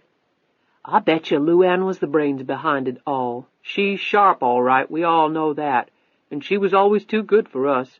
She tried to hide it, but we could all see through that. She didn't belong here. She wanted to get out, but she didn't have no way. Drug money, that was her way. You mock my words, Roy. I hear you, Mother, except she don't need drug money no more. He nodded toward the TV. You best hurry up, then, before she gets away. I'll contact the police up in New York to go pick her up. Think they'll do that? Mother, she's a possible suspect in a double murder investigation, he said importantly. Even if she ain't done nothing wrong, she's probably going to be what they call a material witness. Yeah, but you think those Yankee police up in New York going to care about that, huh? Police is police, Doris, north or south. The law's the law. Unconvinced of the virtues of her northern compatriots, Doris snorted and then suddenly looked hopeful. Well, if she's convicted, wouldn't she have to give back the money she won? Doris looked back at the TV, at LuAnn's smiling face, wondering whether to go out to the trash and try to reconstruct all those lottery tickets. She sure as heck wouldn't need all that money in prison, would she? Sheriff Waymer didn't answer. He was now trying to get through to the NYPD. LuAnn held the big check, waved, and smiled at the crowd and answered a barrage of questions thrown at her from all sides of the vast room. Her picture was transported across the United States and then across the world. Had she definitive plans for the money? If so, what were they? You'll know, LuAnn answered. You'll see, but you'll just have to wait. There were a series of predictably stupid questions, such as, Do you feel lucky? Incredibly, she responded. More than you'll ever know. Will you spend it all in one place? Not likely, unless it's a really, really big place. Will you help your family? I'll help all the people I care about. 3 times her hand was sought in matrimony. She answered each suitor differently and with polite humor, but the bottom line was always no. Charlie silently fumed at these exchanges, and then, checking his watch, he made his way out of the room. After more questions, more photos, and more laughter and smiles, the press conference was finally over, and LuAnn was escorted off the stage. She returned to the holding room, quickly changed into slacks and a blouse, erased all the makeup from her face, piled her long hair under a cowboy hat, and picked up Lisa. She checked her watch. Barely 20 minutes had passed since she had been introduced to the world as the new lottery winner. She expected that the local sheriff would be contacting the New York police by now. Everyone from LuAnn's hometown watched the lottery drawing religiously, including Sheriff Roy Waymer. The timing would be very tight. Davis leaned his head in the door. Miss Tyler, there's a car waiting for you at the rear entrance to the building. I'll have someone escort you down if you're ready. Ready as I'll ever be. When he turned to leave, LuAnn called after him, "If anybody shows up asking for me, I'll be at my hotel." Davis looked at her coldly. "Are you expecting anyone?" "Lisa's father, Frank." Davis's face tightened. "And you're staying at the Plaza, of course. But please don't tell anybody else where I am. I haven't seen Frank in a while. He's been on maneuvers for almost 3 months, so we don't want to be disturbed." She arched her eyebrows wickedly and smiled. "You know what I mean?" Davis managed a very insincere smile and made a mock bow. "You can trust me implicitly, Miss Tyler. Your chariot awaits." Inwardly, LuAnn smiled.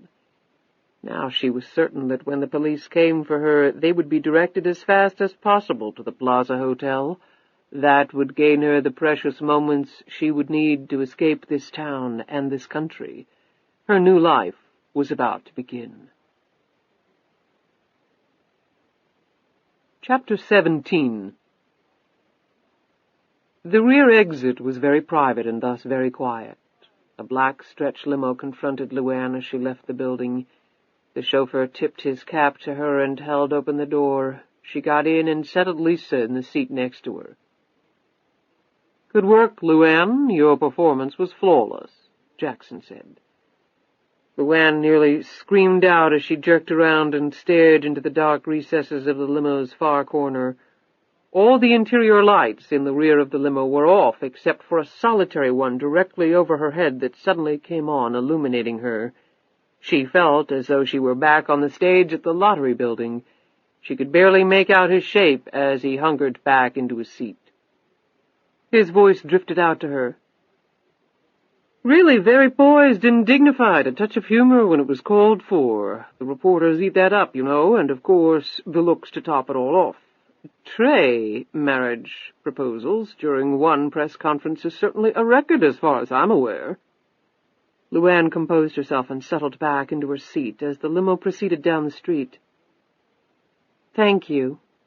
Quite frankly, I was concerned that you would make a complete fool of yourself. Nothing against you, of course.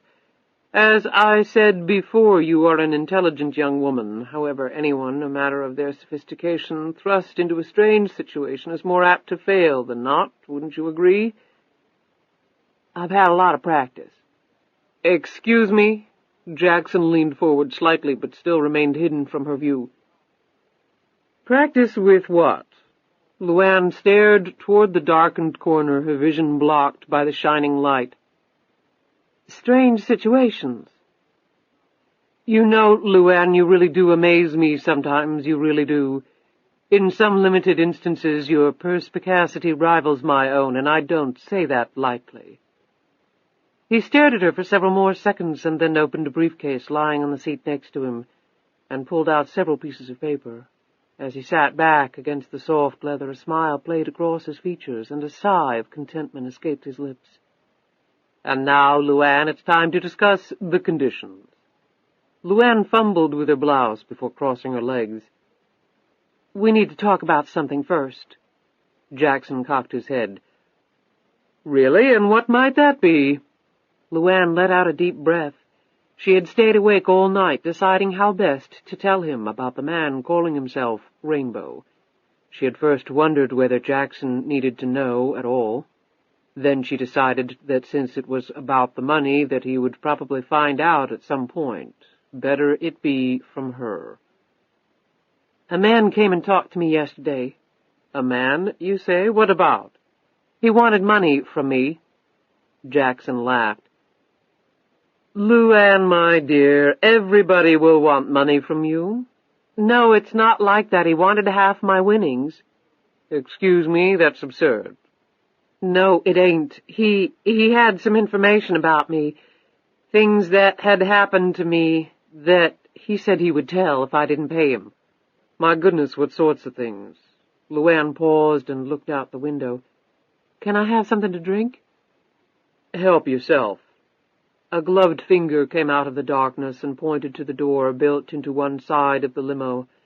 LuAnn did not look in his direction as she opened the refrigerator door and pulled out a Coke. She took a long drink, wiped her lips, and continued. Would that possibly be the 2 dead bodies in your trailer? The drugs there? The fact that the police are looking for you? Or perhaps something else you tried to hide from me? She didn't answer at first, nervously cradling the soda in her lap, the astonishment clear on her face. I didn't have nothing to do with those drugs, and that man was trying to kill me. I was just protecting myself. I should have realized, when you wanted to leave town so quickly, change your name, all that there was something up. He shook his head sadly. My poor, poor LuAnn. I guess I would have left town quickly, too, confronted with those circumstances. And who would have thought of it, of our little Dwayne? Drugs, how terrible! But I tell you what, out of the goodness of my heart I won't hold it against you.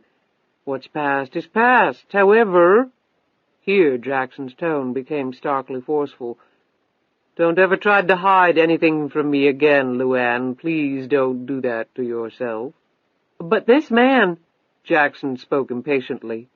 That's taken care of. You certainly won't be giving any money to him. She stared into the darkness, amazement again spreading across her face. But how could you have done that? People are always saying that about me. How could I have done that? Jackson looked amused and said in a slightly hushed voice, I can do anything, LuAnn. Don't you know that by now? Anything. Does that frighten you? If it doesn't, it should. It even frightens me sometimes. The man said he was sent to kill me. Indeed. But then he got called off. How terribly peculiar. Time-wise, I figure he got called off right after I called you and said I'd do it. Life is chock full of coincidence, isn't it? Jackson's tone had become mocking.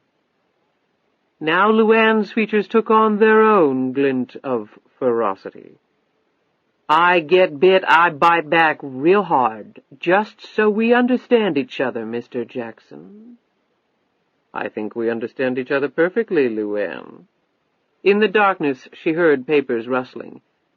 However, this certainly complicates matters. When you wanted your name changed, I thought we could still do everything above board. What do you mean? Taxes, LuAnn. We do have the issue of taxes. But I thought all that money was mine to keep. The government couldn't touch it. That's what all the ads say. That's not exactly true. In fact, the advertising is very misleading. Funny how the government can do that. The principal is not tax-free. It's tax-deferred, but only for the first year. What the hell does that mean? It means that for the first year the winner pays no federal or state taxes, but the amount of that tax is simply deferred until the next year. The underlying tax is still owed. It's just the timing that's affected. No penalties or interest will accrue, of course, so long as payment is made on a timely basis during the next tax year. The law states that the tax must be paid over 10 years in equal installments. On $100 million, for example, you will owe roughly $50 million in state and federal income tax, or 1/2 the total amount. You're obviously in the highest tax bracket now. Divided by 10 years, the tax payment comes to $5 million per year. In addition to that, generally speaking, any money you earn from the principal amount is taxable without any type of tax-deferred status. And I must tell you, LuAnn, I have plans for that principal, rather grand plans. You will make a great deal more money in the coming years. However, it will almost all be taxable income, dividends, capital gains, interest from taxable bonds, that sort of thing. That ordinarily would not present a problem, since law-abiding citizens who are not on the run from the police under an assumed name can file their tax returns, pay their fair share of tax, and live quite nicely. You can no longer do that. If my people filed your tax return under the name LuAnn Tyler with your current address and other personal information, don't you think the police might come knocking on your door? Well, can't I pay tax under my new name? Ah, potentially a brilliant solution. However, the IRS tends to get quite curious when the very first tax return filed by someone barely out of her teens has so many zeros in it. They might wonder what you were doing before and why all of a sudden you're richer than a Rockefeller. Again, the result would probably be the police, or even more likely the FBI, knocking on your door. No, that won't really do. So what do? When Jackson next spoke, the tone that reached LuAnn's ears made her tighten her grip on Lisa. You will do exactly as I tell you, LuAnn. You are ticketed on a flight that will take you out of the country. You will never return to the United States. This little mess in Georgia has bestowed upon you a life on the move, forever, I'm afraid. But there is no but to it, LuAnn. That is the way it will be. Do you understand? LuAnn sat back against the leather seat and said stubbornly, I got enough money now to where I can handle myself okay, and I don't like people telling me what to do. Is that right? Jackson's hand closed around the pistol he had lifted from his briefcase. In the darkness he could have swung it up in an instant, mother and child obliterated. Well, then, why don't you take your chances on getting out of the country by yourself? Would you like to do that? I can take care of myself. That's not the point. You made a deal with me, LuAnn. A deal I expect you to honor. Unless you're a fool, you will work with me and not against me. You will see that in the long run, your and my interests are the same. Otherwise, I can stop the limo right here, toss you and the child out, and I'll phone the police to come and pick you up. It's your choice. Decide. Now. Confronted with that option, LuAnn looked desperately around the interior of the limo. Her eyes finally settled on Lisa. Her daughter looked up at her with big, soft eyes. There was complete faith there. LuAnn let out a deep breath. What choice did she really have? All right. Jackson again rustled the papers he held. Now, we have just enough time to go over these documents. There are a number of them for you to sign. But let me discuss the principal terms first. I will try to be as simple in my explanation as possible. You have just won $100 million and change. As we speak, that money has been placed into a special escrow account set up by the Lottery Commission under your name. By the way, I have obtained a Social Security number for you under your new name. It makes life so much easier when you have one of those. Once you execute these papers, my people will be able to transfer the funds out of that account and into one over which I will have complete and total control. But how do I get to the money? LuAnn protested.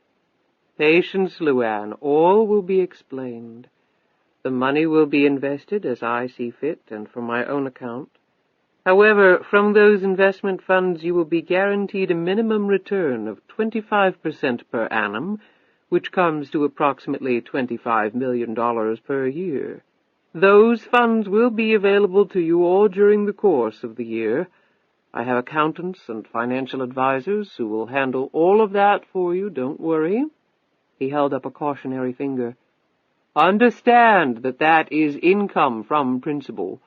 The $100 million is never touched. I will control that principal amount for a period of 10 years and invest it however I choose. It will take several months or more to fully implement my plans for the money, so the 10-year period will commence approximately in the late fall of this year. I will provide you with the exact date later. 10 years from that date, you will receive the full $100 million back. Any of the yearly income you've earned over the 10 years is, of course, yours to keep. We will invest that for you as well, free of charge. I'm sure you're ignorant of this, but at that rate your money, compounded, less even an exorbitant personal allowance, will double approximately every 3 years, particularly when you don't pay any taxes. Under practically any reasonable projection, you will be worth hundreds of millions of dollars at the end of the 10-year period, risk-free. Jackson's eyes sparkled as he rattled off the figures. It's positively intoxicating, isn't it, LuAnn? It just beats the hell out of $100 a day, doesn't it? You've come a long way in less than a week, you truly have. He laughed heartily. To start you off, I will advance you the sum of $5 million interest-free. That should be sufficient to keep you until the investment earnings come rolling in. LuAnn swallowed hard at the mention of the gigantic sums. I don't know nothing about investing, but how can you guarantee me so much money each year? Jackson looked disappointed. The same way I could guarantee that you would win the lottery. If I can perform that magic, I think I can handle Wall Street. What if something should happen to me? The contract you will be signing binds your heirs and assigns. He nodded at Lisa. Your daughter. However, that income would go to her, and at the end of the 10-year period, so would the principal amount. There's also a power of attorney form. I took the liberty of already having filled in the notary panel. I'm a man of many talents. He chuckled lightly. From out of the darkness, Jackson extended the packet of documents and a pen to her. They're clearly marked where your signature is required. I trust that you are satisfied with the terms. I told you from the start that they would be generous, didn't I? LuAnn hesitated for an instant. Is there a problem, LuAnn? Jackson asked sharply. She shook her head, quickly signed the documents, and handed them back. Jackson took the documents and slid open a compartment in the console of the limo. LuAnn heard Jackson make some tapping sounds, and a loud screech ensued, and then stopped. Jackson said, Faxes are wonderful things, especially when time is of the essence. Within 10 minutes the funds will be wired into my account. He picked the papers up as they slid out of the machine and placed them back into his briefcase.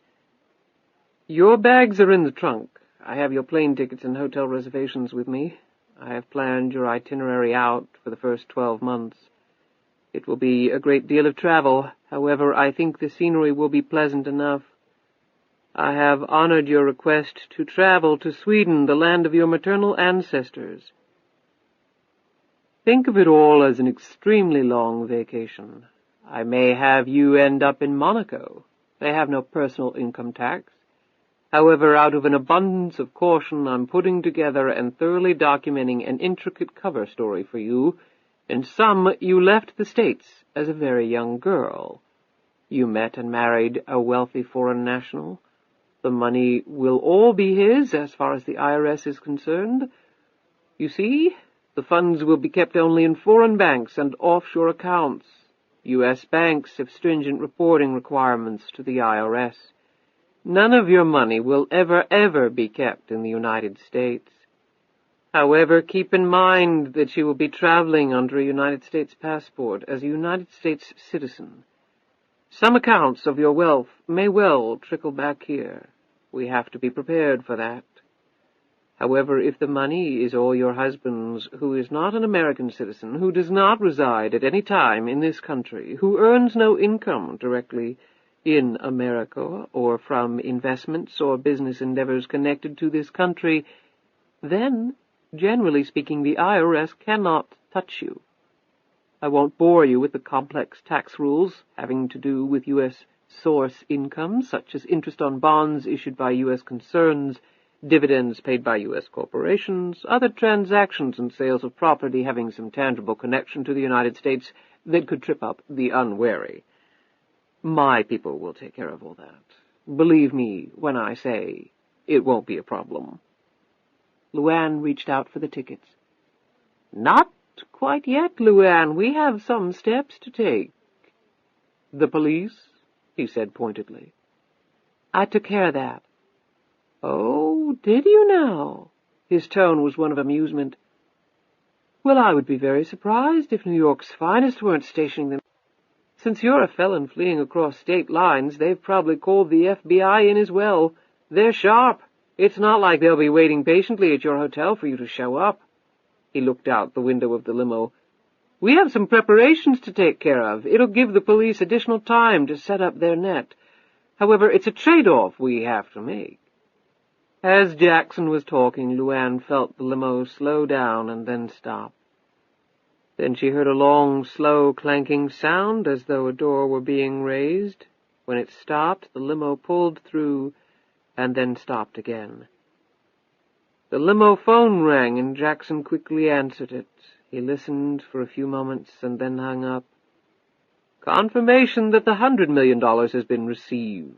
Though it's after regular banking hours, I'd had special arrangements in place. Omniscience is such a rewarding gift." He patted the seat. "Now, I need you to sit next to me. First, close your eyes, and then give me your hand so I can guide you," Jackson said, reaching out for it out of the darkness. "Why do I have to close my eyes?" "Indulge me, LuAnn. I can't resist a little drama in life, particularly since it's so rare.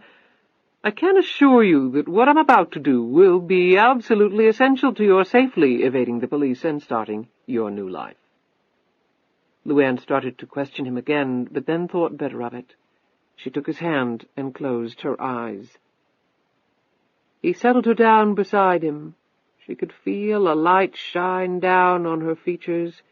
She jerked as she felt the scissors cut into her hair. Jackson's breath was right next to her ear. "I would advise you not to do that again. It's hard enough to do this in such a small space with limited time and equipment. I wouldn't want to do you serious damage." Jackson continued cutting until her hair stopped just above her ears. He periodically stuffed the cut hair into a large trash bag. A wet substance was continually run through the remaining strands, and then it quickly hardened, almost like concrete. Jackson used a styling brush to manipulate the remaining strands into place. Jackson next clamped a portable mirror surrounded by non-heating light bulbs to the edge of the limo's console. Ordinarily, with the nose job he was going to perform, he would employ 2 mirrors to test profile constantly. However, he didn't have that luxury sitting in a limo in a Manhattan underground parking garage. He opened up his kit, a 10-tray case filled with makeup supplies and a myriad of tools with which to apply them, and then set to work. She felt his nimble fingers flying over her face. He blocked out her eyebrows with Cryolan's eyebrow plastic, covered them with a sealer, dressed the cream stick, and then powdered it. Then he created totally new ones using a small brush. He thoroughly cleansed the lower part of her face with alcohol. He applied spirit gum to her nose and let it dry. While it did so, he applied KY lubricating jelly to his fingers so the putty he was going to use wouldn't stick to them. He let the putty heat up in his hand and then commenced applying the malleable substance to her nose, methodically kneading and pressing until a satisfactory shape was created. "Your nose is long and straight, LuAnn. Classic, really. However, a little putty, a little shadowing and highlighting, and voila, we have a thick, crooked piece of cartilage that isn't nearly as becoming. However, it's only temporary. Everyone, after all, is only temporary." He chuckled lightly at this philosophical statement as he went through the process of stippling the putty with a black stipple sponge, powdering the surface, stippling in a foundation color, and adding rouge to the nares to give a natural appearance. Using subtle shadowing and highlights, he made LuAnn's eyes seem closer together and made her chin and jawline seem less prominent with the aid of powders and creams. Rouge was placed skillfully on the cheekbones to lessen their impact on her overall appearance. She felt him gently examining the wound on her jaw. "Nasty cut. Souvenir from your trailer experience." When LuAnn didn't answer, he said, "You know, this will require some stitching. Even with that, it's deep enough that it probably will scar. Don't worry, after I'm done it will be invisible, but eventually you may want to consider plastic surgery."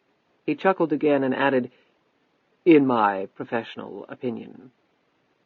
Next, Jackson carefully painted her lips. "A little thinner, I'm afraid, than the classical model, LuAnn. You may want to consider collagen at some point."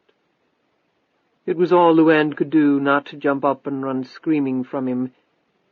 She had no idea what she was going to look like. It was as though he was some mad scientist bringing her back from the dead. "I'm stippling in freckles now, along the forehead, around the nose and cheeks. If I had time, I'd do your hands as well, but I don't. No one would notice anyway. Most people are so unobservant."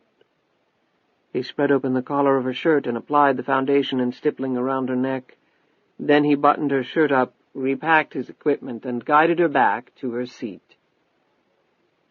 "There's a small mirror in the compartment next to you," Jackson informed her. LuAnn slowly pulled out the mirror and held it up in front of her face. She gasped. Looking back at her was a red-headed woman with short, spiky hair, a very light, almost albino complexion, with an abundance of freckles. Her eyes were smaller and closer together, her chin and jawline less prominent, the cheeks flat and oval.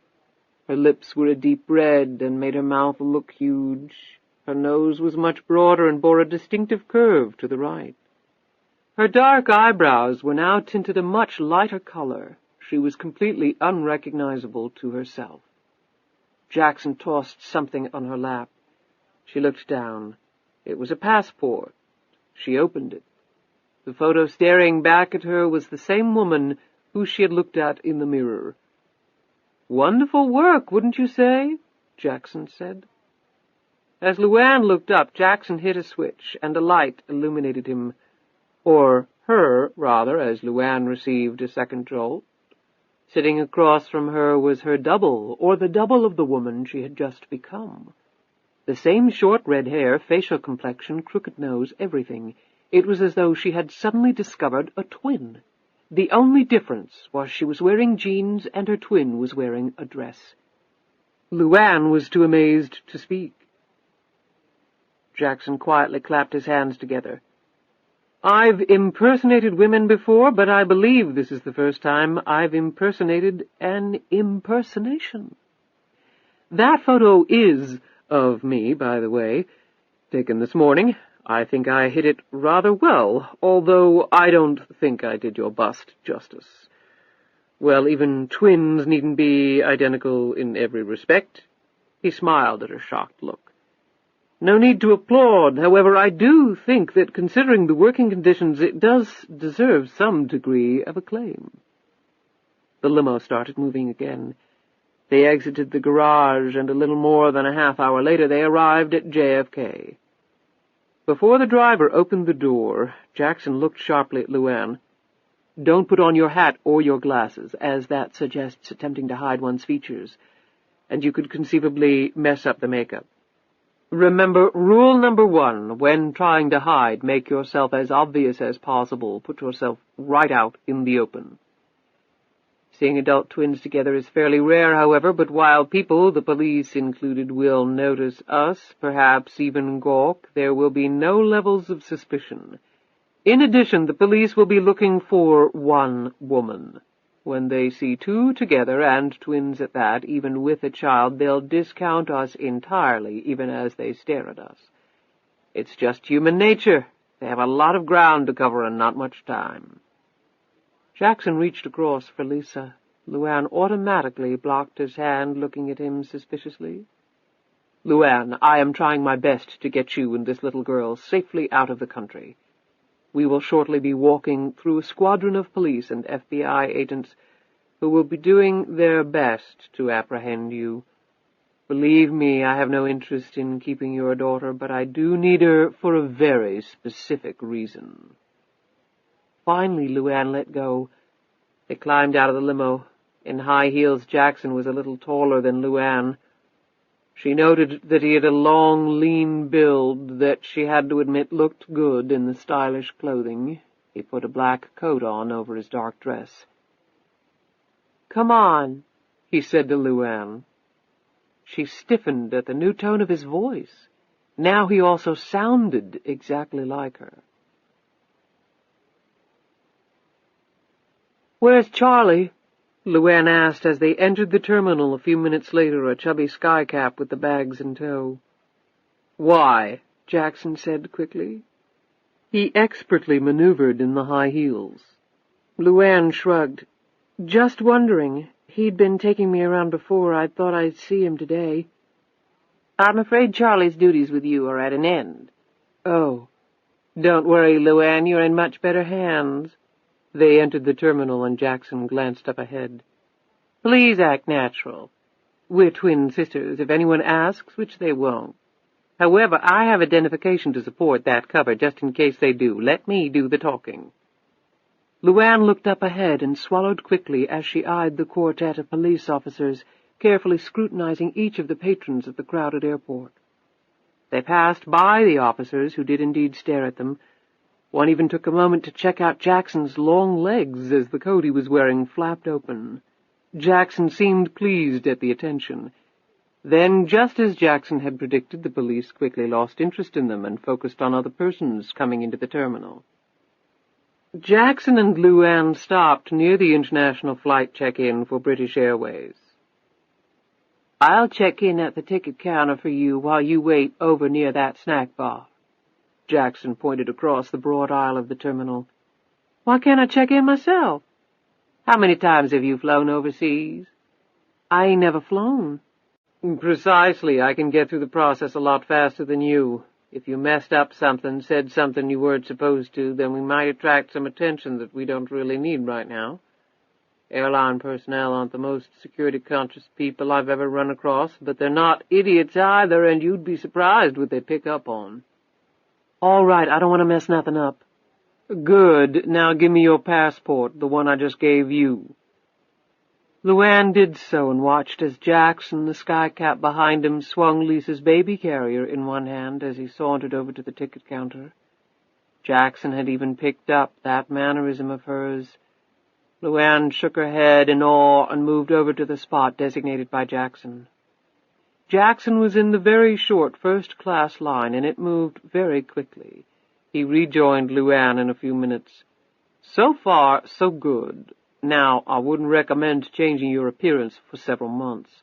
You can wash the red dye out, of course, although, frankly, I think the color works well on you." His eyes twinkled. "Once things die down and your hair grows out, you can use the passport I originally made up for you." He handed a second U.S. passport to her, which she quickly put in her bag. From the corner of his eye, Jackson watched as two men and a woman all dressed in suits moved down the aisle, their eyes sweeping the area.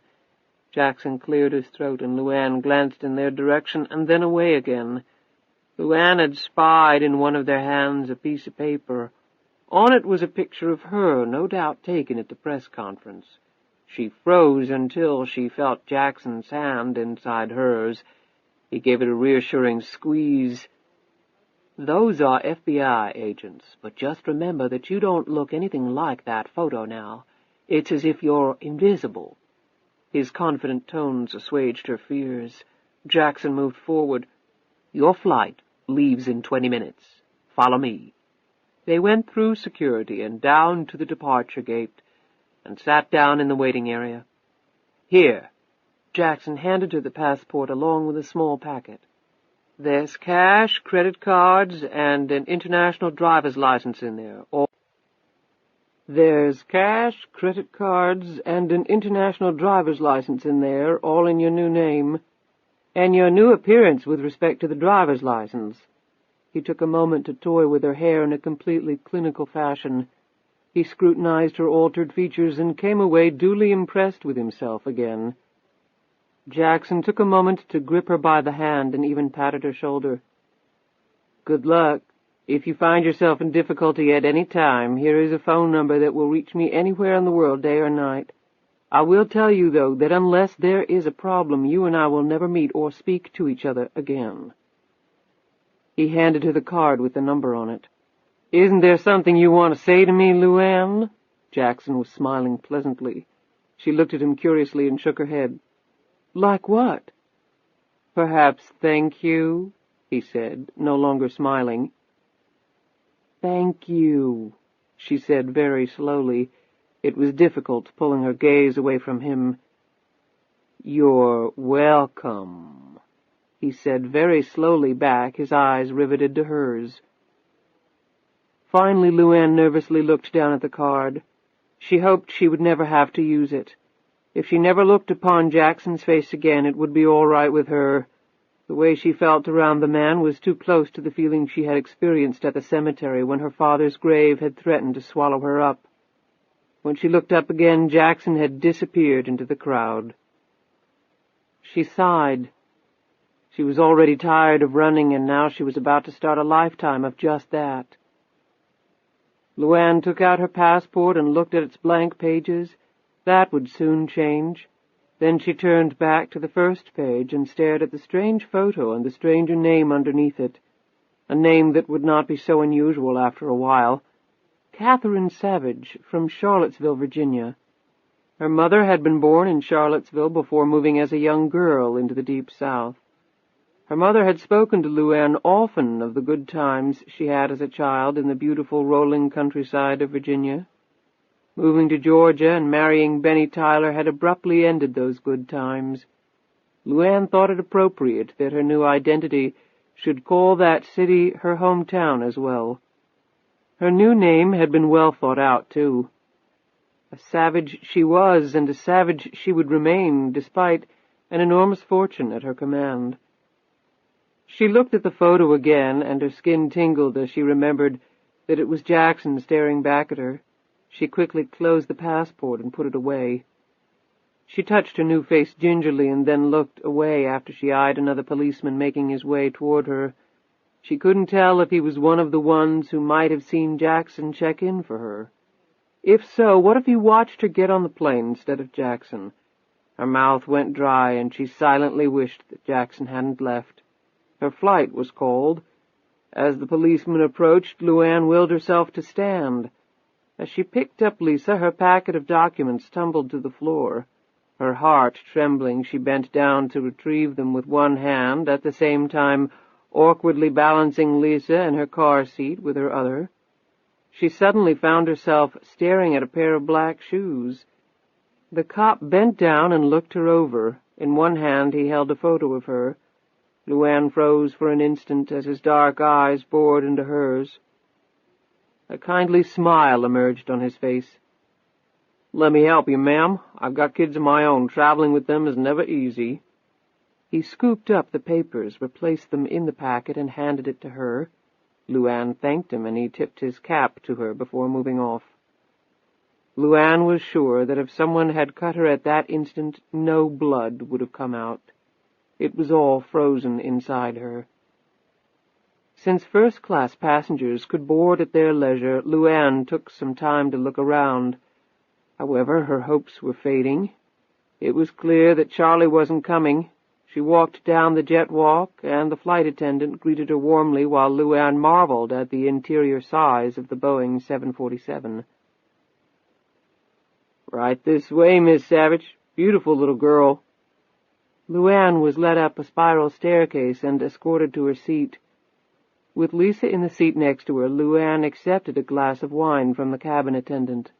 She again looked around the lavish space in awe and noted the built-in TV and phone at each seat. She had never been on a plane before. This was quite a princely way to experience it for the first time. The darkness was rapidly gathering as she looked out the window. For now, Lisa was content to look around the cabin, and LuAnn used the time to think while she sipped on her wine. She took a series of deep breaths and then studied the other passengers as they entered the first-class compartment. Some were orderly and expensively dressed. Others were in business suits. One young man wore jeans and a sweatshirt. LuAnn thought she recognized him as a member of a big-time rock band. She settled back in her seat and then jumped a bit as the plane pushed back from its moorings. The flight attendants went through their pre-flight safety drill, and within 10 minutes the giant plane was lumbering down the runway. LuAnn held on to the sides of her seat and gritted her teeth as the plane rocked and swayed while it gathered speed. She didn't dare look outside the window. Oh, Lord, what had she done? One of her arms flew protectively over Lisa, who appeared far calmer than her mother. Then, with a graceful motion, the plane lifted into the air, and the lurching and swaying stopped. LuAnn felt as though she were floating into the sky on an enormous bubble, a princess on a magic carpet. The image swept into her mind and stayed there. Her grip relaxed, her lips parted.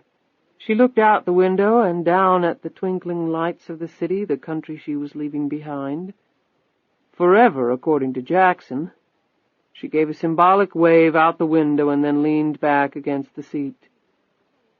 20 minutes later she had put on her headphones and was gently swaying her head to some classical music. She jerked upright when a hand fell upon her shoulder, and Charlie's voice filtered down to her. He wore the hat she had bought him. His smile was big and genuine, but there was nervousness evident in his body language, the twitching of his eyes. LuAnn took off the headphones. "Good gosh," he whispered. "If I hadn't recognized Lisa, I would have passed right by you. What the hell happened?" "A long story." She gripped his wrist tightly and let out a barely audible sigh. "Does this mean you're finally going to tell me your real name, Charlie?" A light rain had started to fall on the city shortly after the 747 had lifted off. Walking slowly down the street in midtown Manhattan with the aid of a cane, the man in the black trench coat and waterproof hat seemed not to notice the inclement weather. Jackson's appearance had changed drastically since his last encounter with LuAnn. He had aged at least 40 years. Heavy pouches hung under his eyes. A fringe of brittle white hair circled the back of his bald head, which was mottled all over with age spots. The nose was long and saggy, the chin and neck equally so. His gait, slow and measured, matched the feebleness of his character. He often aged himself at night, as though when darkness came he felt compelled to shrink down, to draw nearer to old age, to death. He looked up into the cloudy sky. The plane would be over Nova Scotia about now as it traveled along its convex path to Europe. And she had not gone alone. Charlie had gone off with her. Jackson had stayed behind after dropping off LuAnn and watched Charlie board the aircraft, not knowing his employer was only a few feet away. That arrangement might work out all right after all, Jackson thought. He had doubts about LuAnn, serious doubts. She had withheld information from him, usually an unpardonable sin. He had managed to avoid a serious problem by eliminating Romanello, and he had to concede that the difficulty had been partially his in the making. He had, after all, hired Romanello to kill his chosen one if she had failed to accept his offer. However, he had never before had a winner on the run from the police. He would do what he always did when confronted with a possible disaster. He would sit back and observe. If things continued to run smoothly, he would do nothing.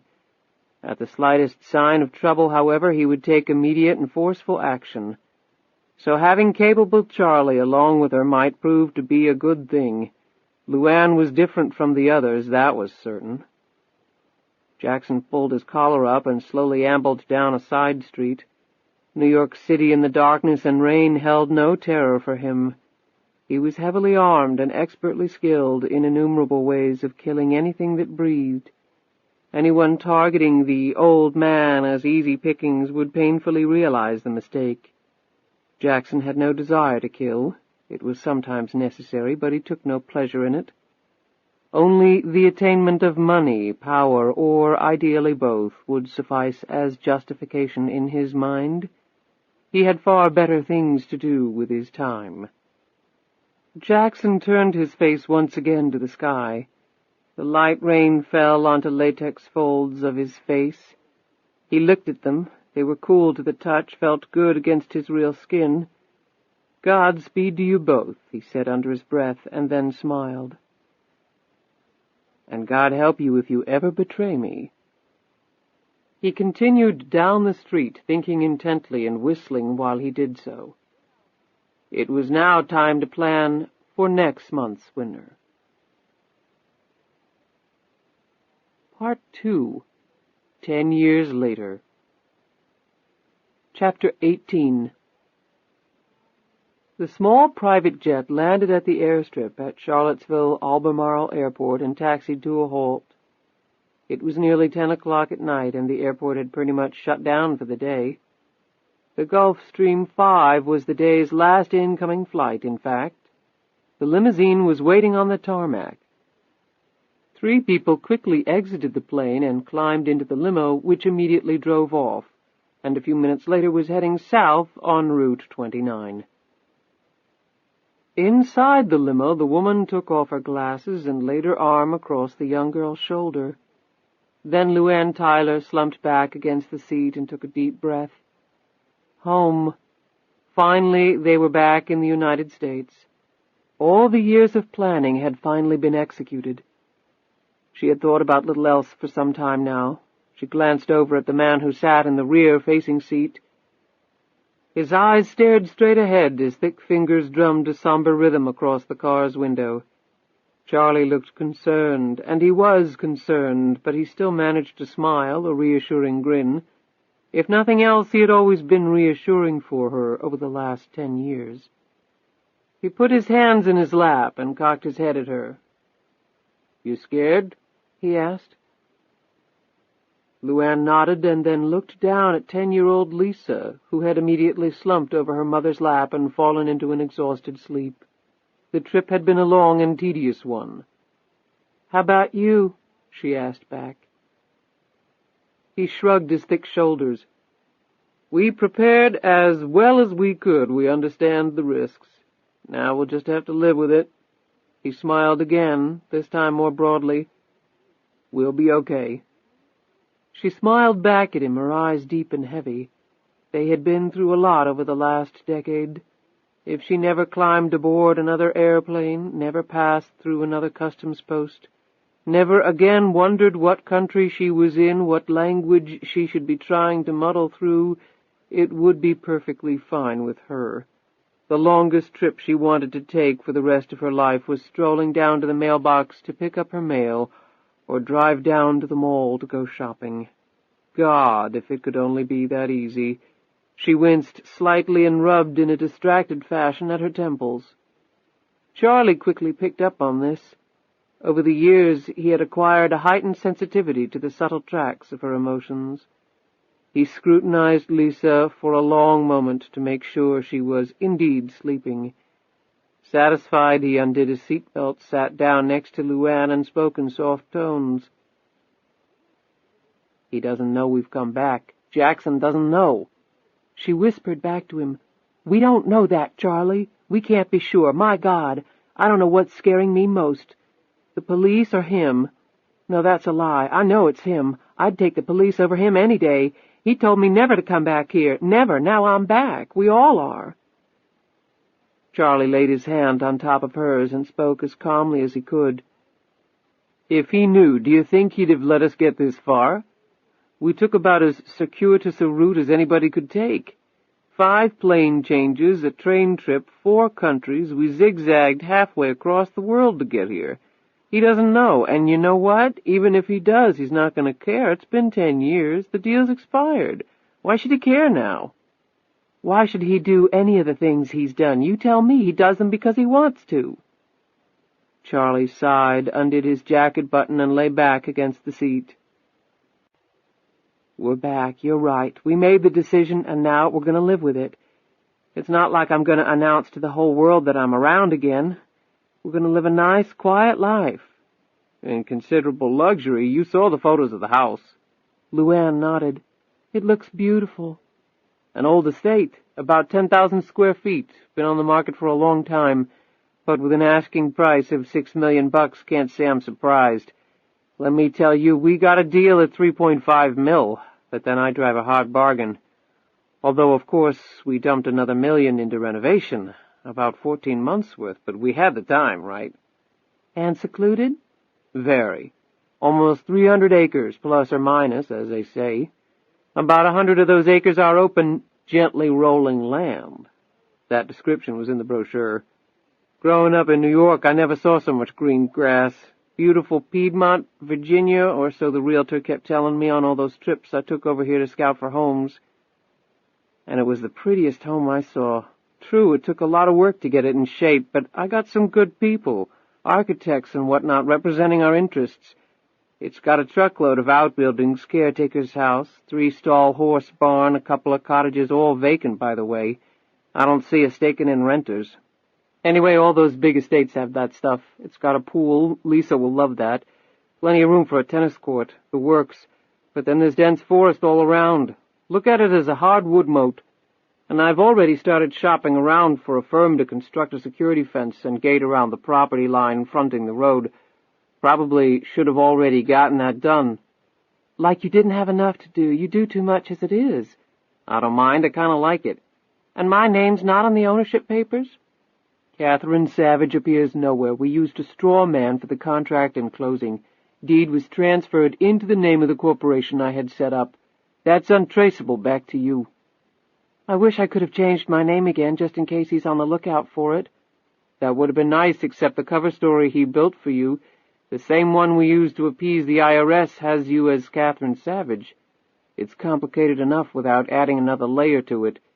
Geez, the death certificate we had made up for your late husband was hell to get. I know, she sighed heavily. He glanced over at her.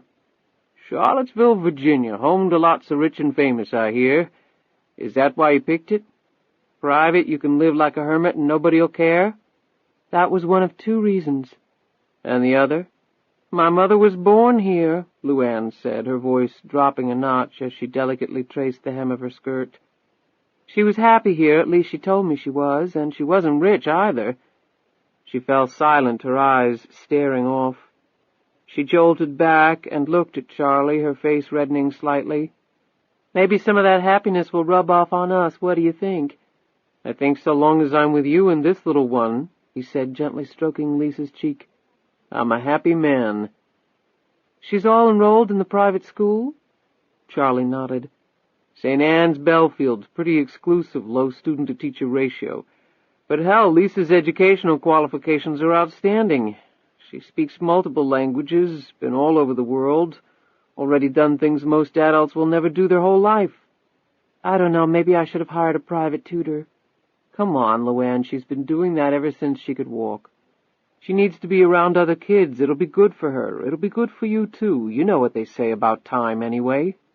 She suddenly smiled at him slyly. Are you feeling claustrophobic with us, Charlie? You bet I am. I'm going to start staying out late. Might even take up some hobbies like golf or something. He grinned at LuAnn to show her he was only joking. It's been a good 10 years, hasn't it? Her voice was touched with anxiety. Wouldn't trade 'em for anything, he said. Let's hope the next 10 are just as good, LuAnn said to herself. She laid her head against his shoulder. When she had stared out at the New York skyline all those years ago, she had been brimming with excitement, with the potential of all the good she could do with the money. She had promised herself that she would, and she had fulfilled that promise. Personally, however, those wonderful dreams had not been met. The last 10 years had only been good to her if you defined good as constantly on the move, fearful of discovery, having pangs of guilt every time she bought something because of how she had come by the money.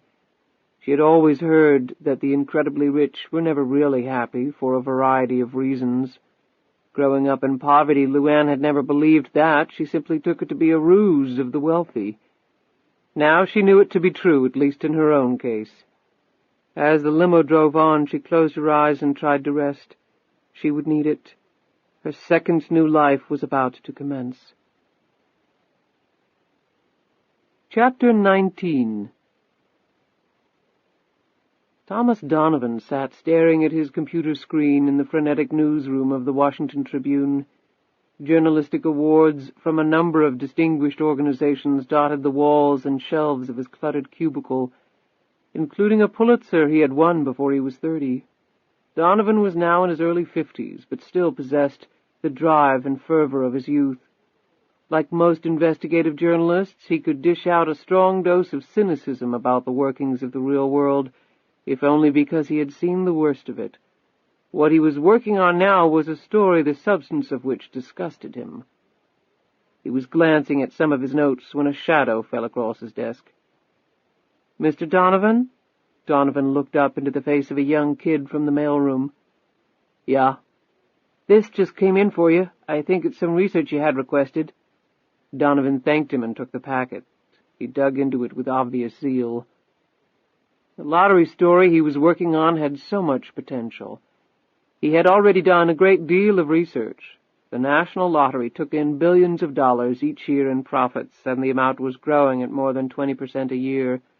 The government paid out about half its revenue in prize money, about 10% to vendors and other operating costs, and kept 40% as profit, a margin most companies would kill for. Surveys and scholars had argued for years about whether the lottery amounted to a regressive tax, with the poor the chief loser. The government maintained that demographically the poor didn't spend a disproportionate share of their income on the game. Such arguments didn't sit well with Donovan. He knew for a fact that millions of the people who played the game were borderline poverty level, squandering Social Security money, food stamps, and anything else they could get their hands on to purchase the chance at the easy life, even though the odds were so astronomically high as to be farcical. And the government advertisements were highly misleading when it came to detailing precisely what those odds were. But that wasn't all. Donovan had turned up an astonishing 75% bankruptcy rate per year for the winners. 9 out of every 12 winners each year subsequently had declared bankruptcy. His angle had to do with financial management companies and other scheming, sophisticated types getting hold of these poor people and basically ripping them off. Charities calling up and hounding them relentlessly. Purveyors of every type of sybaritic gratification, selling them just about anything they didn't need, calling their wares must-have status items for the nouveau riches and charging 1,000% markup for their troubles. It didn't stop there. The sudden wealth had destroyed families and lifetime friendships as greed supplanted all rational emotions. And the government was just as much to blame, Donovan felt, for these financial crashes. About 12 years ago they had bestowed the initial prize in one lump sum and given it tax-deferred status for 1 year to attract more and more players. The advertisements had played up this fact dramatically, touting the winnings as tax-free in the large print and counting on the fine print to inform the public that the amounts were actually tax-deferred and only for 1 year. Previously, the winnings had been paid out over time and taxes taken out automatically. Now the winners were on their own as far as structuring the payment of taxes went. Some, Donovan had learned, thought they owed no tax at all and went out and spent the money freely. All the earnings on that principle were subject to numerous taxes as well, and hefty ones. The feds just hung the winners out there with a pat on the back and a big check. And when the winners weren't astute enough to set up sophisticated accounting and financial systems, the tax boys would come after them and take every last dime they had, under the guise of penalties and interest and whatnot, and leave them poorer than when they started out. It was a game designed for the ultimate destruction of the winner, and it was done under the veil of the government's doing good for its people. It was the devil's game, and our own government was doing it to us, Donovan was firmly convinced. And the government did it for one reason and one reason only: money, just like everybody else. He had watched other papers give the problem lip service, and whenever a real attack or exposé was formed in the news media, government lottery officials quickly squelched it with oceans of statistics, showing how much good the lottery monies were doing. The public thought the money was earmarked for education, highway maintenance, and the like, but a large part of it went into the general-purpose funds and ended up in some very interesting places, far away from buying school books and filling potholes. Lottery officials received fat paychecks and fatter bonuses. Politicians who supported the lottery saw large funds flow to their states. All of it stunk, and Donovan felt it was high time the truth came out. His pen would defend the less fortunate, just as it had over his entire career. If he did nothing else, Donovan would at least shame the government into reconsidering the morals of this gargantuan revenue source. It might not change anything, but he was going to give it his best. He refocused on the packet of documents. He had tested his theory on the bankruptcy rate going back 5 years. The documents he was holding took those results back another 7 years. As he paged through year after year of lottery winners, the results were almost identical, the ratio staying at virtually 9 out of 12 a year declaring personal bankruptcy. Absolutely astonishing. He happily thumbed through the pages. His instincts had been dead on. It was no fluke. Then he abruptly stopped and stared at one page, his smile disappearing. The page represented the list of 12 consecutive lottery winners from exactly 10 years ago. It couldn't be possible. There must be some mistake. Donovan picked up the phone and made a call to the research service he had engaged to do the study. No, there was no mistake, he was told. Bankruptcy filings were matters of public record. Donovan slowly hung up the phone and stared again at the page. Herman Rudy, Bobby Joe Reynolds, LuAnn Tyler, the list went on and on, 12 winners in a row. Not one of them had declared personal bankruptcy. Not one. Every 12-month period for the lottery except this one had resulted in 9 bankruptcies. Most reporters of Thomas Donovan's caliber lived or died by 2 intangibles, perseverance and instincts. Donovan's instinct was that the story he might be onto right now would make his other angles seem about as exciting as an article on pruning. He had some sources to check, and he wanted to do them in more privacy than the crowded newsroom allowed. He threw the file in his battered briefcase and quickly left the office. In non-rush hour traffic, he reached his small apartment in Virginia in 20 minutes. Twice divorced, with no children, Donovan led a life focused solely on his work. He had a relationship slowly percolating with Alicia Crane, a well-known Washington socialite from a wealthy family which had once been politically well-connected. He had never been fully comfortable moving in these circles. However, Alicia was supportive and devoted to him, and truth be known, flitting around the edges of her luxurious existence wasn't so bad. He settled into his home office and picked up the phone. There was a definite way to obtain information on people, particularly rich people, no matter how guarded their lives. He dialed the number of a long-time source at the Internal Revenue Service. Donovan gave that person the names of the 12 consecutive lottery winners who had not declared bankruptcy. 2 hours later he got a call back. As he listened, Donovan checked off the names on his lists. He asked a few more questions, thanked his friend, hung up, and looked down at his list. All of the names were crossed off except for one. 11 of the lottery winners had duly filed their tax returns each year, his source had reported. That was as far as his source would go, however. He would tell Donovan no specifics except to add that the income reported on all of the 11 tax returns was enormous. While the question still intrigued Donovan as to how all of them had avoided bankruptcy and apparently done very well over the last, he stared down at the name of the sole lottery winner that wasn't crossed off. According to his source, this person had not filed any tax returns, at least under her own name.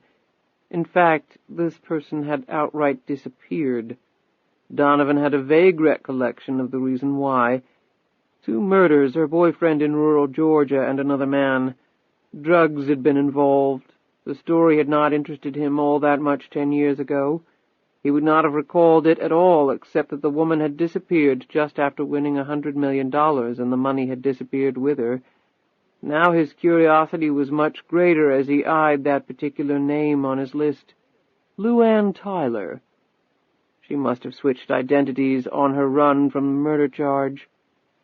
With her lottery winnings, she could easily have invented a new life for herself.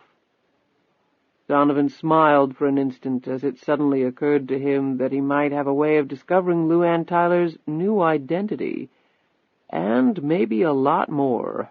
At least he could try. The next day Donovan telephoned the sheriff in Rikersville, Georgia, LuAnn's hometown. Roy Waymer had died 5 years ago. Ironically, the current sheriff was Billy Harvey, Dwayne's uncle. Harvey was very talkative with Donovan when the subject of LuAnn came up.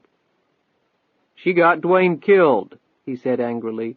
"She got him involved in those drugs sure as I'm talking to you. The Harvey family ain't got much, but we got our pride."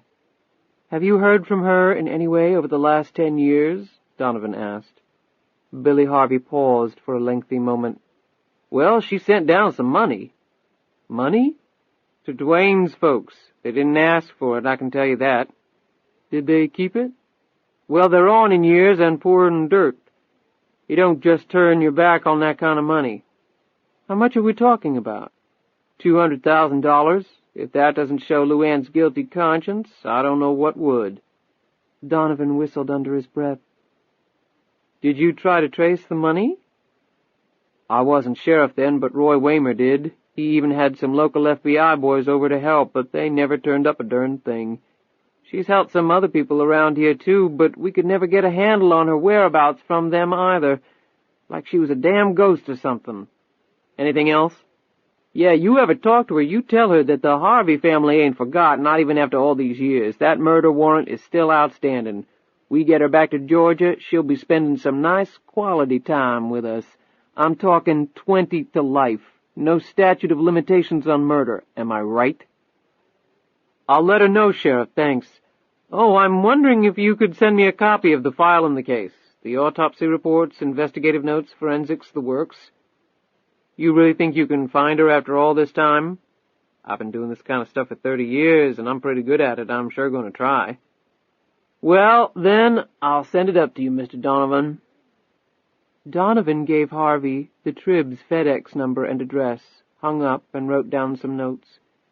Tyler had a new name, that was certain. In order to even begin to track her down, he had to find out what that name was.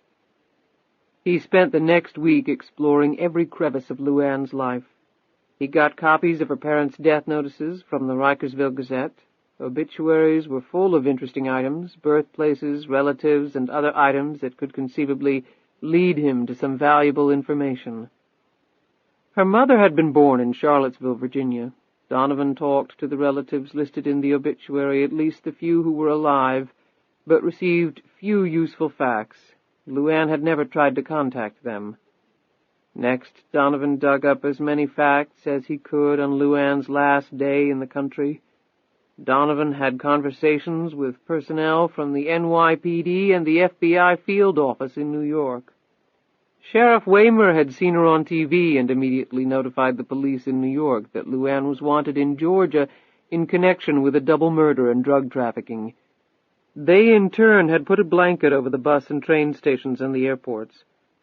In a city of 7 million, that was the best they could do. They couldn't exactly put up roadblocks. However, there hadn't been one sign of the woman. That had greatly puzzled the FBI. According to the agent Donovan talked to, who was somewhat familiar with the file, the Bureau wanted to know how a 20-year-old woman with a 7th-grade education from rural Georgia, carrying a baby no less, had waltzed right through their net. An elaborate disguise and cover documents were out of the question, or so they thought. The police had thrown out their net barely a half hour after she had appeared on national television. No one was that fast. And all the money had disappeared as well. At the time, some at the FBI had wondered whether she had had help, but that lead had never been followed up, as other crises of more national importance had swallowed up the Bureau's time and manpower.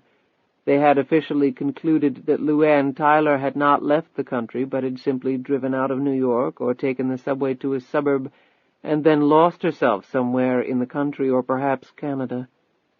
The NYPD had reported its failure to Sheriff Waymer, and that had been the end of it. Until now. Now Donovan was greatly intrigued. His gut told him that LuAnn Tyler had left the country. Somehow she had gotten past the law. If she had gotten on a plane, then he had something to work with. He could narrow the list down in any event. He had a certain day to work with, even a block of hours on that day. Donovan would begin with the premise that LuAnn Tyler had fled the country. He would focus on international flights departing from JFK during that time frame 10 years ago. If the records at JFK turned up nothing, he would focus on LaGuardia and then Newark International Airport. At least it was a start. There were far fewer international flights than domestic. If he had to start checking domestic flights, he concluded he would have to try another angle. There were simply too many.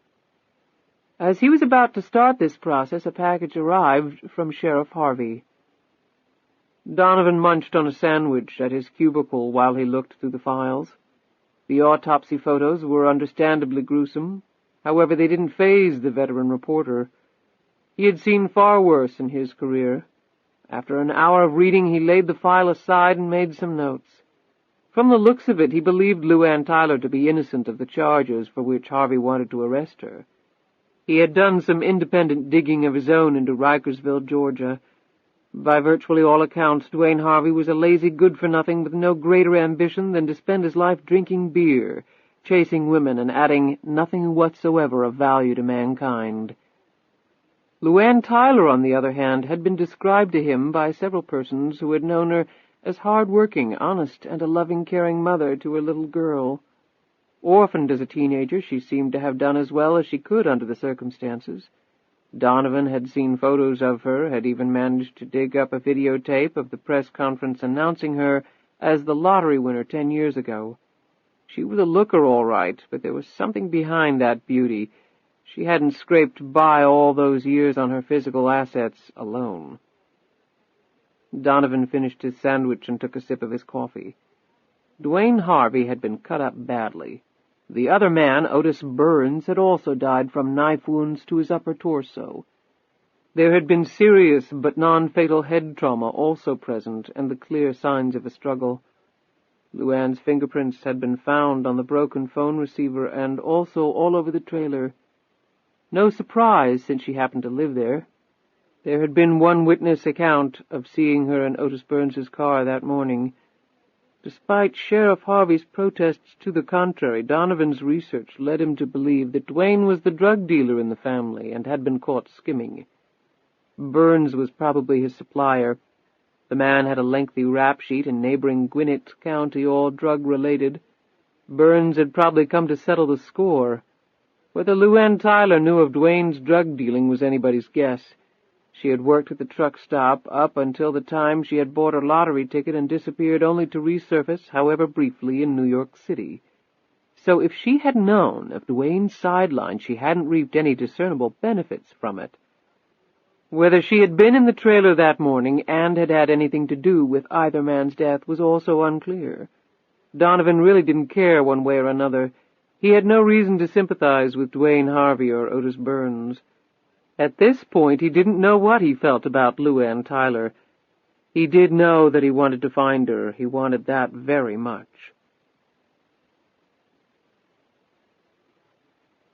Chapter 20. Jackson sat in a chair in the darkened living room of a luxurious apartment in a pre-war building overlooking Central Park. His eyes were closed, his hands neatly folded in his lap. Approaching 40 years of age, he was still lean and wiry in build. His actual facial features were androgynous, although the years had etched fine lines around his eyes and mouth. His short hair was cut stylishly, his clothing was quietly expensive. His eyes, however, were clearly his most distinctive feature, which he had to disguise very carefully when he was working. He rose and moved slowly through the amply proportioned apartment. The furnishings were eclectic, English, French, and Spanish antiques, mixed liberally with Oriental art and sculpture. He entered an area of his apartment reminiscent of a Broadway star's dressing room. It was his makeup room and workshop. Special recessed lighting covered the ceiling. Multiple mirrors with their own special non-heating bulbs ringed the room. 2 padded reclining leather chairs sat in front of 2 of the largest mirrors. The chairs had casters which allowed them to be rolled about the room. Innumerable photos were neatly pinned to cork bulletin boards on the walls. Jackson was an avid photographer, and many of his subjects were the basis for most of the identities he had created over the years. Both full wigs and hairpieces, neatly separated into toupees and falls, lined one wall, each hanging on special cotton-covered wire. Customized wall cabinets housed dozens of latex caps and other body pieces, along with acrylic teeth, caps and moles and other synthetic materials and putties. One massive storage unit contained absorbent cotton, acetone, spirit gum, powders, body makeup. Large, medium, and small brushes with bristles of varying rigidity, cake makeup, modeling clay, collodion to make scars and pockmarks, crepe hair to make beards, mustaches, and even eyebrows, derma wax to alter the face, cream makeup, gelatin, makeup palettes, netting, toupee tape, sponges, ventilating needles to knot hair into net or gauze for beards and wigs, and hundreds of other devices, materials, and substances designed solely to reshape one's appearance. There were 3 racks of clothing of all descriptions and several full-length mirrors to test the effect of any disguise. In a specially built case with multiple drawers were over 50 complete sets of identification with documents that would allow Jackson to travel the world as a man or a woman. Jackson smiled as he noted various articles in the room. This was where he was most comfortable. Creating his numerous roles was the one constant pleasure in his life. Acting out the part, however, ran a close second as his favorite endeavor. He sat down at the table and ran his hand along its top. He stared into a mirror. Unlike anyone else looking into a mirror, Jackson didn't see his reflection staring back at him. Instead, he saw a blank countenance, one to be manipulated, carved, painted, covered, and massaged into someone else. Although he was perfectly content with his intellect and personality, why be limited to one physical identity one's whole life, he thought, when there was so much more out there to experience? Go anywhere, do anything. He had told that to all 12 of his lottery winners, his baby ducklings all in a row, and they had all bought it, completely and absolutely, for he had been dead right. Over the last 10 years he had earned hundreds of millions of dollars for each of his winners and billions of dollars for himself. Ironically, Jackson had grown up in very affluent circumstances. Old money, his family had been. His parents were long dead. The old man had been, in Jackson's eyes, a typical example of those members of the upper class whose money and position had been inherited rather than earned. Jackson's father had been both arrogant and insecure. A politician and insider in Washington for many years, the old man had taken his family connections as far as he could until his decided lack of merit and marketable skills had done him in. A politician and insider in Washington for many years, the old man had taken his family connections as far as he could until his decided lack of merit and marketable skills had done him in, and the escalator had stopped moving upward. And then he had spent the family money in a futile attempt to regain that upward momentum. And then the money was gone. Jackson, the eldest, had often taken the brunt of the old man's wrath over the years.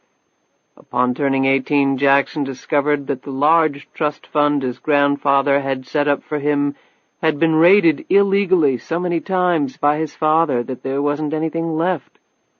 The continuing rage and physical abuse the old man had wielded after Jackson had confronted him with this discovery had left a profound impression on the son.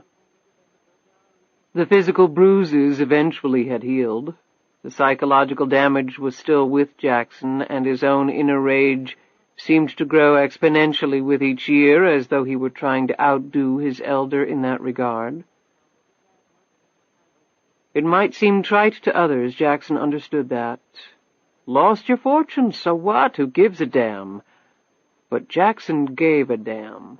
Year after year he had counted on that money to free him from his father's tyrannical persecution.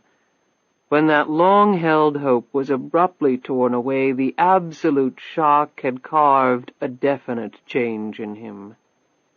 What was rightfully his had been stolen from him, and by the one man who shouldn't have done it, by a man who should have loved his son and wanted the best for him, respected him, wanted to protect him. Instead, Jackson had gotten an empty bank account and the hate-filled blows of a madman. And Jackson had taken it, up to a point, but then he hadn't taken it any more. Jackson's father had died unexpectedly. Parents killed their small children every day, never with good reason. By comparison, children killed their parents only rarely, usually with excellent purpose. Jackson smiled lightly as he thought of this. An early chemical experiment administered through his father's beloved Scotch, the rupturing of a brain aneurysm, the result. As with any occupation, one had to start somewhere. When those of average or below average intelligence committed crimes such as murder, they usually did so clumsily, with no long-range planning or preparation. The result was typically swift arrest and conviction. Among the highly intelligent, serious crimes evolved from careful planning, long-term approaches, many sessions of mental gymnastics. As a result, arrests were rare, convictions even rarer. Jackson was definitely in the latter category. The eldest son had been compelled to go out and earn the family fortune back. A college merit scholarship to a prestigious university and graduation at the top of his class had been followed by his careful nurturing of old family contacts, for those embers could not be allowed to die out if Jackson's long-range plan was to succeed. Over those years he had devoted himself to mastering a variety of skills, both corporeal and cerebral, and that would allow him to pursue his dream of wealth and the power that came with it. His body was as fit and strong as his mind, the one in precise balance with the other. However, ever mindful of not following in his father's footsteps, Jackson had set a far more ambitious goal for himself. He would do all of it while remaining completely invisible from scrutiny. Despite his love of acting, he did not crave the spotlight as his politician father had.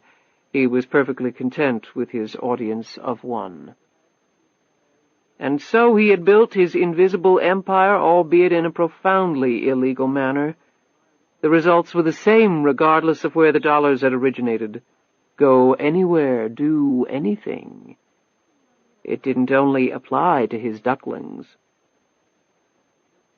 He smiled at this thought as he continued to move through the apartment.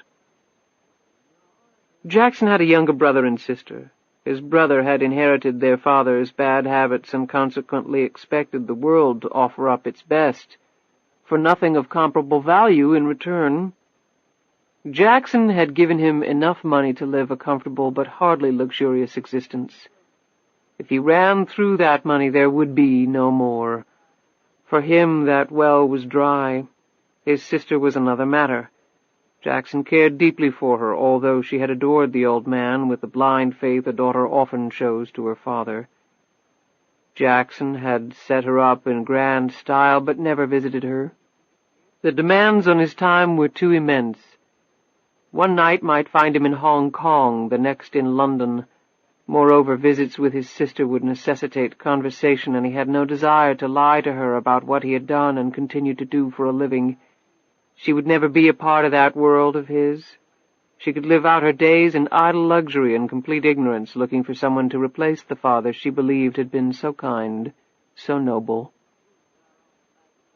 Still, Jackson had done right by his family. He had no shame, no guilt there. He was not his father. He had allowed himself one constant reminder of the old man, the name he used in all his dealings, Jackson.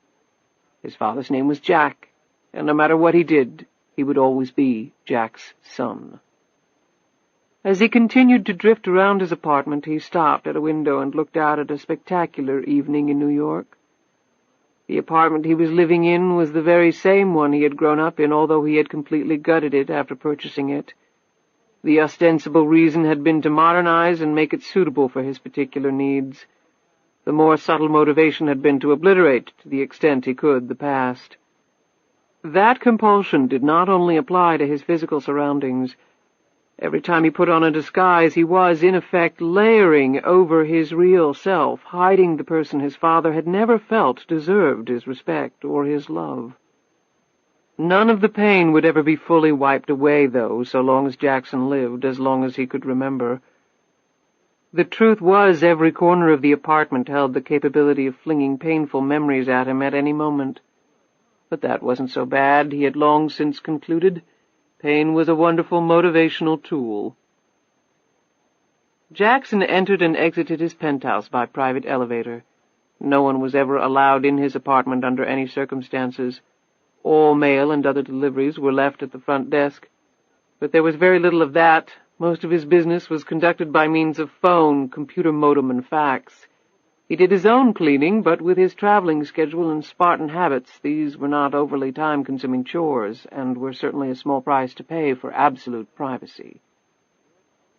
Jackson had created a disguise for his real identity and used it whenever he left his apartment. It was a worst-case scenario plan in the event the police ever came calling at his door. Horace Parker, the elderly doorman who greeted Jackson each time he left his apartment, was the same one who had tipped his cap to the shy, bookish boy clutching his mother's hand all those years ago. Jackson's family had left New York when he was a teenager because his father had fallen on bad times, so the aged Parker had accepted Jackson's altered appearance as simply maturation. Now, with the fake image firmly in people's minds, Jackson was confident that no one could ever identify him. For Jackson, hearing his given name from Horace Parker was comforting and troubling at the same time.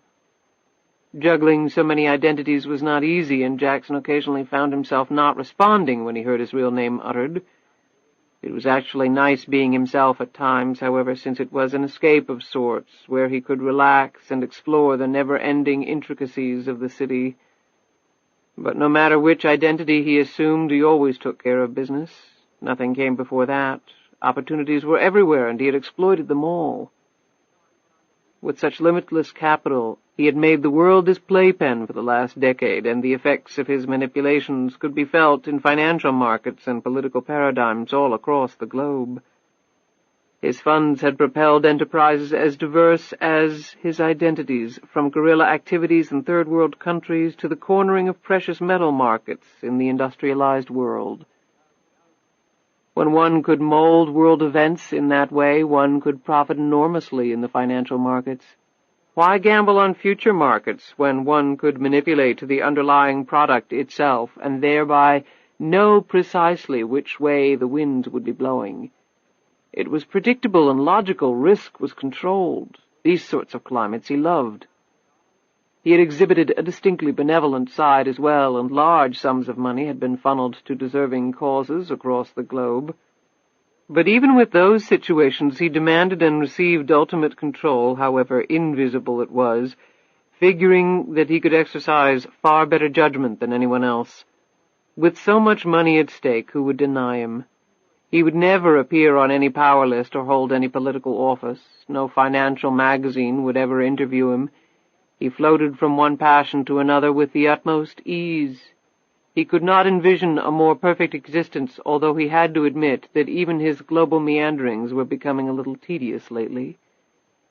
Redundancy was beginning to usurp originality in his numerous lines of business, and he had begun searching around for a new pursuit that would satisfy an ever-growing appetite for the unusual, for the extremely risky, if only to test and retest his skills of control, of domination, and ultimately of survival.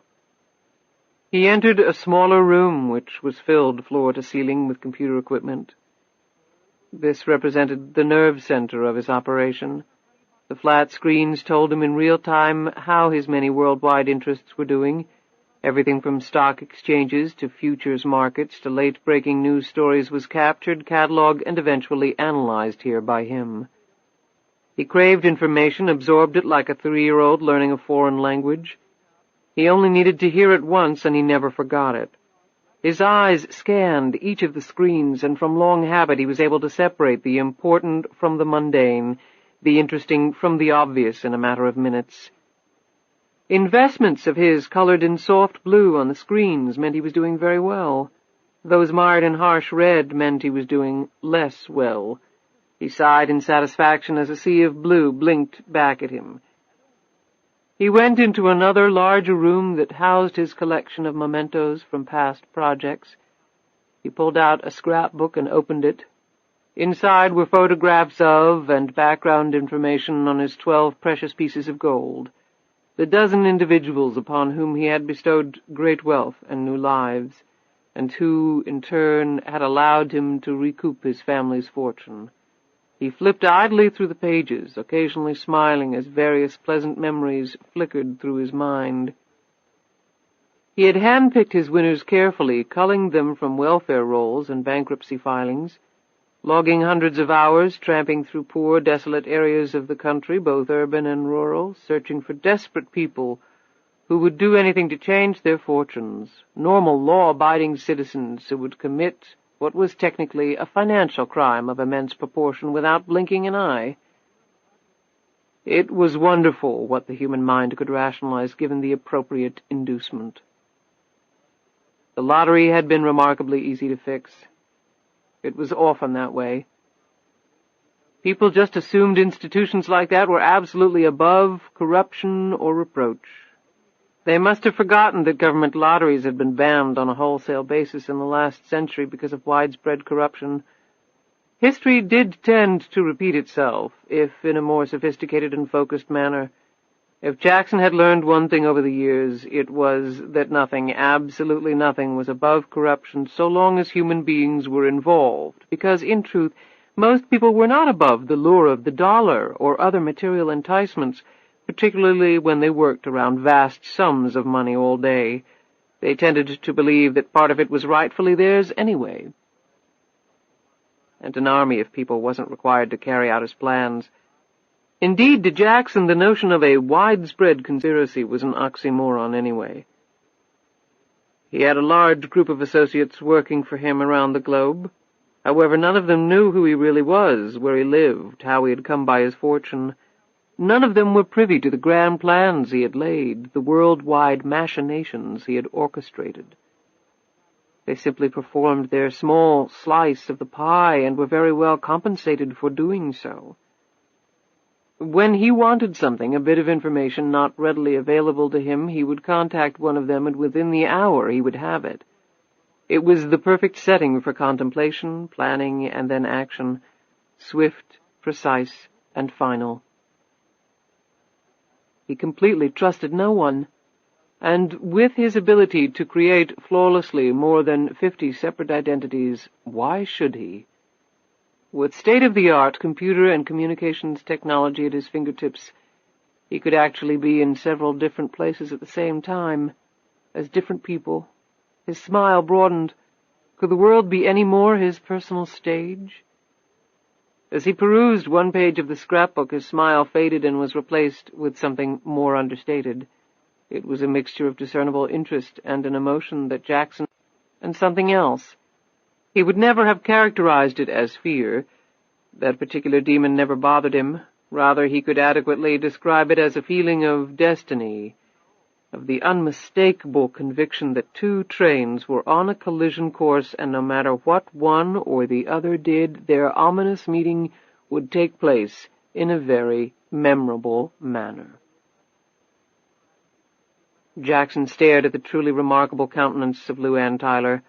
Of the 12 lottery winners, she had been by far the most memorable. There was danger in that woman, danger and a definite volatility that drew Jackson like the most powerful magnet in the world. He had spent several weeks in Rikersville, Georgia, a locale he had picked for one simple reason, its irreversible cycle of poverty, of hopelessness. There were many such places in America, so well documented by the government under such categories as lowest per capita income levels, below standard health and education resources, negative economic growth. Stark fiscal terms that did little or nothing to enlighten anyone as to the people behind the statistics, to shed light on a large segment of the population's free fall into misery. Ever the capitalist, Jackson surprisingly did not mind the added element of his actually doing some good here. He never picked rich people to win, although he had no doubt most of them would have been far easier to persuade than the poor he solicited. He had discovered LuAnn Tyler as she rode the bus to work. Jackson had sat across from her, in disguise, of course, blending into the background in his torn jeans, stained shirt, and Georgia Bulldog's cap, a scruffy beard covering the lower part of his face, his piercing eyes hidden behind thick glasses. Her appearance had struck him immediately. She seemed out of place down here. Everyone else looked so unhealthy, so hopeless, as though the youngest among them were already counting the days until burial.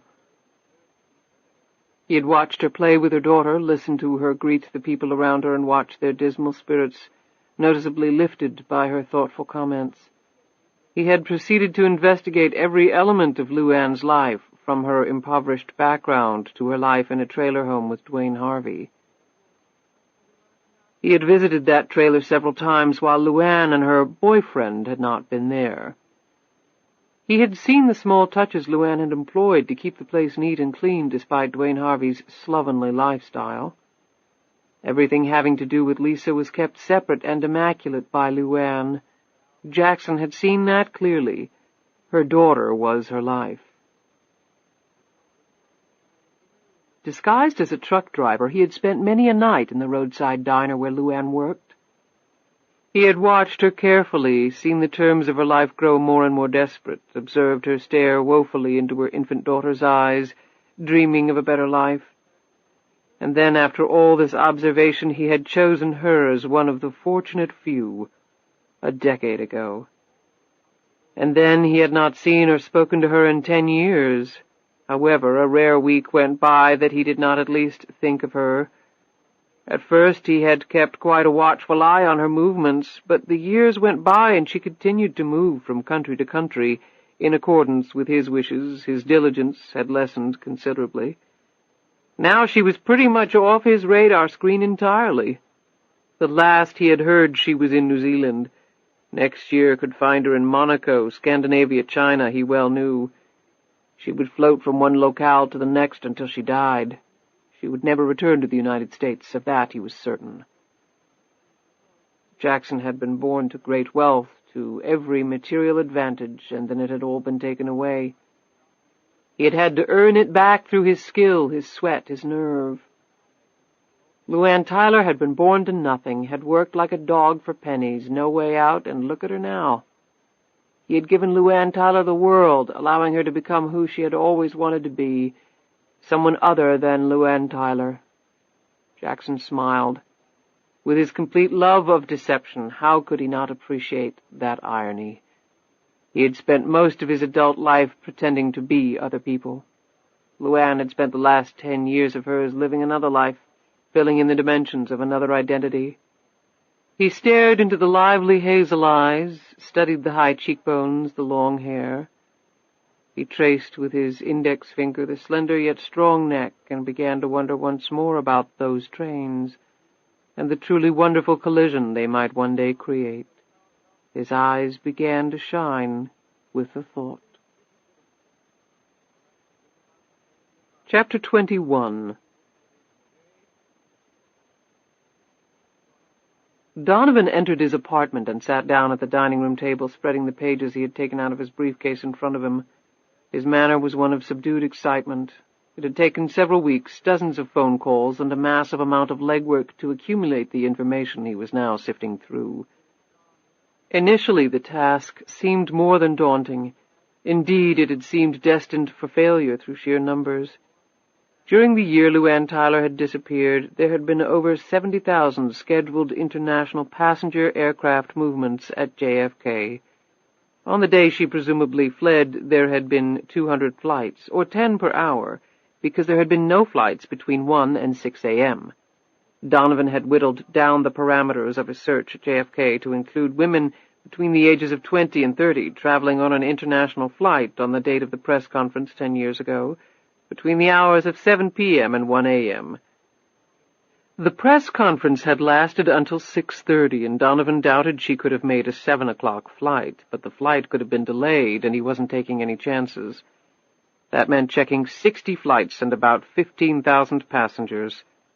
Donovan had learned during his investigation that most airlines kept active records of passengers going back 5 years. After that, the information was archived. His task promised to be easier because most airline records had been computerized in the mid-'70s. However, Donovan had met a stone wall in seeking passenger records from 10 years ago. The FBI could get such records, he had been told, but usually only through a subpoena. Through a contact at the Bureau who owed him a favor, Donovan had been able to pursue his request. Without going into particulars and naming names with his FBI contact, Donovan had been able to convey the precise parameters of his search, including the fact that the person he was seeking had probably been traveling under a newly issued passport and traveling with a baby. That had narrowed things down considerably.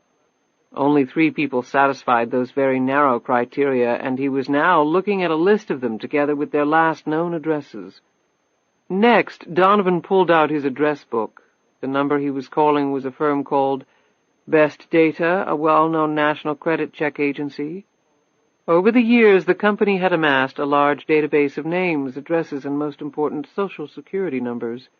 They serviced numerous firms requiring that information, including collection agencies and banks checking up on credit of potential borrowers. Donovan gave the 3 names and last known addresses of the people on his list to the person at Best Data, and then provided his credit card number to pay for Best Data's fee. Within 5 minutes, he was given the Social Security numbers for all 3 people, their last known addresses, and 5 nearbys or neighbors' addresses. He checked those against the records from the airlines. 2 of the women had moved, which wasn't surprising, given their ages 10 years ago. In the interim, they had probably moved on to careers and marriages. One woman, however, had not changed her address. Catherine Savage was still listed as living in Virginia. Donovan called directory assistance in Virginia, but no number came up for that name and address. Undeterred, he next called the Virginia Department of Motor Vehicles, or DMV, and gave the woman's name, last known address, and Social Security number, which in Virginia was also the driver's license number. The person at DMV would only tell Donovan that the woman had a current, valid Virginia driver's license, but would not reveal when it had been issued or the woman's current address. Unfortunate, but Donovan had chased lots of leads into brick walls in the past. At least he knew she was now living in Virginia, or at least had a driver's license in the Commonwealth. The question now was, where in the Commonwealth might she be? He had ways of finding that out, but decided in the meantime to dig up some more information on the woman's history. He returned to the office where he had an online account through the newspaper and accessed the Social Security Administration's PEBES, or Personal Earnings and Benefit Estimate Statement, database on the World Wide Web. Donovan was from the old school when it came to research methods, but even he occasionally lumbered out to do some net surfing. All one needed to find out information on a person was their Social Security number, mother's maiden name, and the birthplace of the person. Donovan had all of those facts in hand. LuAnn Tyler had been born in Georgia, that he knew for certain. However, the first 3 digits of the Social Security number he had been given identified Catherine Savage as having been born in Virginia. If LuAnn Tyler and Catherine Savage were one and the same, then Tyler had obtained a phony SSN. It wasn't all that difficult to do, but he doubted whether the woman would have had the connections to do it. The PEBES listed a person's earnings going back to the early 50s, their contributions to the Social Security Fund, and their expected benefits upon retirement based upon those contributions. That was normally what was shown. However, Donovan was looking at a blank screen. Catherine Savage had no history of wage earnings of any kind. LuAnn Tyler had worked, Donovan knew that. Her last job had been at a truck diner. If she had received a paycheck, her employers should have withheld payroll taxes, including amounts for Social Security. Either they hadn't, or LuAnn Tyler didn't have a Social Security number to begin with, or both. He called up Best Data again and went through the same process. The answer this time, however, was different. As far as the Social Security Administration was concerned, LuAnn Tyler didn't exist. She simply did not have a Social Security number. There was no more to be learned here. It was time for Donovan to take some more serious steps. That evening, Donovan returned home, opened a file, and took out IRS Form 2848. The form was entitled Power of Attorney and Declaration of Representative. A relatively simple form, as Internal Revenue documents went, but one that carried extraordinary power. With it, Donovan could obtain all sorts of confidential tax documents on the person he was investigating. True, he would have to stretch the truth a little in filling out the form, and a little falsification of signature was involved, but his motives were pure, and thus his conscience was clear. Besides, Donovan knew that the IRS received tens of millions of requests a year from taxpayers for information about their tax returns. The fact that somebody would take the time to match signatures was beyond the realm of improbability. Donovan smiled. The odds of it would be greater even than the odds of winning the lottery. He filled out the form listing the woman's name and last known address, put in her Social Security number, listed himself as the woman's representative for tax purposes, and requested the woman's federal income tax returns for the last 3 years, and mailed it off.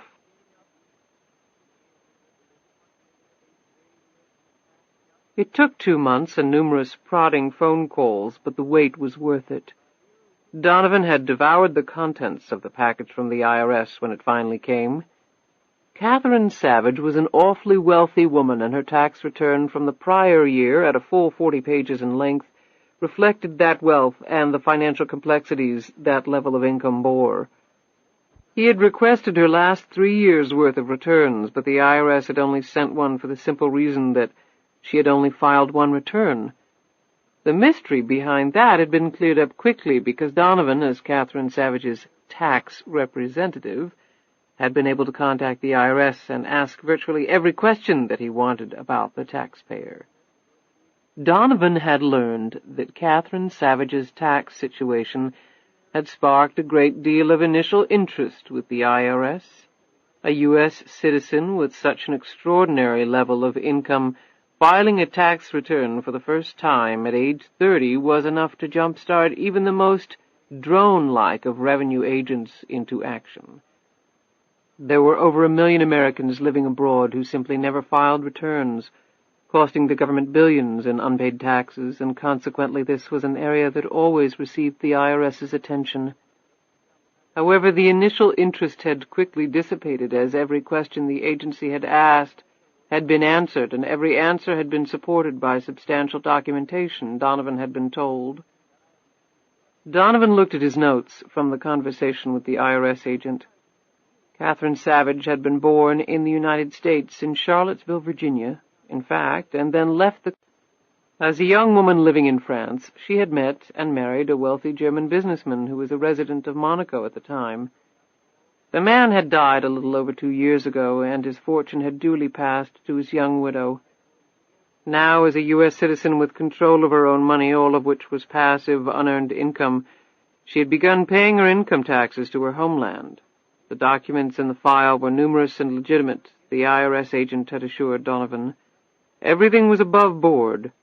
As far as the IRS was concerned, Catherine Savage was a responsible citizen who was lawfully paying her taxes, although residing outside the United States. Donovan leaned back in his chair and studied the ceiling, his hands clasped behind his head. The agent had also provided Donovan with another piece of interesting news. The IRS had very recently received a change of address form for Catherine Savage. She was now in the United States. In fact, she had returned, at least according to her records, to the town of her birth, Charlottesville, Virginia, the same town where LuAnn Tyler's mother had been born. That was far too much of a coincidence for Donovan. And with all that information in hand, Donovan was fairly certain of one thing. LuAnn Tyler had finally come home. And now that he was so intimately familiar with virtually every facet of her life, Donovan felt it was time that they actually meet. How and where was what he started to think about. Chapter 22. Sitting in his pickup truck parked on the side of a sharp bend in the road, Matt Riggs surveyed the area through a pair of lightweight field binoculars.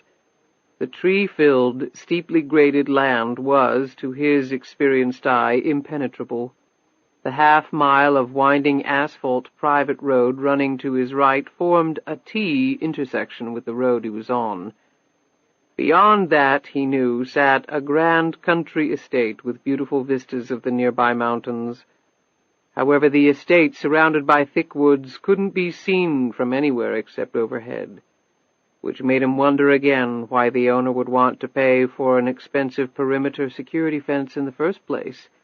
The estate already had the very best of nature's own handiwork for protection. Riggs shrugged and bent down to slip on a pair of overland boots, then pulled on his coat. The chilly wind buffeted him as he stepped from his truck. He sucked the fresh air in and put a hand through his unkempt dark brown hair, working a couple of kinks out of his muscular frame before donning a pair of leather gloves. It would take him about an hour to walk the front location of the fence. The plans called for the fence to be 7 feet high, made of solid steel, painted glossy black, with each post set in 2 feet of concrete. The fence would have electronic sensors spaced randomly across its frame and would be topped by dangerously sharp spake finials. The front gates, set on 6-foot-high, 4-foot square concrete monuments with a brick veneer, would be of similar style and construction. The job also called for a video camera, an intercom system, and a locking mechanism on the huge gates that would ensure that nothing less than the head-on impact of an Abrams tank could ever open it without the permission of the owner. From what he could tell, Riggs didn't expect such permission to be granted very often. Bordered by Nelson County on the southwest, Greene County to the north, and Fluvanna and Louisa counties on the east, Albemarle County, Virginia, was home to many wealthy people, some famous and some not. However, they all had one thing in common. They all craved privacy and were more than willing to pay for it. Thus Riggs was not entirely surprised at the precautions being undertaken here. All the negotiations had been handled through a duly authorized intermediary. He reasoned that someone who could afford a fence such as this, and the cost was well into the hundreds of thousands of dollars, probably had better things to do with his time than sit down and chat with a lowly general contractor. Binoculars dangling around his neck, he dutifully trudged down the road until he found a narrow pathway into the woods. The two most difficult parts of the job were clear to him, getting the heavy equipment up here and having his men work in such cramped surroundings, mixing concrete, punching post holes, laying out the frames, clearing land and angling sections of a very heavy fence. All of that took space, ample space that they would not have here.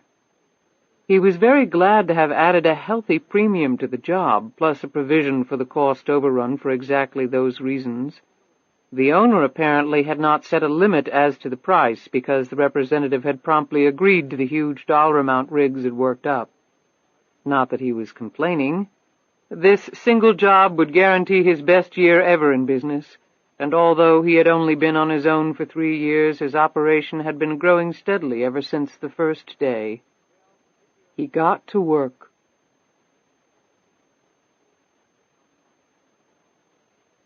The BMW pulled slowly out from the garage and headed down the drive.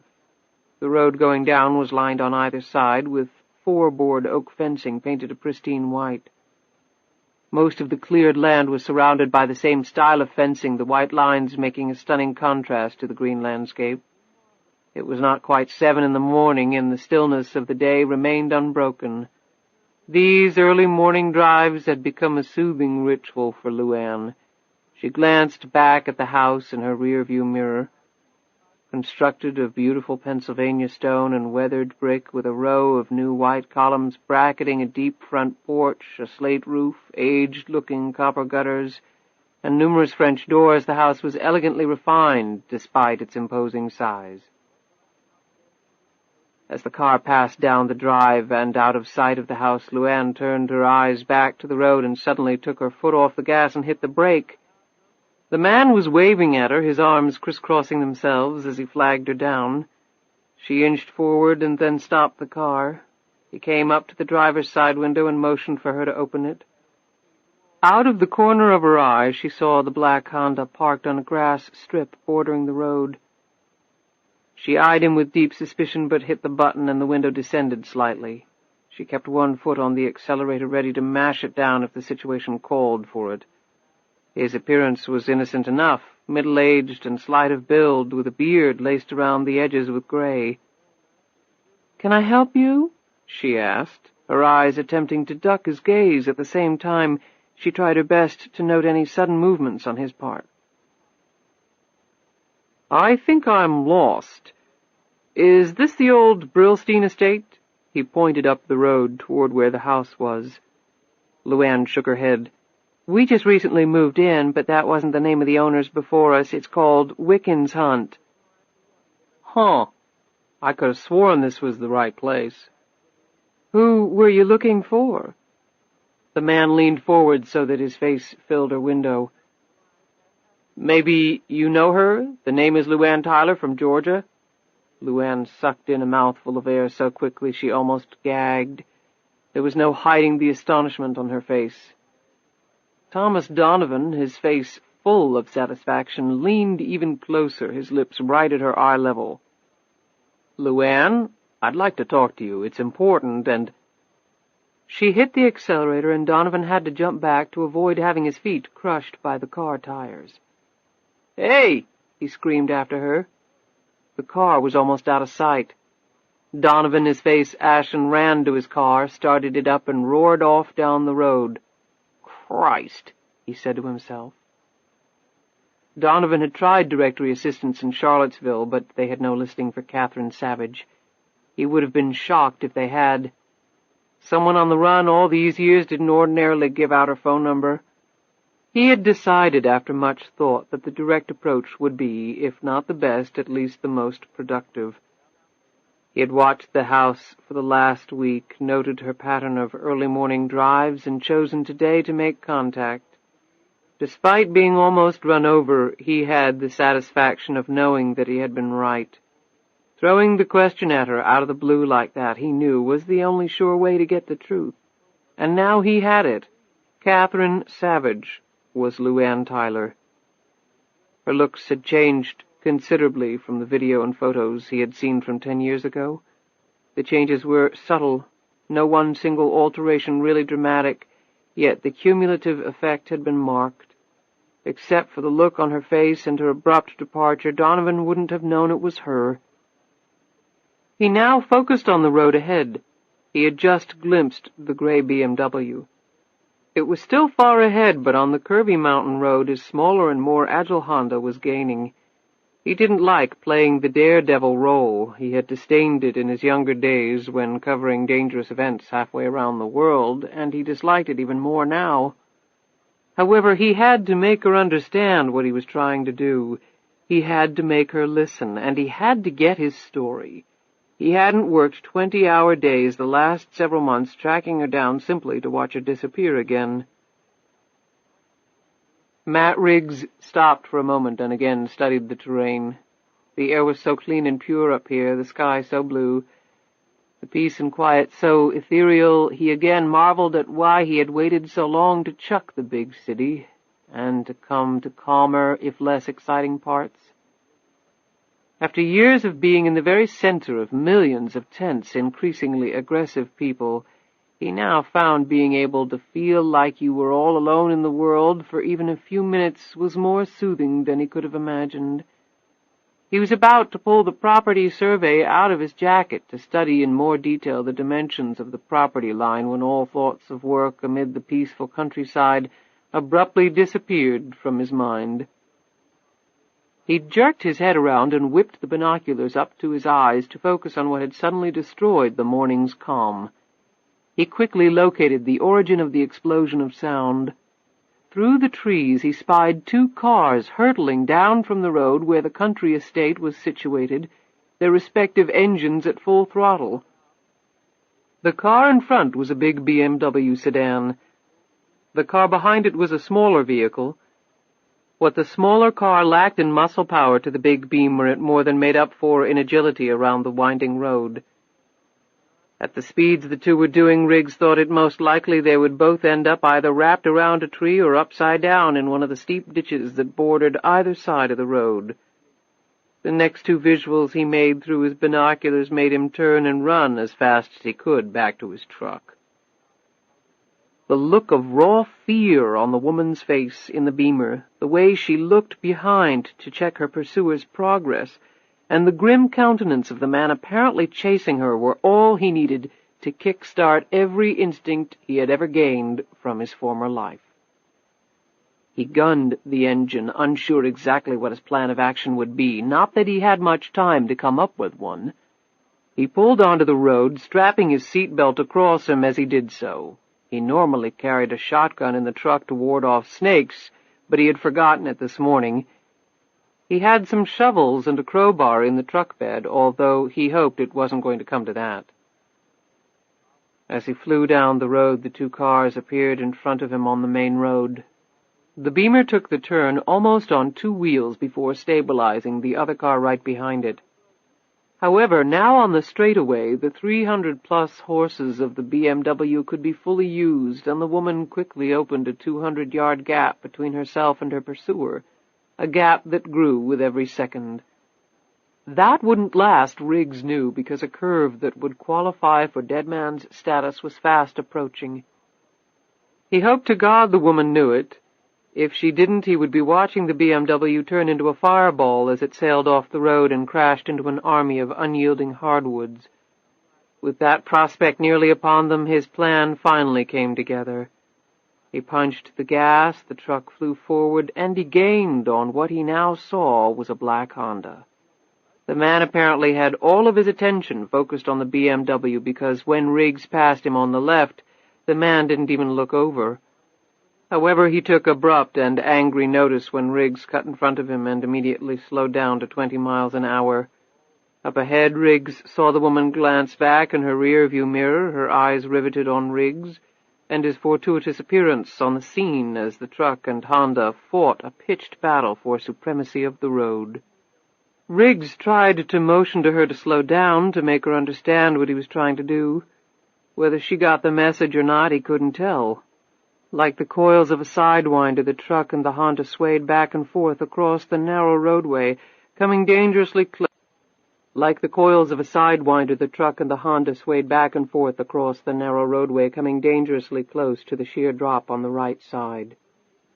Once the truck's wheel partially skidded in the gravel shoulder, and Riggs braced himself for the plunge over before he barely managed to regain control. The driver of the Honda tried mightily to pass, leaning on the horn the whole time. But in his past career, Riggs had done his share of dangerous high-speed driving, and he expertly matched the other man maneuver for maneuver. A minute later they rounded the almost V-shaped curve, a wall of sheer jutting rock on his left and an almost vertical drop to the right. Riggs anxiously looked down that steep slope for any sight of the Beamer's wreckage. He breathed a sigh of relief as he saw none. He looked up the once again straight road. He saw the glint of a bumper far up ahead, and then the big sedan was completely out of sight. Admiration was his first thought. The woman hadn't slowed down much, if any, coming around that curve. Even at 20 miles an hour, Riggs hadn't felt all that safe. Damn. Riggs reached across to his glove box and pulled out his portable phone. He was just about to punch in 911 when the Honda now took the very aggressive tack of ramming his truck from behind. The phone flew out of his hand and smashed into several pieces against the dashboard. Riggs cursed, shook off the impact, clenched the wheel hard, shifted into low gear, and slowed down even more as the Honda repeatedly smashed into him. What he was hoping would happen eventually did, as the Honda's front bumper and the truck's heavy-duty rear one locked together. He could hear the gears grinding in the Honda as the driver tried to extricate his vehicle without success. Riggs peered into the rear-view mirror, and he saw the man's hand slide over to his glove compartment. Riggs wasn't going to wait around to see whether a weapon emerged from it or not. He jerked the truck to a stop, slammed the gear in reverse, and the two vehicles roared backward down the road. He watched with satisfaction as the man in the Honda jerked back upright and gripped the steering wheel in a panic. Riggs slowed as he came to the curve, cleared it, and then shot forward again. As he came to a straightaway, he cut the wheel sharply to the left and slammed the Honda into the rocky side of the road. The force of that collision uncoupled the two vehicles. The driver appeared unhurt. Riggs slammed the truck into drive and quickly disappeared down the road in pursuit of the BMW. He continually looked back for several minutes, but there was no sign of the Honda. Either it had been disabled upon impact, or the driver had decided not to pursue his reckless actions any further. The adrenaline continued to course through Riggs's body for several minutes until it finally dissipated. 5 years removed from the dangers of his former profession, Riggs was aware that this morning's 5-minute episode had reminded him vividly of how many close calls he had survived. He had neither expected nor ever wanted to rekindle that anxious feeling in the sleepy morning mists of central Virginia. His damaged bumper clanking loudly, Riggs finally slowed down as further pursuit of the BMW was hopeless. There were innumerable roads off the main track, and the woman could have taken any one of them and be long gone by now. Riggs pulled off the road and stopped, plucked a pen from his shirt pocket, and wrote the license plate numbers of the Honda and the BMW down on the pad of paper he kept affixed to his dashboard. He ripped the paper off the pad and tucked it in his pocket. He had a pretty good idea who was in the Beamer, someone who lived in the big house. The same big house he had been hired to surround with a state-of-the-art security fence. Now the owner's request started to make a whole lot more sense to Riggs, and the question he was most interested in now was why. He drove off, deep in thought, the morning's peacefulness irretrievably shattered by the look of sheer terror on a woman's face. Chapter 23. The BMW had indeed pulled off on a side road several miles away from where Riggs and the Honda had tangled. The driver's side door was open, the motor running. Arms clutched tightly around her sides, LuAnn walked in tight, frenetic circles in the middle of the road, shooting frosty breaths skyward in her agitation. Anger, confusion, and frustration raced across her features. All traces of fear were gone, however. The present emotions were actually far more damaging to her. Fear almost always passed. These other mental battering rams did not retreat so easily. She had learned this over the years and had even managed to cope with it as best she could. Now 30 years old, LuAnn Tyler still carried the impulsive energy and sleek animal movements of her youth. The years had grafted onto her a more complete, mature beauty. However, the basic elements of that beauty had been discernibly altered. Her body was leaner, the waist even tighter. The effect was to make her appear even taller than she already was. Her hair had grown out and now was far more blonde than auburn, and cut in a sophisticated manner that highlighted her more defined facial features, including the minor nose job done for disguise rather than aesthetics. Her teeth were now perfect, having benefited from years of expensive dentistry. There was, however, one imperfection. She had not followed Jackson's advice regarding the knife wound to her jaw.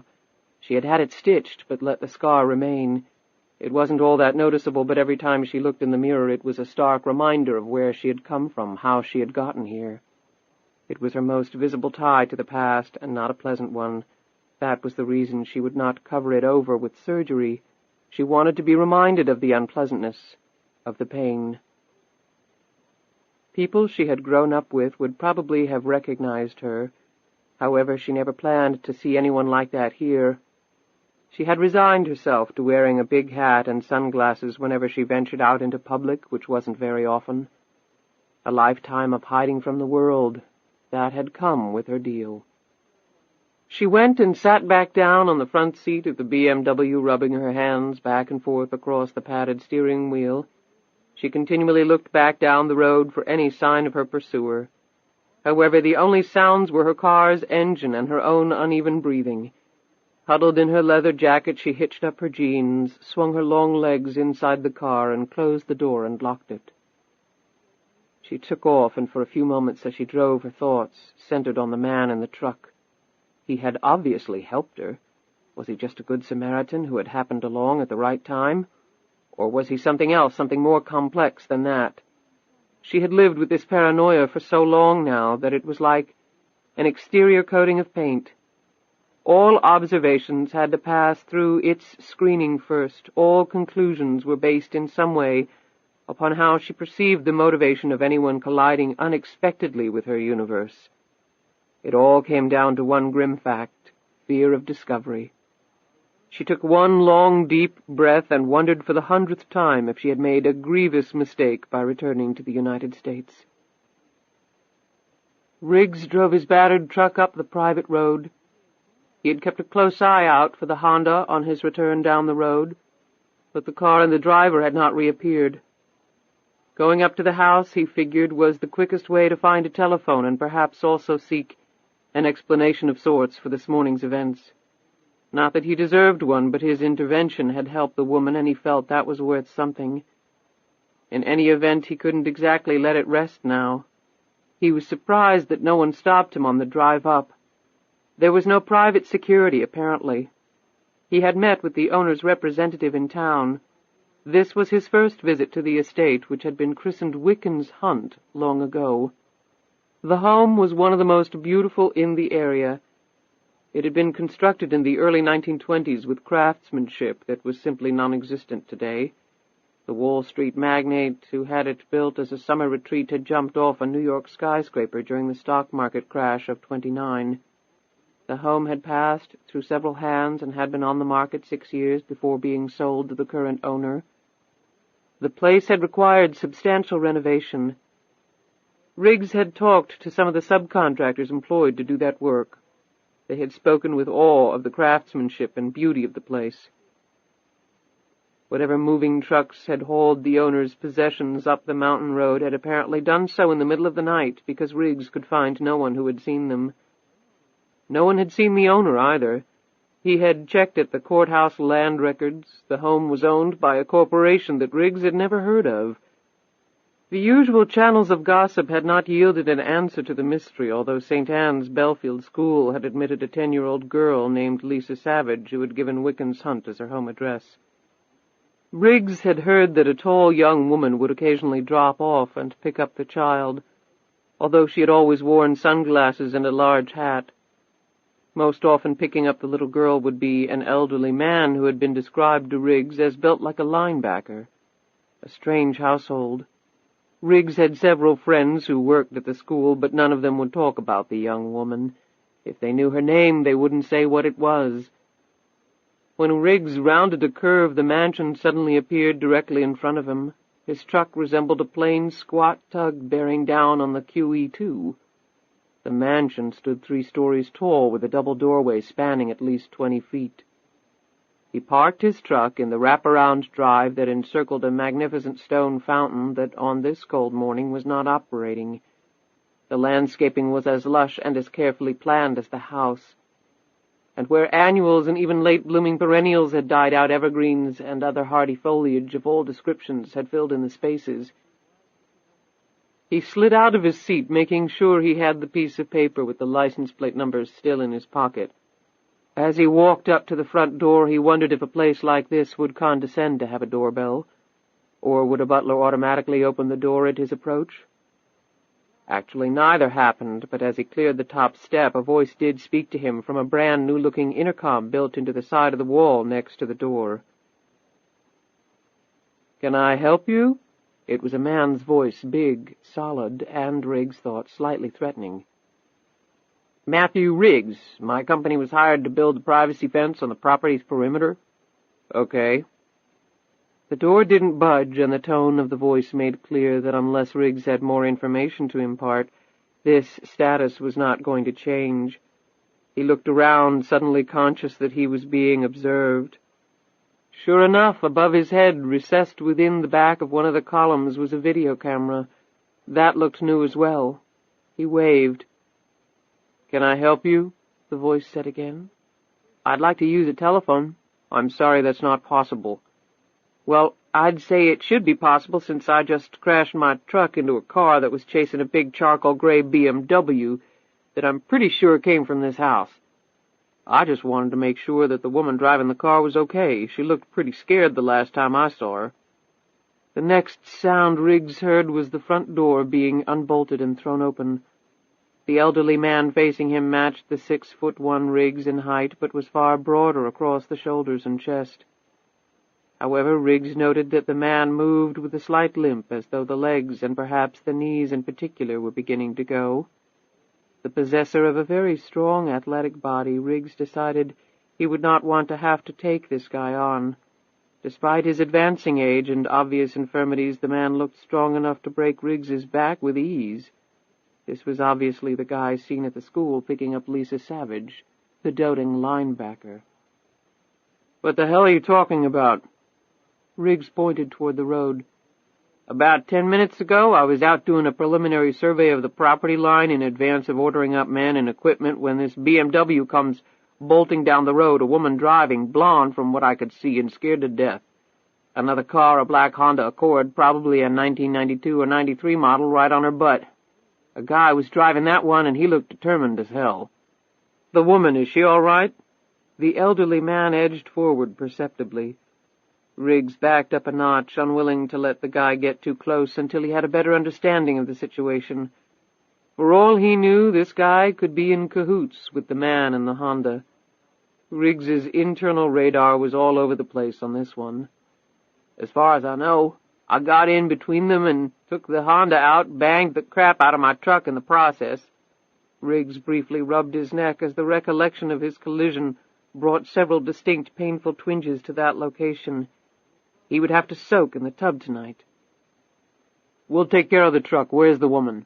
"I didn't come up here to complain about the truck, mister." "Charlie. Call me Charlie." The man extended his hand, which Riggs shook. He had not underestimated the strength the old guy possessed. As he took his hand back, Riggs observed the indentations in his fingers caused by the other man's vice-like grip. Whether he was merely anxious about the safety of the woman or he mangled visitors' fingers on a routine basis, Riggs didn't know. "I go by Matt. Like I call it in?" "The police. The guy in the Honda was breaking at least several laws that I know of, including a couple of felonies. Too bad I didn't get to read him his rights." "You sound like a cop." Had Charlie's face darkened, or was that his imagination, Riggs wondered. "Something like that. A long while back. I got the license plate number of both cars." He looked at Charlie, studying the battered and grizzled face, trying to get beyond the solid stare he was getting in return. "I'm assuming the BMW belongs to this house and the woman." Charlie hesitated for a moment and then nodded. "She's the owner." "And the Honda?" "Never seen it before." Riggs turned and looked back down the road. "The guy could have been waiting partially down the entry road. There's nothing stopping him from doing that." Riggs turned and looked back at Charlie. "That's why we contracted with you to build the fence and the gate." A glint of anger rose in Charlie's eyes. "Now, I can see why that might be a good idea, but I only got the signed contract yesterday. I work fast, but not that fast."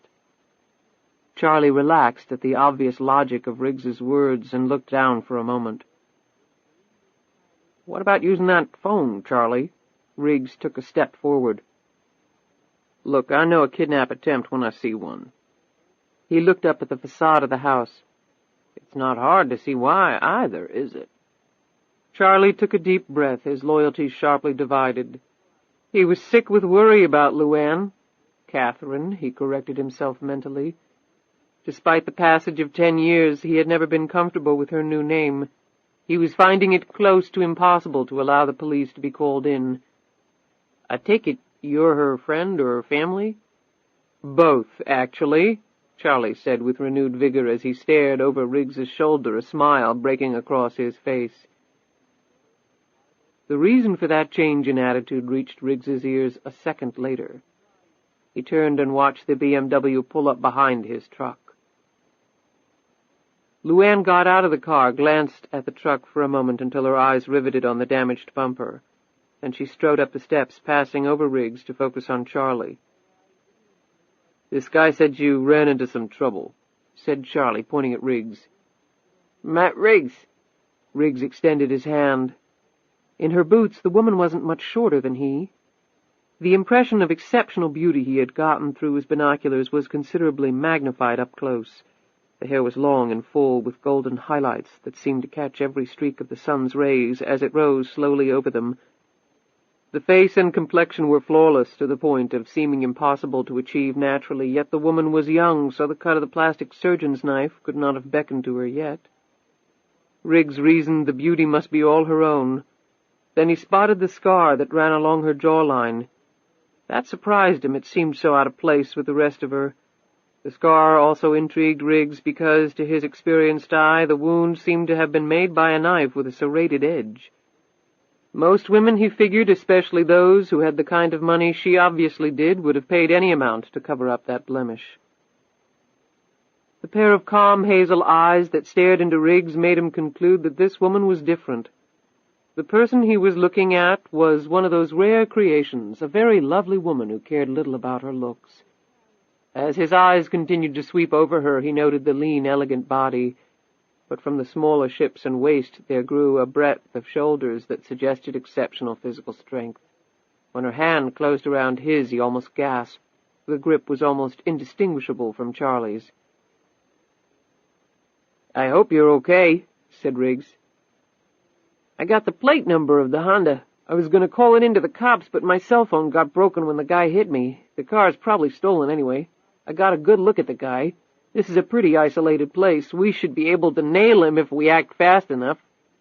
LuAnn looked at him, confusion on her face. "What are you talking about?" Riggs blinked and stepped back. "The car that was chasing you." LuAnn looked over at Charlie. Riggs watched closely, but he saw no discernible signals passing between them. Then LuAnn pointed over at Riggs's truck. "I saw that truck and another car driving erratically, but I didn't stop to ask any questions. It was none of my business." Riggs gaped for a moment before he responded. "The reason I was doing the two-step with the Honda was because he was trying his best to run you off the road. In fact, I almost took your place as the wreck of the week." "Again, I'm sorry, but I don't know what you're talking about.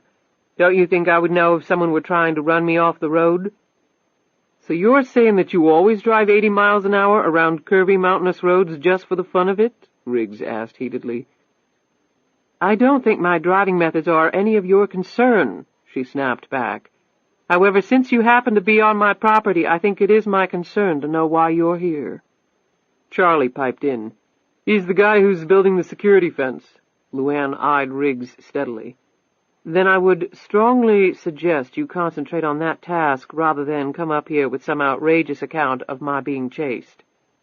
Riggs's face flushed, and he started to say something, but then decided against it. "Have a good day, ma'am." He turned and headed back to his truck. LuAnn didn't look back.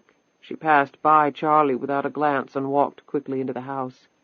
Charlie stared after Riggs for a moment before shutting the door. As Riggs climbed back in his truck, another car pulled up the drive. An older woman was driving. The back seat of the car was stacked with groceries. The woman was Sally Beecham, LuAnn's live-in housekeeper, just back from early morning grocery shopping. She glanced over at Riggs in a cursory fashion. Though his features were laced with anger, he curtly nodded at her, and she returned the gesture. As was her custom, she pulled around to the side-load garage and hit the garage door opener clipped to the car's visor. The door in from the garage led directly to the kitchen, and Beecham was an efficient person who detested wasted effort. As Riggs pulled off, he glanced back up at the massive house. With so many windows staring back at him, he didn't catch the one framing LuAnn Tyler, arms folded across her chest, looking resolutely at him, a mixture of worry and guilt on her face. Chapter 24. The Honda slowed down, turned off the back road, and made its way over a rustic wooden bridge spanning a small creek, and then disappeared into the thickness of the surrounding forest. The antenna clipped some of the overhanging branches, sending a shower of dewdrops onto the windshield. Up ahead, under an umbrella of oak trees, a small ramshackle cottage was visible. The Honda pulled into the tiny backyard and then into a small shed located behind the cottage. The man closed the doors of the shed and walked up to the house. Donovan rubbed his lower back and then worked his neck around in some attempt to overcome the after-effects of his early morning escapade.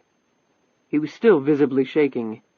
Donovan stamped into the house, threw off his coat, and proceeded to make coffee in the small kitchen.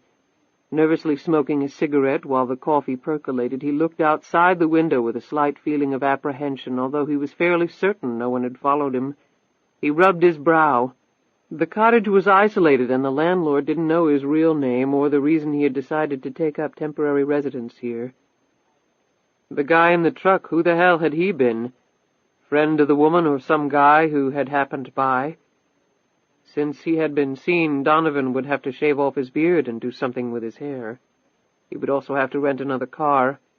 The Honda was damaged, and the guy in the truck could have gotten the license plate number. But the Honda was a rental, and Donovan had not used his real name in leasing it. He wasn't worried about the woman doing anything about it, but the guy might put a crimp in his plans. He wouldn't risk driving the Honda back into town to exchange it for another rental. He didn't want to be spotted driving it, and he didn't want to have to explain the damage to the bumper right now. Tonight he'd walk to the main road and catch a bus into town where he would pick up another rental car. He poured a cup of coffee and walked into the dining room that had been set up as an office. A computer terminal, printer and fax and phone were set up on one table. File boxes were stacked neatly in one corner. On two walls hung several large bulletin boards. They were filled with newspaper clippings. The car chase had been stupid, Donovan muttered to himself. It was a miracle both of them weren't dead in some ravine right now. Tyler's reaction had absolutely astonished him, although thinking about it now, it probably shouldn't have. She was scared, and she had ample reason to be. Donovan's next problem was apparent. What if she disappeared again? Finding her the first time had been part hard work and part luck. There was no guarantee he would be as fortunate the next time. However, there was nothing he could do about that now. He could only wait and watch. He had established a contact at the regional airport who would advise Donovan if any person matching LuAnn Tyler's description or traveling under the name Catherine Savage was headed out of the area via plane. Unless she had another identity already set up, it would be difficult for Tyler to travel any time soon except under the name Catherine Savage, and that would leave him a trail. If she left the area by means other than airplane, well, he could watch the house, but he couldn't do it 24 hours a day. He briefly contemplated calling in reinforcements from the Trib, but there were many factors that cautioned him against doing that. He had worked alone for almost 30 years, and bringing in a partner now was not very appealing, even if the newspaper would consent to do it. No, he would do what he could do to dog her movements, and he would work very hard to set up another face-to-face. He was convinced that he could make the woman trust him, work with him. He didn't believe that she had killed anybody, but he was fairly certain that she, and perhaps some of the other winners, were hiding something about the lottery. He wanted that story, wherever it led him. A fire blazed in the hearth of the spacious two-story library, which had floor-to-ceiling maple bookcases on 3 walls, and inviting overstuffed furniture arranged in intimate conversation patterns.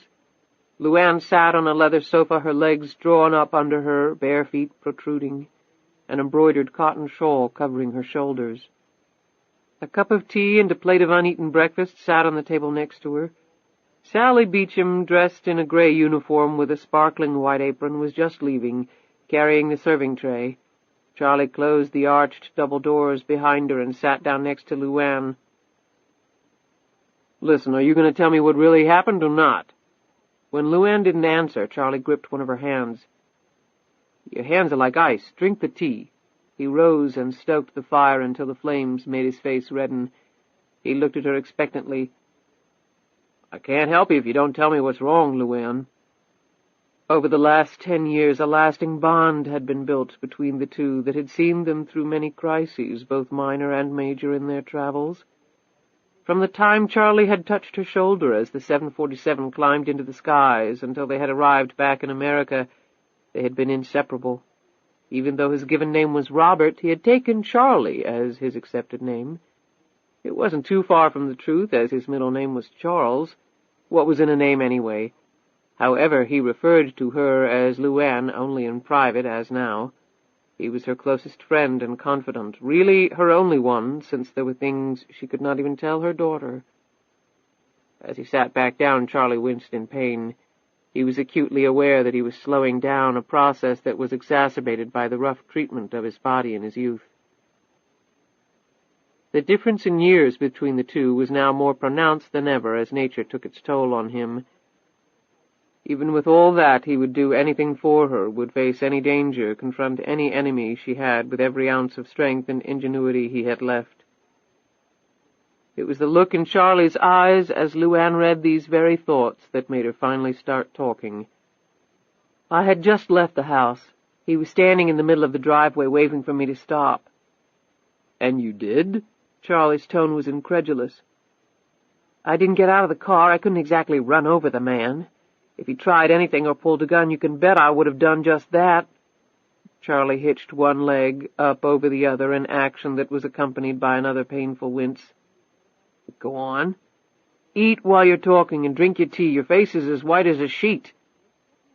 LuAnn did as he said, managing to get some bites of egg and toast down and a few sips of the hot tea.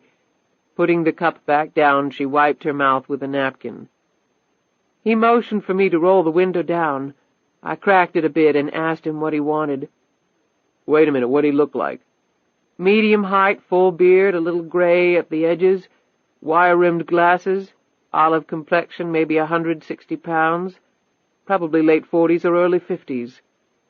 Over the last 10 years, memorizing minute details of people's appearances had become second nature to LuAnn. Charlie mentally filed away her description of the man. "Go on." "He said he was looking for the Brillstein estate." She hesitated and took another sip of the tea. "I told him that this wasn't the place." Charlie suddenly leaned forward. "What'd he say then?" Now LuAnn was perceptibly shaking. "He said he was looking for somebody." "Who?" "Who?" Charlie asked again as LuAnn's blank stare dropped to the floor. She finally... Charlie sat back.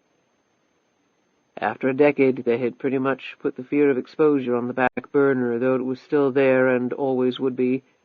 Now that flame had just been rekindled. "Did he say anything else?" LuAnn rubbed the napkin across her dry lips and then sat back up. "He said something about wanting to talk to me. Then, I just went blank, slammed the accelerator and almost ran over him." She let all the air drain out of her after speaking. She looked over at Charlie. "And he chased you?" She nodded. "I've got strong nerves, Charlie, you know that, but they have their limits. When you're going out for a relaxing early morning drive and you get hit with something like that instead..." She cocked her head at him. "God, I was just starting to feel comfortable here. Jackson hasn't shown up. Lisa loves school. This place is so beautiful." She fell silent. "What about the other guy, Riggs? Is his story true?" Suddenly agitated, LuAnn stood up and paced the room. She stopped and ran her hand fondly along a row of finely bound novels resting on the shelves. Over the years, she had read just about every book in the room. 10 years of intense education with some of the finest private tutors had produced an articulate, polished, cosmopolitan woman, far removed from the one who had run from that trailer, from those bodies. Now those bloody images would not budge from her mind. "Yes, he jumped right into the middle of it. I probably would have lost the guy anyway," she added quietly. "But he did help me, and I would have liked to have thanked him. But I couldn't exactly do that, could I?" She threw up her hands in frustration and sat back down. Charlie rubbed his chin as he pondered the situation. "You know, legally the lottery scam amounts to a bunch of felonies, but the statute of limitations has expired on all of them. The guy can't really hurt you there." "What about the murder charge? There's no statute of limitations on that." "I did kill the man, Charlie. I did it in self-defense, but who the hell would believe me now?" "True, but the police haven't pursued that case in years." "Okay, do you want me to go turn myself in?" I'm not saying that. I just think you might be blowing this out of proportion. LuAnn trembled. Going to jail over the money or the killing was not her biggest concern. She put her hands together and looked over at Charlie. My daddy probably never said one word to me that was true. He did his best to make me feel like the most worthless piece of trash in the world, and any time I built up some confidence, he'd come along and tear it down. The only thing I was good for, according to him, was making babies and looking pretty for my man. I know you had it rough, LuAnn. I swore to myself that I would never, ever do that to any child of mine. I swore that to God on a stack of Bibles, set it on my mother's grave, and whispered it to Lisa while I was carrying her, and every night for 6 months after she was born. LuAnn swallowed hard and stood up. And you know what? Everything I've told her, everything she knows about herself, you, me, every damned molecule of her existence is a lie. It's all made up, Charlie. Okay, maybe the statute of limitations is expired. Maybe I won't go to jail because the police don't care that I killed a drug dealer. But if this man has found out my past and he brings it all out into the open, then Lisa will know. She'll know that her mother told her more lies than my daddy probably ever thought of in his entire life. I'll be 100 times worse than Benny Tyler, and I'll lose my little girl as certain as the sun comes up. I'll lose Lisa. After this outburst, LuAnn shuddered and closed her eyes. I'm sorry, LuAnn, I hadn't thought about it like that. Charlie looked down at his hands. LuAnn's eyes opened, and they held a distinctly fatalistic look. And if that happens, if she finds out, then it's over for me. Jail will seem like a day in the park, because if I lose my little girl, then I won't have any reason to be any more, despite all this. She swept her arms around the room. No reason at all. LuAnn sat back down and rubbed at her forehead. Charlie finally broke the silence. Riggs got the license plate number on both cars. He fiddled with his shirt and added, Riggs is an ex-cop, LuAnn. Her head in her hands, LuAnn looked at him. Oh, God, and I didn't think it could get any worse. Don't worry, he runs your plate. He gets nothing except Catherine Savage with this address, legit social security number, the works. Your identity has no holes in it, not after all this time. I think we have a very big hole, Charlie. The guy in the Honda? Charlie conceded the point with a quick nod of his head. Right, but I'm talking about Riggs. Your end with him is okay. But if he tracks the other guy down, maybe talks to him, then maybe we got a big problem. Charlie finished the thought for her. You think Riggs might do that? I don't know. I do know that he didn't buy your story about not knowing you were being chased. Under the circumstances, I don't blame you for not acknowledging it, but an ex-cop? Hell, he's got to be suspicious. I don't think we can count on him letting it lie. LuAnn rubbed the hair out of her eyes. So what do we do? Charlie gently took one of her hands. You do nothing. You let old Charlie see what he can find out. We've been in tight places before, right? She slowly nodded and then licked her lips nervously. But this might be the tightest one of them all. Matt Riggs walked quickly up the steps of the old Victorian with a wraparound porch that he had meticulously restored over the last year. He had had a few years of carpentry and woodworking experience before coming to Charlottesville. They had been pursuits he had taken up to alleviate the stress that had come with what he used to do for a living. He wasn't thinking about the graceful lines of his home right now, however. He went inside and down the hall to his office, for his home also housed his business. He shut the door, grabbed the phone, and placed a call to an old friend in Washington, D.C. The Honda had D.C. tags. Riggs was pretty sure what running the license plate would reveal, either a rental or stolen. The BMW would be another matter. At least he would find out the woman's name, since it had suddenly occurred to him on the drive home that neither the man calling himself Charlie nor the woman had ever mentioned it. He was assuming the last name would be Savage, and that the woman in the BMW was either Lisa Savage's mother, or perhaps, from her youthful looks, an older sister. A half-hour later he had his answers. The Honda was indeed a rental out of the nation's capital. Tom Jones was the name of the lessee, and he had rented the vehicle 2 weeks ago. Tom Jones! That was real clever, Riggs thought. The address he had for the man would be as phony as the name, he was certain. A total dead end. He had expected nothing less. Then he stared down at the woman's name he had written on a piece of paper.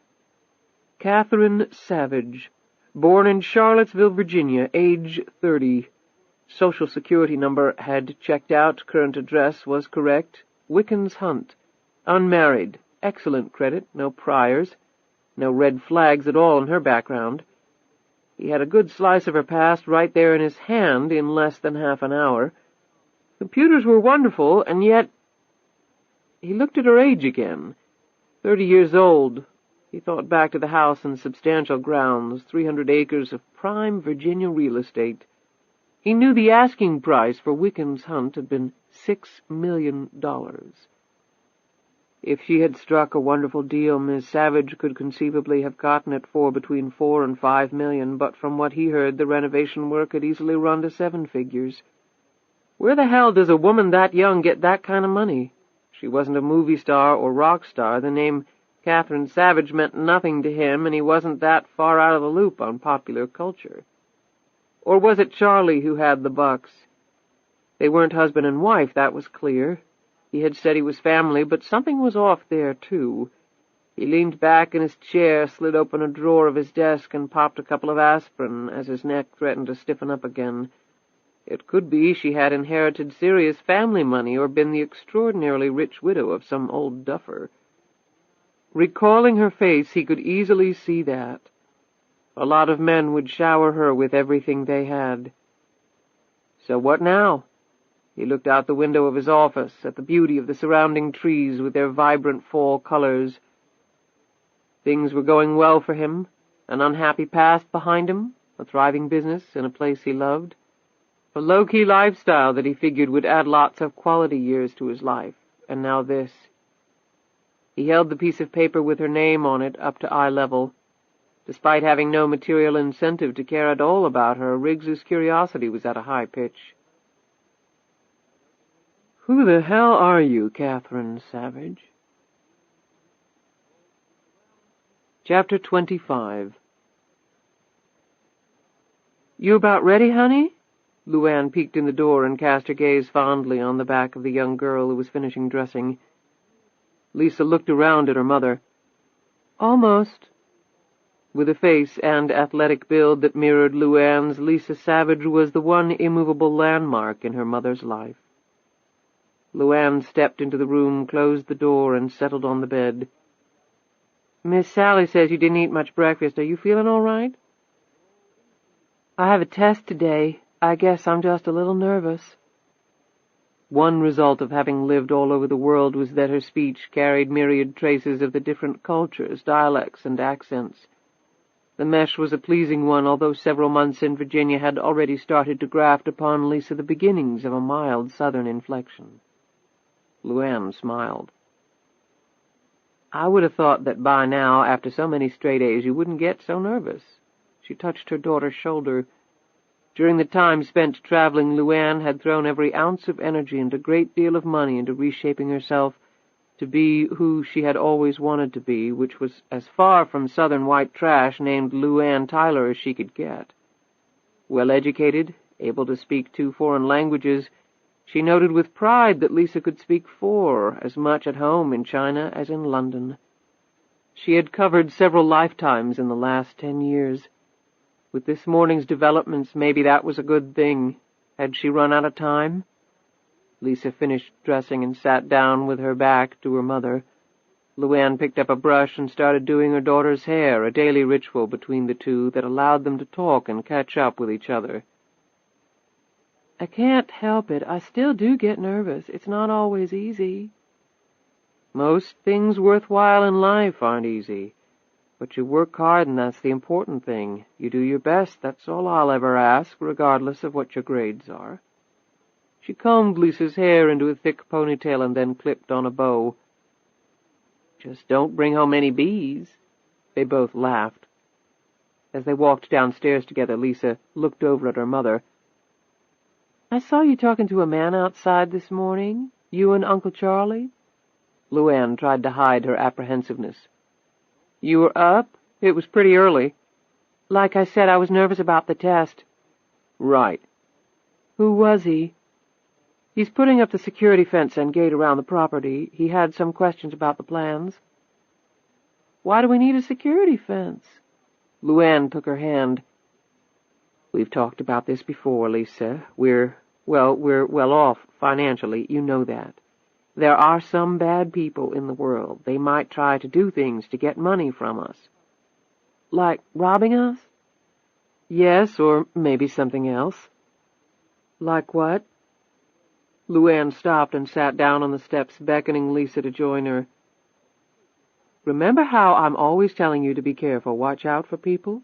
Lisa nodded. Well, that's because some bad people might try to take you away from me. Lisa looked frightened. I'm not telling you that to scare you, baby, but in a way I guess I do want you to be concerned, to be aware of what's going on. If you use your head and keep your eyes open, everything will be fine. Me and Uncle Charlie won't let anything happen to you. Mommy promises, okay?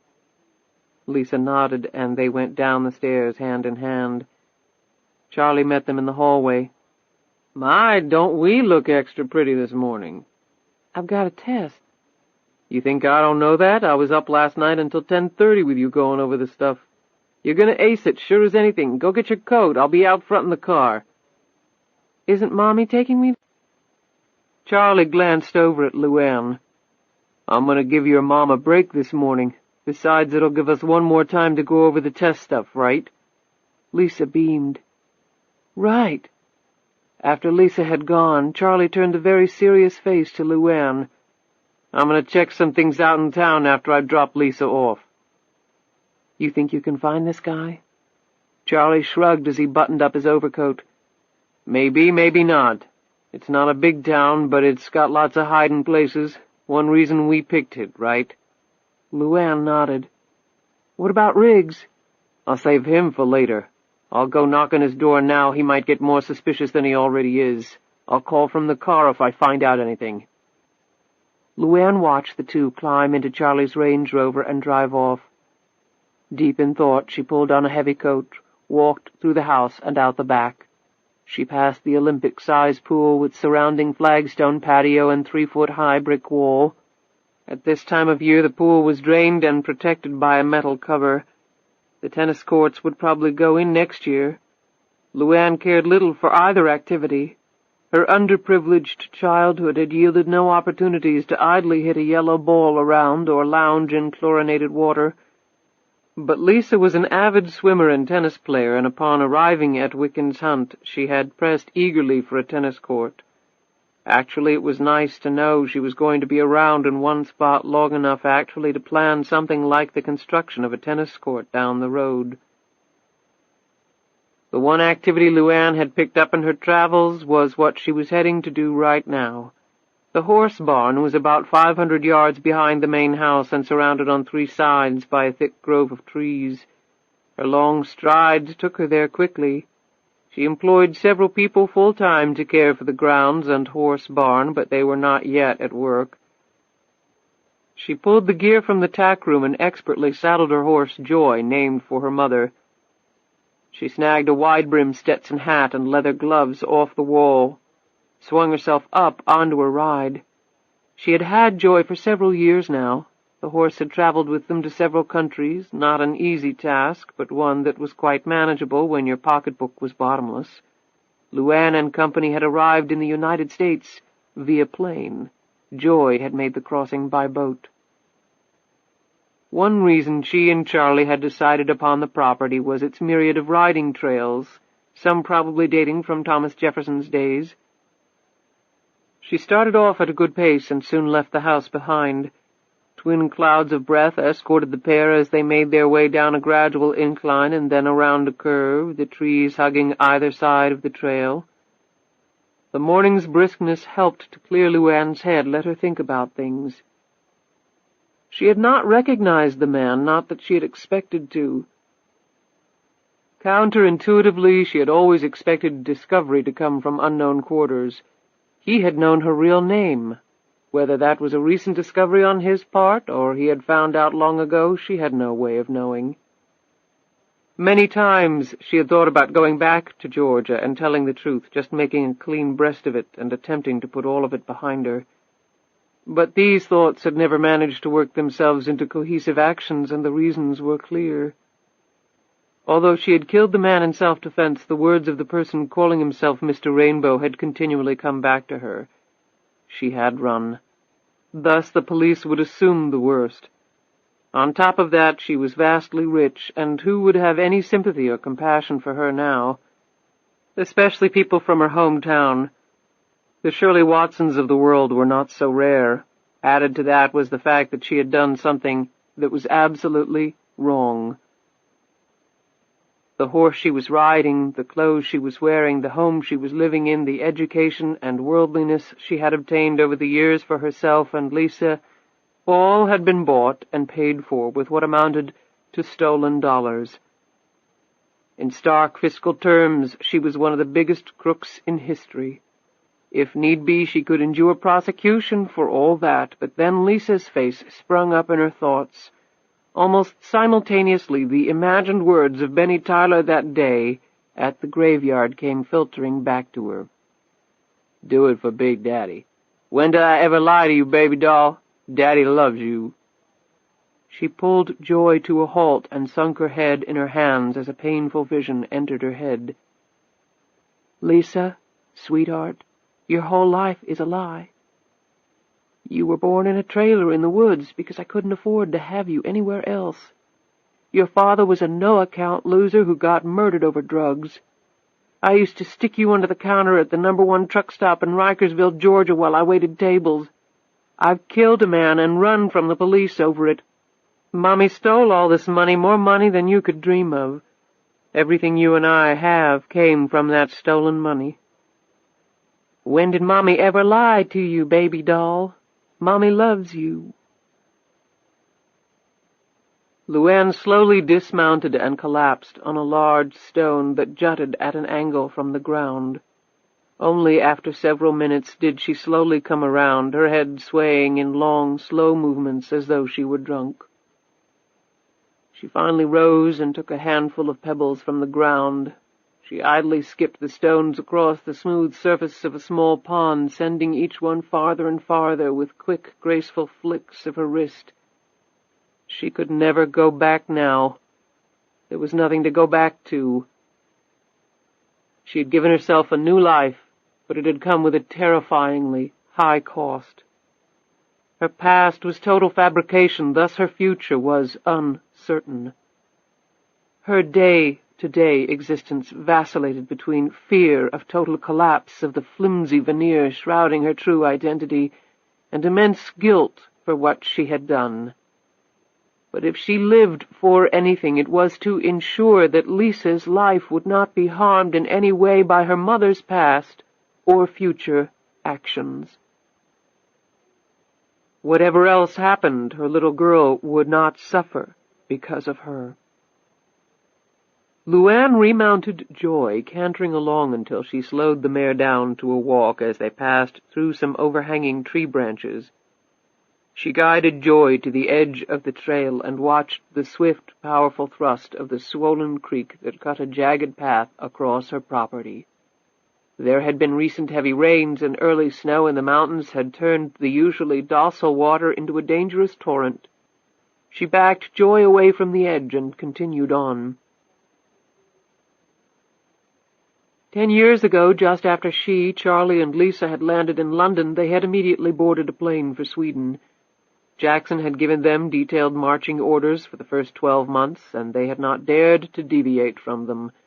The next 6 months had been a whirlwind zigzag through Western Europe, and then several years in Holland, and then back to Scandinavia, where a tall, light-haired woman would not seem so out of place. They had also spent time in Monaco and surrounding countries. The last 2 years had them in New Zealand, where they had all enjoyed the quiet, civilized, and even somewhat old-fashioned lifestyle. While Lisa knew multiple languages, English had been her primary one. LuAnn had been firm on that. LuAnn was an American, despite spending so much time away. It had indeed been fortunate that Charlie was a seasoned traveler. It had been largely through his efforts that potential disaster had been avoided at several different times. They had not heard from Jackson, but both assumed that he knew Charlie was with her. Thank God he was. If he hadn't gotten on that plane, LuAnn didn't know what she would have done.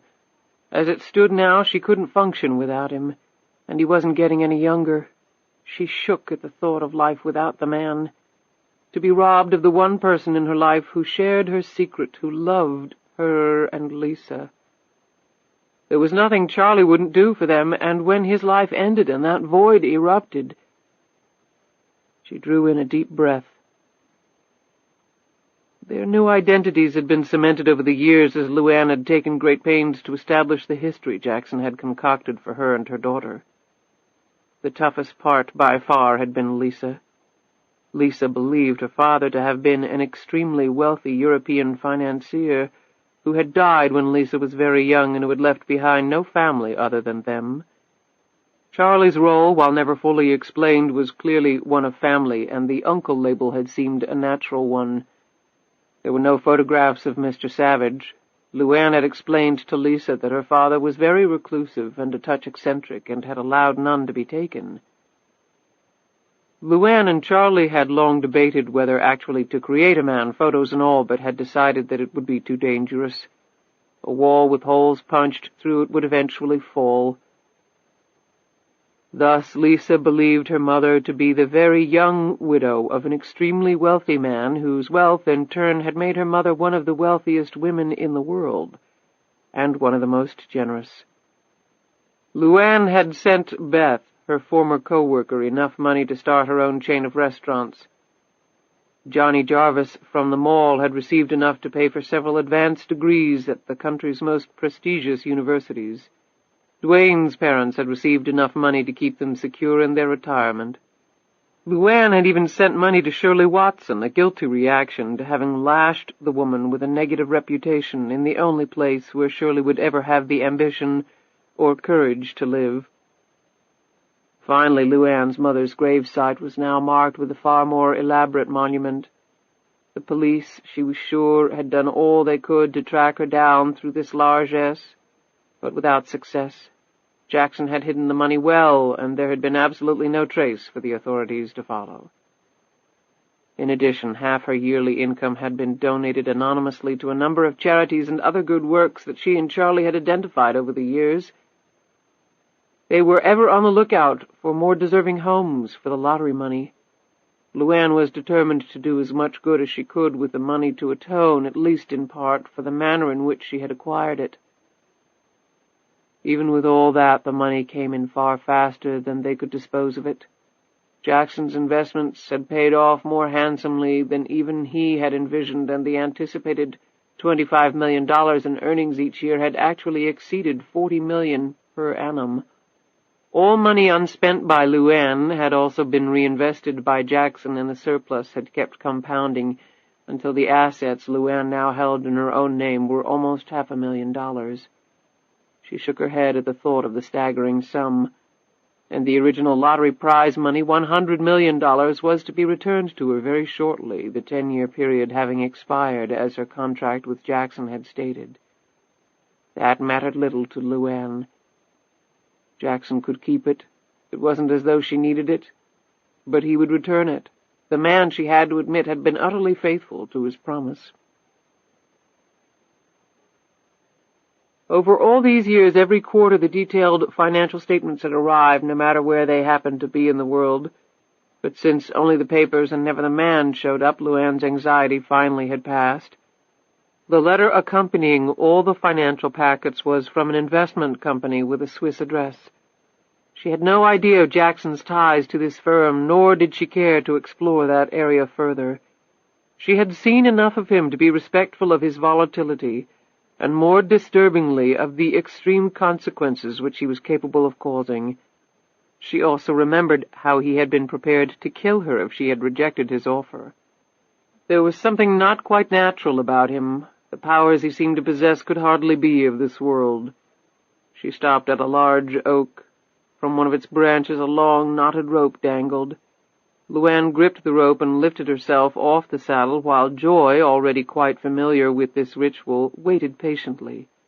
Her arms moving like wonderfully calibrated pistons, LuAnn swiftly climbed to the other end of the rope, which was tied around a thick branch almost 30 feet off the ground, and then made her way back down.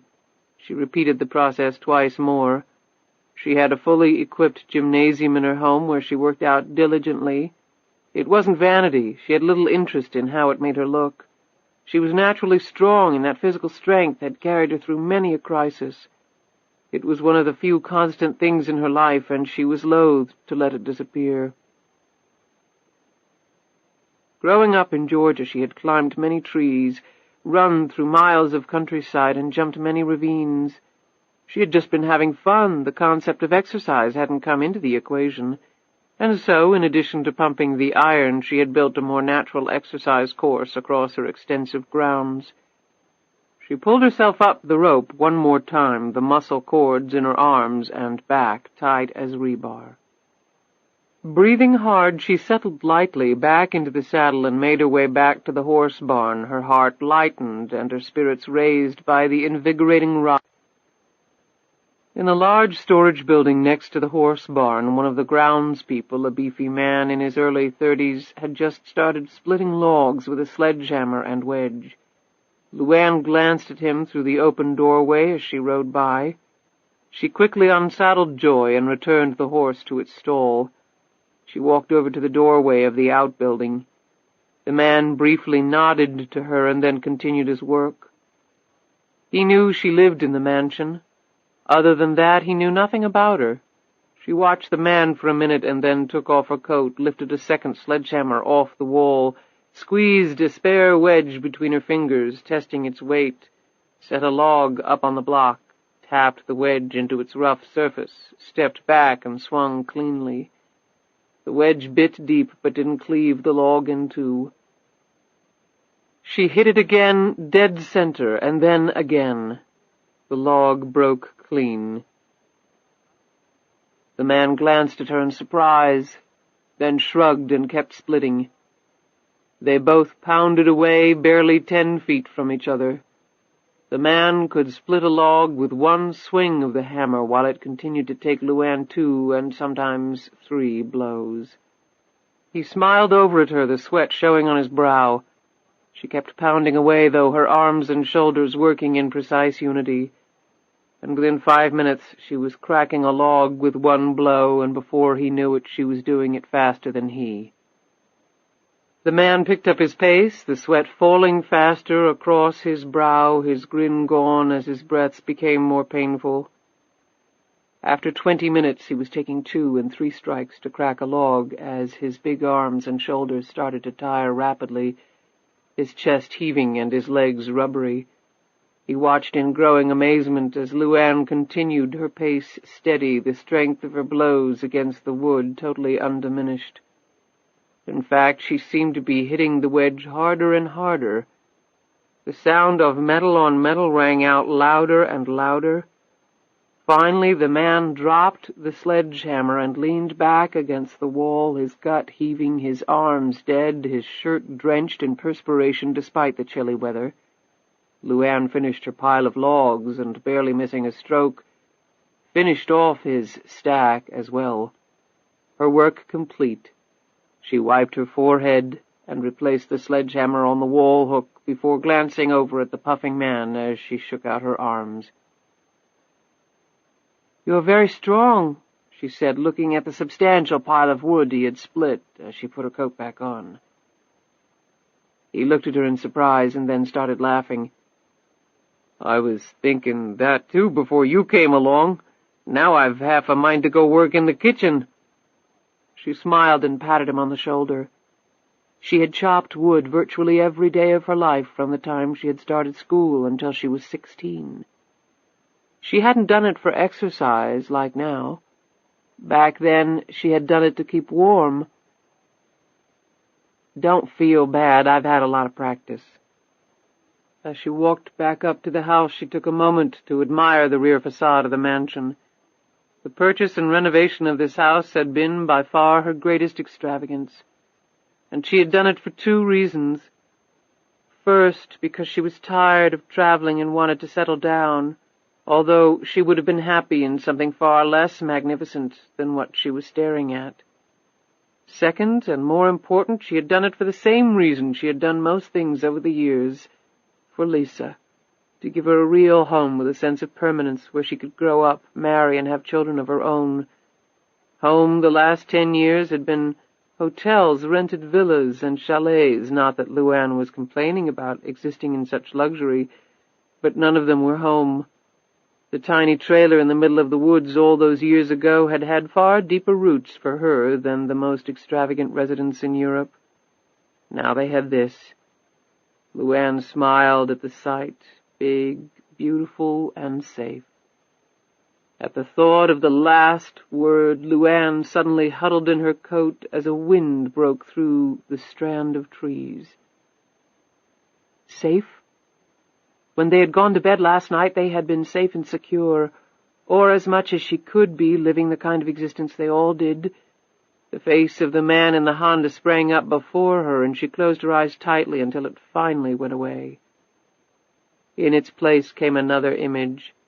The man's face stared at her with many emotions passing across it. Matthew Riggs had risked his life for her, and the best she could do was accuse him of lying. And with that response, she had only served to make him more suspicious. She pondered a moment and then sprinted toward the house. Charlie's office was straight out of a men's club in London, with a magnificent wet bar of polished walnut occupying one corner. The custom-built mahogany desk had neatly sorted piles of correspondence, bills, and other household matters. LuAnn quickly flipped through his card file until she found the one she wanted and plucked it out. She then took out a key Charlie kept high up on a shelf and used it to open a drawer in his desk. She took out the .38 revolver, loaded it, and carried it upstairs with her. The weight of the compact weapon restored some of her confidence. She showered, changed into a black skirt and sweater, threw on a full-length coat, and went down to the garage. As she drove down the private road, one hand tight around the pistol in her coat pocket, LuAnn anxiously looked around, for the Honda could be lurking. She breathed a sigh of relief when she hit the main road and was still all alone. She glanced at the address and phone number on the business card and wondered whether she should call first. Her hand hesitated over the car phone, and then she decided just to chance it. If he wasn't there, then maybe it was best. She didn't know whether what she was planning would help or hurt matters. Ever one to choose action over passivity, she couldn't change her ways now. Besides, it was her problem, not anyone else's. She would have to deal with it eventually. Eventually, she would have to deal with it all. Chapter 26. Jackson had just arrived back from a cross-country trip and was in his makeup room divesting himself of his most recent disguise when the phone rang. It was not his residential phone, it was his business line, an untraceable communications linkage, and it almost never rang. Jackson called out on the line often during the business day to convey precise instructions to his associates across the globe. Almost no one ever called him, however, and that was the way he wanted it. He had a myriad of other ways to ascertain whether his instructions were being carried out. He snatched up the phone. "Yes?" "I think we might have a problem here, or it may be nothing," the voice said. "I'm listening." Jackson sat down and used a long piece of string to lift the putty off his nose. Then he removed the latex pieces adhering to his face by tugging gently on their edges. "As you know, 2 days ago we wired income from the last quarter to Catherine Savage's account in the Caymans. To Banque Internationale, just like always. So, is she complaining about the rate of return? Jackson said sarcastically. He tugged firmly on the back edges of his snow-white wig and then pulled up and then forward. He next removed the latex skull cap, and his own hair sprang free. No, but I got a call from the wire department at Banque, and they wanted to confirm something. What was that? Jackson cleansed his face while he was listening, his eyes scanning the mirror as layer after layer of concealment was removed. That they had wired all the monies from Savage's account to Citibank in New York. New York? As he absorbed this stunning news, Jackson opened his mouth wide and removed the acrylic caps. Instantly, dark, misshapen teeth became white and straight. His dark eyes glittered menacingly, and he stopped, removing his disguise. First, why would they call you if it was her account? They shouldn't have. I mean, they never have before. I think the guy at the wire desk down there is new. He must have seen my name and phone number on some of the paperwork and figured I was a principal on the receiving account instead of being on the other end of the transaction, the sending account. What did you tell him? I hope you didn't excite any suspicion. No, not at all, the voice said nervously. I simply thanked him and said that was correct. I hope I did the right thing, but of course I wanted to report it to you right away. It seemed unusual. Thank you. Anything you want me to do on follow-up? I'll handle it. Jackson hung up the phone. He sat back and fiddled absently with the wig. None of LuAnn's money was ever supposed to end up in the United States. Money in the United States was traceable. Banks filed 1099s with the IRS and other documents detailing income and account balances. Social Security numbers were communicated and kept as part of the official record. Filings with the IRS on behalf of the taxpayer were required. None of that was ever supposed to happen in LuAnn's case. LuAnn Tyler was a fugitive. Fugitives did not return to their homeland and start paying their taxes, even under assumed names. He picked up his phone and dialed a number. Yes, sir, the voice asked. Jackson said, The taxpayer's name is Catherine Savage. Jackson provided her Social Security number and other pertinent information. You will find out immediately whether she has filed a U.S. tax return or any other type of documents with the IRS. Use all the sources at your disposal, but I need this information within the hour. He hung up again. For the next 45 minutes he walked around his apartment wearing the portable phone and headset, a requirement when you liked to pace and your apartment was as large as Jackson's was. Then the phone rang again. The voice was crisp. Catherine Savage filed an income tax return last year. I couldn't get full particulars in such a short time frame. However, according to my source, the income reported was substantial. She also recently filed a change of address form with the IRS. Give it to me. Jackson wrote the Charlottesville, Virginia address down on a piece of paper and put it in his pocket. One more thing, the voice said. My source pulled up a very recent filing in connection with Savage's tax account. By her? No, it was a Form 2848. It gives a third party a power of attorney to represent the taxpayer with respect to just about anything having to do with their tax matters. Who is the requesting party? A fellow named Thomas Jones. According to the file, he's already received information on her account, including her change of address and last year's income tax return. I was able to get a facsimile of the 2848 form he filed. I can send it to you right now. Do so. Jackson hung up, and a minute later had the fax in his hands. He looked at Catherine Savage's signature on the form. He pulled out the originals of the documents LuAnn had signed 10 years earlier in connection with their agreement for the lottery winnings. The signatures weren't even close. Not that the IRS, cumbersome institution that it was, would ever have taken the time to compare signatures. A forgery. Whoever the man was, he had filed this document without the woman's knowledge. Jackson studied the address and phone number that Tom Jones had given for himself. Jackson called the number. It was no longer in service. The address was a P.O. box, Jackson was certain that would also be another dead end. The man was privy to Catherine Savage's tax situation, and her new address and his background was a complete sham. That startling fact was not what annoyed Jackson the most, troubling as it was. He sat down in a chair and studied the wall as his mind moved in ever-expanding circles of thought. LuAnn had come back to the United States despite his explicit instructions to the contrary. She had disobeyed him. That was bad enough. The problem was compounded by the fact that someone else was now interested in her. For what reason? Where was this person now? Probably the same place Jackson was just about to head to, Charlottesville, Virginia. The lights of the two trains were becoming clearer. The possibility of that collision with LuAnn Tyler crept closer and closer to reality. Jackson went back to his makeup room. It was time for another creation. Chapter 27. After dropping Lisa off at St. Anne's, taking care to walk her directly into the classroom, as was his and LuAnn's practice, Charlie had wheeled the Range Rover out of the parking lot and headed into town.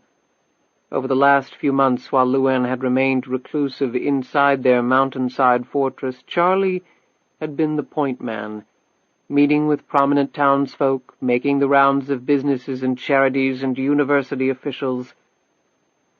He and LuAnn had decided that they could not keep secret her wealth and presence in this small, albeit cosmopolitan town, and any attempt to do so would invite more suspicion rather than less. Thus Charlie's task was to lay the groundwork with the town's leaders for the eventual emergence of LuAnn into their society. However, it would only be a very limited emergence. Everyone could understand the need for privacy of the extremely wealthy, and there were many organizations very eager to receive donations from LuAnn, so that maximum cooperation and understanding would likely be forthcoming. That pipeline had already been opened as LuAnn. As he headed down the road, Charlie shook his head wearily. All these plans, strategies, and whatnot. Being phenomenally wealthy was a big pain in the ass. Sometimes he yearned for the old days. A few bucks in his pocket, a beer nearby, and a pack of smokes when he wanted it. A fight on the tube. He smiled wryly. LuAnn had finally gotten him to stop smoking about 8 years ago, and he knew that had prolonged his life considerably. But he was allowed an occasional cigar. She wasn't about to mother him to death.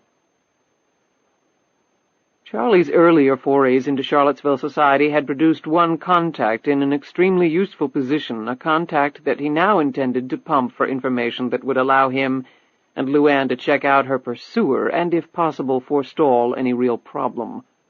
If the man wanted money, that was one thing. If money was not an issue, LuAnn's pocketbook was more than sufficient to satisfy even the most outrageous blackmailer. But what if the issue wasn't simply money? The problem was, Charlie was unsure exactly what the man knew or didn't know. He had mentioned LuAnn's real name. Did he also know about Dwayne Harvey's murder and LuAnn's relationship to the dead man?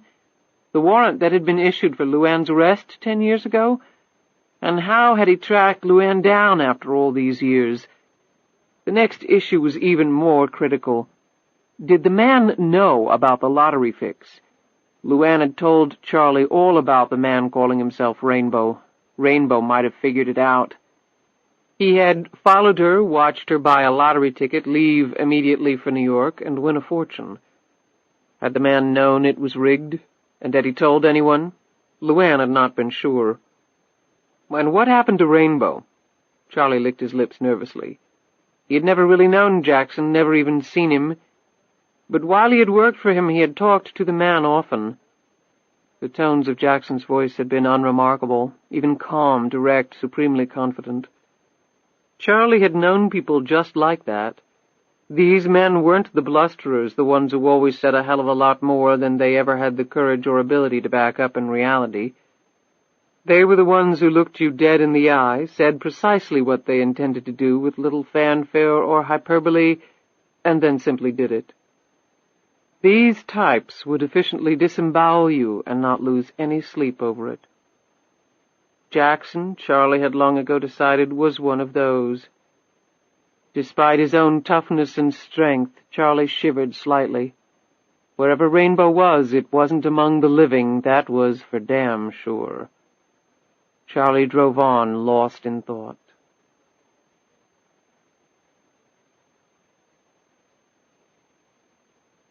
Chapter 28. LuAnn pulled her car into the driveway and stopped in front of the house. She didn't see the pickup truck anywhere. He probably was off at another job.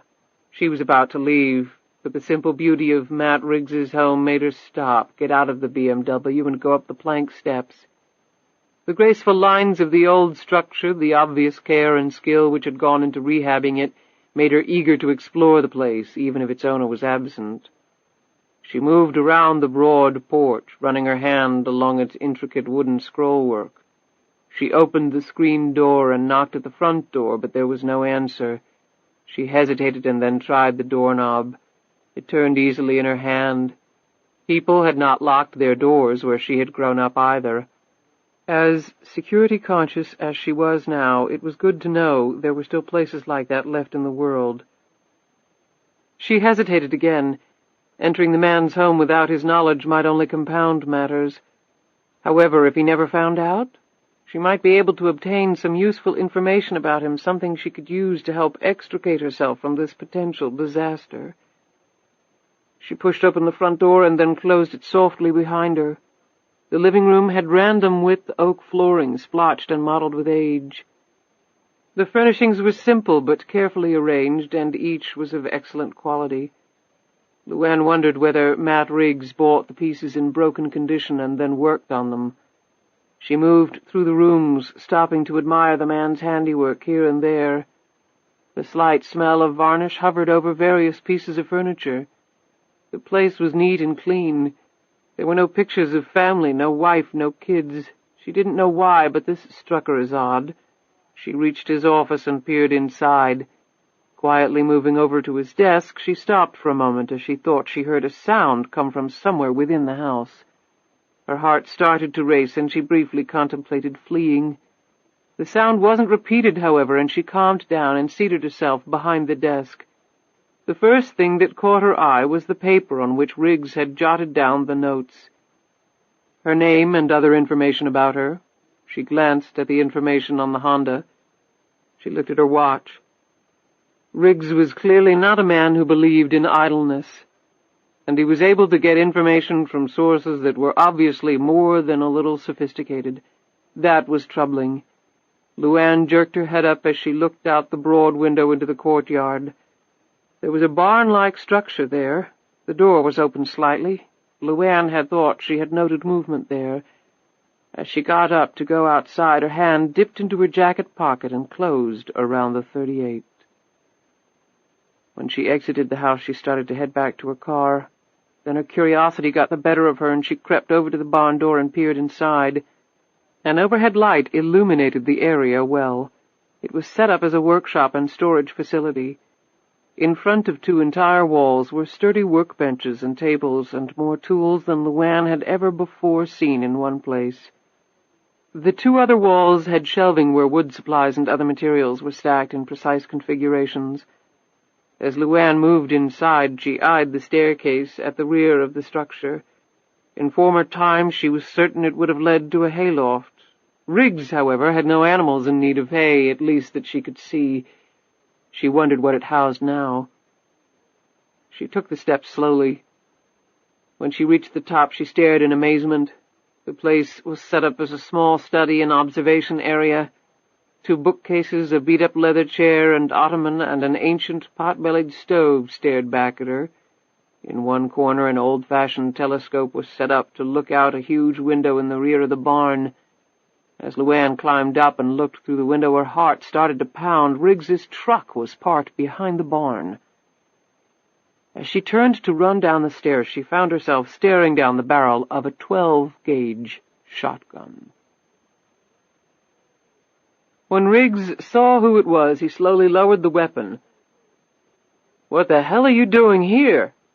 She tried to move past him, but Riggs grabbed her arm. She just as quickly pulled it free. "You scared me to death," she said. "Sorry, now what the hell are you doing here?" "Is this how you usually welcome company into your home?" "Company usually comes in through the front door, and only after I've opened it." He looked around. "This sure as hell isn't my front door, and I don't remember inviting you in." LuAnn moved away from him as she looked around the space and then returned her gaze to his angry features. "This is a nice place to come and think. How would you like to build me something like this at my house?" Riggs leaned up against the wall. He still held the shotgun in the down position, but he could swing it up into a firing position in the matter of a second. "I would think you'd want to see my work on the fence before you hired me for something else, Miss Savage." She feigned surprise at the sound of her name, but apparently not enough to satisfy Riggs. "So, did you find anything else of interest in my office besides my homework on you?" She looked at him with even more respect. "I'm a little paranoid about my privacy." "So I noticed. Is that why you carry a pistol?" LuAnn looked down at her pocket. A sliver of the .38 was visible. "You have good eyes." "A .38 doesn't have such great stopping power. If you're serious about your privacy and your security, you might want to step up to a 9mm. A semi-automatic over a revolver is a no-brainer." The hand holding the shotgun twitched for an instant. "I'll tell you what. You take the revolver out, muzzle first, and I'll stop fussing with my shotgun here." "I'm not going to shoot you." "That's absolutely right, you're not," he said evenly. "Please do as I say, Miss Savage, and do it very slowly." LuAnn took the pistol out, holding it by the barrel. "Now, unload it and put the bullets in one pocket and the pistol in the other, and I can count to 6, so don't try to be cute." LuAnn did as she was told, looking at him angrily. "I'm not used to being treated like a criminal." "You break into my house carrying a weapon, that's exactly how I'm going to treat you. Count yourself lucky that I didn't shoot first and ask questions later. Buckshot can be very irritating to the skin." "I didn't break in. The door was open." "Don't try that one in a court of law," he fired back. When Riggs had confirmed that she had emptied the revolver, he broke open the shotgun and laid it down on the bookcase. He crossed his arms and studied her. Slightly unnerved, LuAnn went back to her original train of thought. "My circle of friends is very small. When somebody intrudes on that circle, I tend to get curious." "That's funny. You call it an intrusion, but what I did this morning ordinarily would be called coming to the rescue." LuAnn brushed a strand of hair out of her face and looked away for a moment. "Look, Mr. Riggs." "My friends call me Matt. We're not friends, but I'll allow you the privilege," he said coolly. "I'd rather call you Matthew. I don't want to break any of your rules." Riggs looked startled for a moment before settling back down. "Whatever." "Charlie said you were a cop." "I never said so." She looked at him, surprise now clear on her features. "Well, were you?" "What I was really isn't any of your business, and you still haven't told me what you're doing here." She rubbed her hand across the old leather chair. She didn't answer right away, and Riggs was content to let the silence endure until she broke it. "What happened this morning is a little more complicated than it appeared. It's something that I'm taking care of."